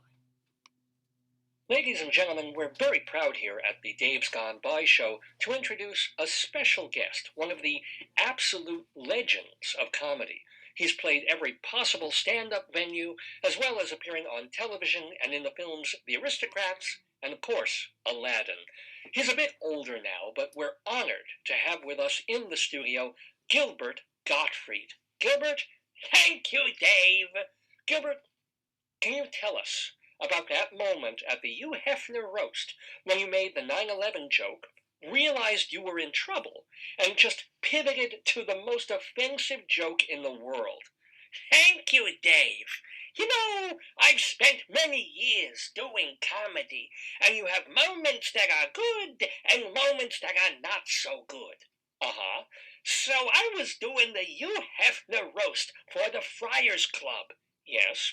Now, Hugh Hefner, I don't know if you know this, but Hugh Hefner used to publish a magazine called Playboy, and there'd be girls in there with no clothes on.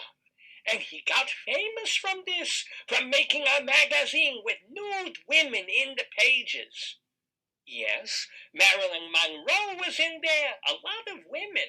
Well, but you were mentioning the roast. Yes, now, back in my day, a roast was what you did to a chicken or a side of beef, and it was very tasty, and you could have it kosher or not.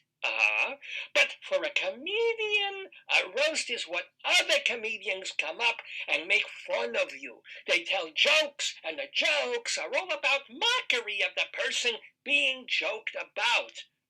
Right, so they're telling jokes about Hugh Hefner, who made this magazine, Playboy, right, with the naked women. You know it? Yes, but the whole aristocrats thing. Yes, I'm telling jokes to Hugh Hefner, and no one's laughing, which I'm used to. So I thought, uh-oh, let me tell the dirtiest joke in the world. And that was it.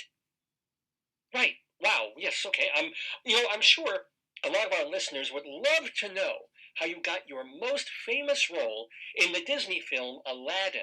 Ah, Aladdin! So, my agent gets a call from Walt Disney. Not actually Walt Disney. He's been dead a long time and frozen somewhere. Right. But Walt Disney made a studio.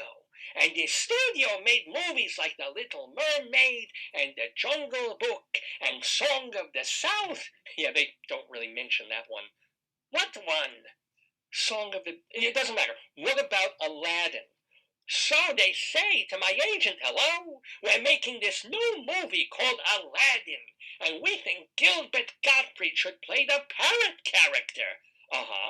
Now, there's an irony here, because animals don't talk in real life, but they do in some Disney pictures. Yeah, but parrots can talk in the real world. They can say dozens of words and even imitate a person singing. Right. So in this movie for Disney, unlike others of their movies where animals talk, but not in real life, I would be playing a parrot that talks in the movie, just like a parrot might talk in a pet store. I thought that was very interesting. Right. So in doing the voice for Aladdin, did you just use your regular comedy voice, or did you tweak it to be more cartoon-like? Did they process your voice in post-production to make it higher or cuter or something like that? What was the question? How did you come up with the voice for Iago? Well, of course, I wasn't on the screen. Right. You heard the actors, but we recorded all the voices. Sure, Robin Williams. Yes, he was in that. In Aladdin, yes. Do you have any memories? Very funny man. Of course. Well, please tell us about Robin Williams. Well, we weren't on screen together because we recorded the voices in a control room, but we would kid around. Yeah. This wouldn't go in the movie. This was just the two of us making jokes. For sure. The movie already had a script. Robin Williams would improvise some jokes that they would add, but we also made jokes that weren't for the movie at all, because we're comedians. Yeah. So, when you first saw Aladdin, the finished movie, did you sense it would be a smash? You never know. You hope, but you never know. When my agent called and said, listen, Gilbert, Walt Disney wants you to play the parrot in their new movie called Aladdin. And it's got Robin Williams in it, and it's just after Beauty and the Beast, and you would be co-starring in a Walt Disney animated film. Yeah. Now, back in my day, animation was a cartoon that you might see on Saturday morning, or maybe prime time like the Flintstones or the Jetsons. Right, on a whole other level. But it's still the same idea. The animator makes a drawing, and then he makes another drawing that's almost the same as the first drawing, but just a little different. And then you put the drawings next to each other, and it looks like they're moving. Then you put a whole bunch of these drawings together, and you flip them very quickly. And that's Aladdin. We've been chatting with Gilbert Gottfried here on Dave's Gone By. We'll be back after this. Affleck! Save it. Well, yeah.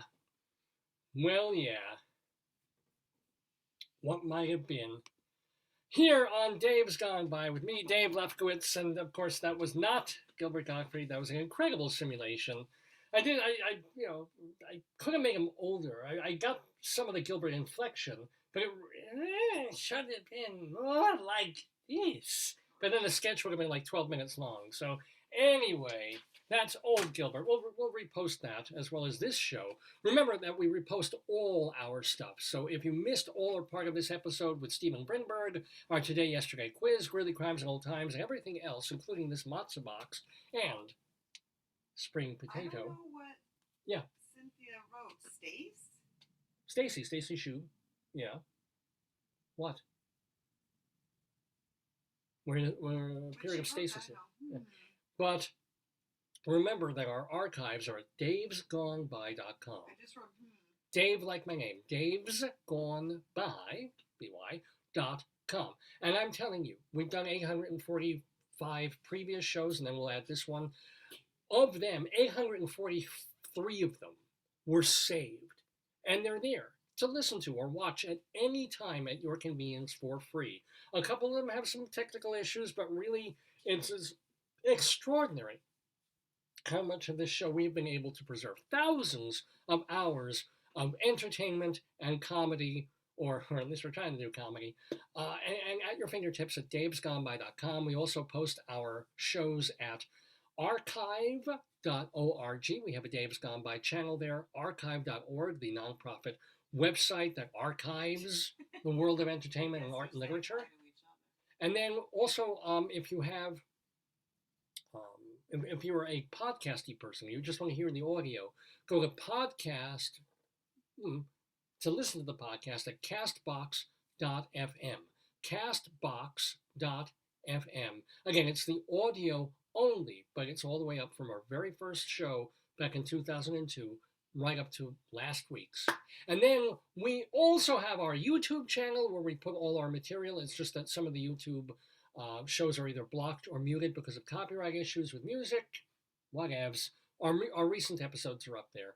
Plus, if you live in the Nassau County area and you have Altice Cable Vision, Channel 20, Tuesday nights at 9:30, a 1-hour excerpt of Dave's Gone By. It's purely random. I mean, it's not the best way to see the show. But if you happen to be watching TV instead of on your computer and you're flipping the channels, 9:30, Tuesday nights, there I am, Channel 20 on Altice Cable. So many ways to see and enjoy this program, whether you're looking for entire episodes or if you go to davesgoneby.com. We also have a separate archive of just the interviews that have been extracted from the shows.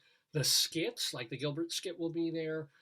The songs I've written, I mean, just go there. And also, please go to davelefkowitz.org to read my writings, to read my theater reviews, my song lyrics, my one-act plays, my interviews that I've done with people. And it's about 1,200 items there by now in davelefkowitz.org. I keep dredging into the archives and adding more as time permits. davelefkowitz.org. It is 1 p.m. Eastern Time. We've hit the 4-hour mark on a show that's supposed to be 3 hours long. That's how it goes, folks. So anyway, are we done? I mean, we've done so much. We've thanked all our guests. We've done Friends of the Daverhood. We've talked about Gilbert Gottfried, played the quiz, Greeley Crimes. I think have we finished everything, dear? Have we? you got us a limerick is a 4-stanza, I believe. How could I have forgotten, my darling? Yes, the Colorado, let me introduce it like really old and ancient Gilbert. Colorado limerick, damned. States are the United States had a war when they made states, and some of them were good states and bad states. And then we have a president who is over the states, and in Colorado they have a high state and a mountains, and they have some goats live there, and they like to ski. Skiing is when you take 2 poles and 2 pieces of wood and you go down a mountain really fast. Now, by poles, I don't mean Polish people. I mean, so, oh yes, ladies and gentlemen, we are going today, by the way, to Northglenn, Colorado, Northglenn, Colorado. I've written a short poem about it. Is it, oh God, yeah, it's bad. It's a bad one. Get the kids out of the room for our Colorado Limerick of the Damned. You're the poetry man. A limerick is a comic verse of 5 lines, in which lines 1, 2, and 5 will end with words that rhyme. And likewise, verses 3 and 4 also end with words that rhyme. So this is a limerick. Rocky Mountain, Colorado, Colorado. I'd like to take a bow for Groucho and Chico. No, let's do the limerick. Let me tell you also a little bit about Northglenn, Colorado. It's one word. It's not like North and Glen. It's Northglenn, Colorado. Home rule municipality in central northern Colorado, not too far from where we were living in Greeley. Pretty big. It's 31,000 people, and was done as a planned. Yeah. It was done as a planned community in 1959. This is not one of those places that's a ghost town in Colorado. It's got like an old shack and one church. And no, this is a real happening place. And it's got the Parsons Theater there for live theater and films, and a large arts focus in the town. And if you go to their website for Northglenn, Colorado, there's tons of things to do there all year long. For example, Cops versus Kids Kickball Challenge. I can't imagine that going well. A May food truck carnival. Bubble Fest. They have Bubble Fest. And they have a teddy bear picnic, plus some of my favorite things, dumpster days and landfill days. Dumpster days are Here again. And what it means is, of course, you can take stuff that you can't ordinarily throw out in the regular trash and bring it to days when you can put it in a dumpster, put it in a landfill. So, yeah, pretty cool community there, Northglenn, Colorado. And that is why I've written a poem that's really, really awful and disgusting. It's a limerick. They're supposed to be that way. 5 lines. It'll be over soon. It's like the booster shot of horror. Our Colorado Limerick of the Damned for Northglenn. A virginal girl from Northglenn was terribly shy around men. But then she met Pete, so kind and so sweet, she fucked him again and again. I send that one out to Gilbert.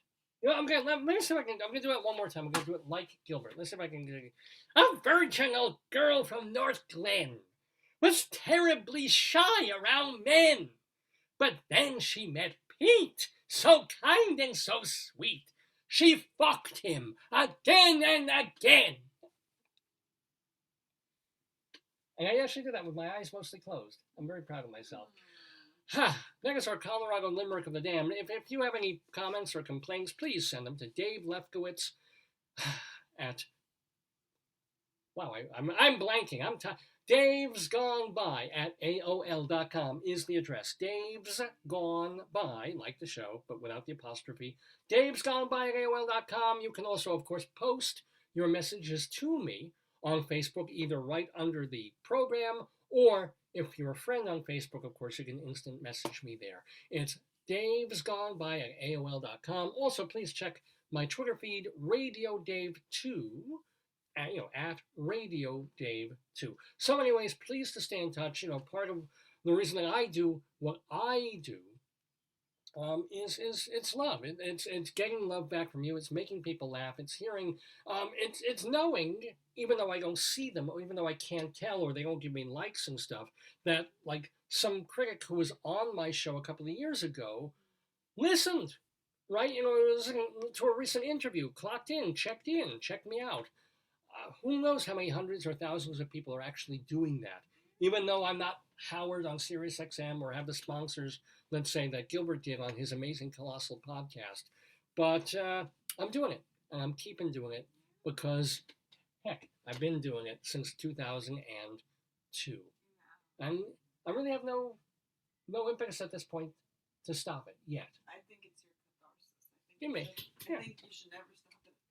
This is where I go at the. I mean, shorten it. You'll be like old Dave. I'll be like, "That's good, honey," and you'll be talking into like the toothbrush, or you'll be talking into the TV or something, and we'll pretend it's your show, you know. How come this isn't? Yes. Hello? Hello? There it goes. David, we'll have to prop you up on like 75 phone books to get you so that you can see this. You'll see just your forehead. It's like old people in Florida and the steering wheel. It's like, oh, honey. it's Poor like, honey. there goes the Day. there goes the day.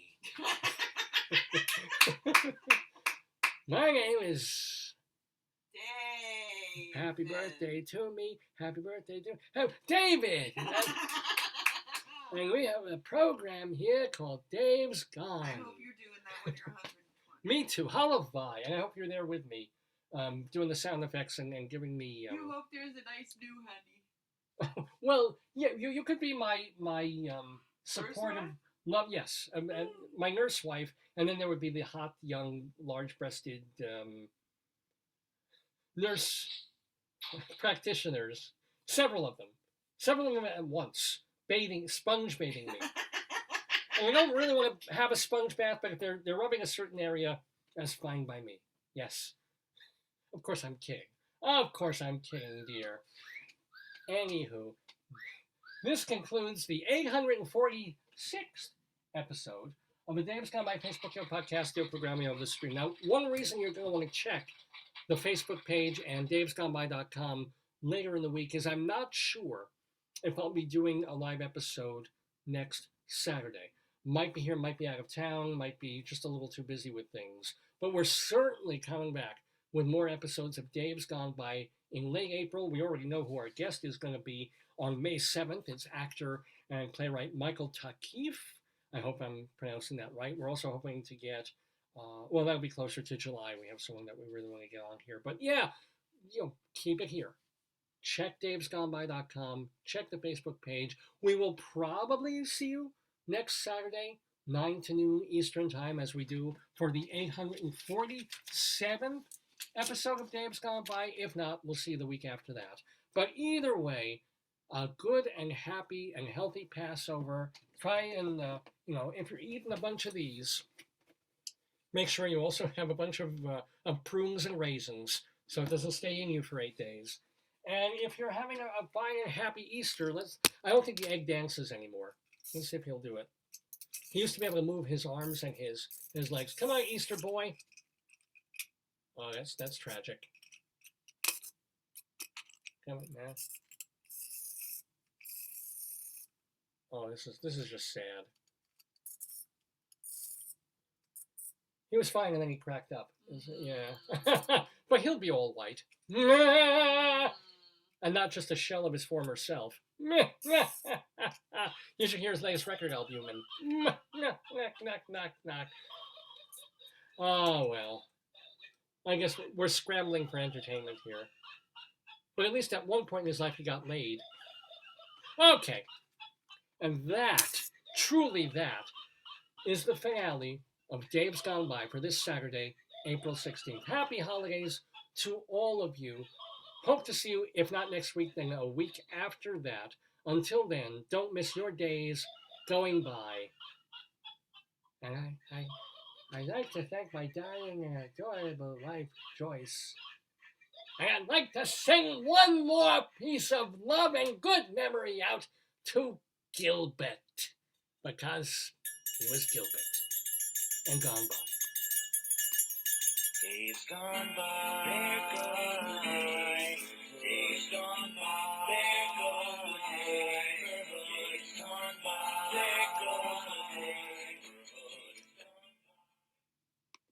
by. I don't know about you, but that show was excellent.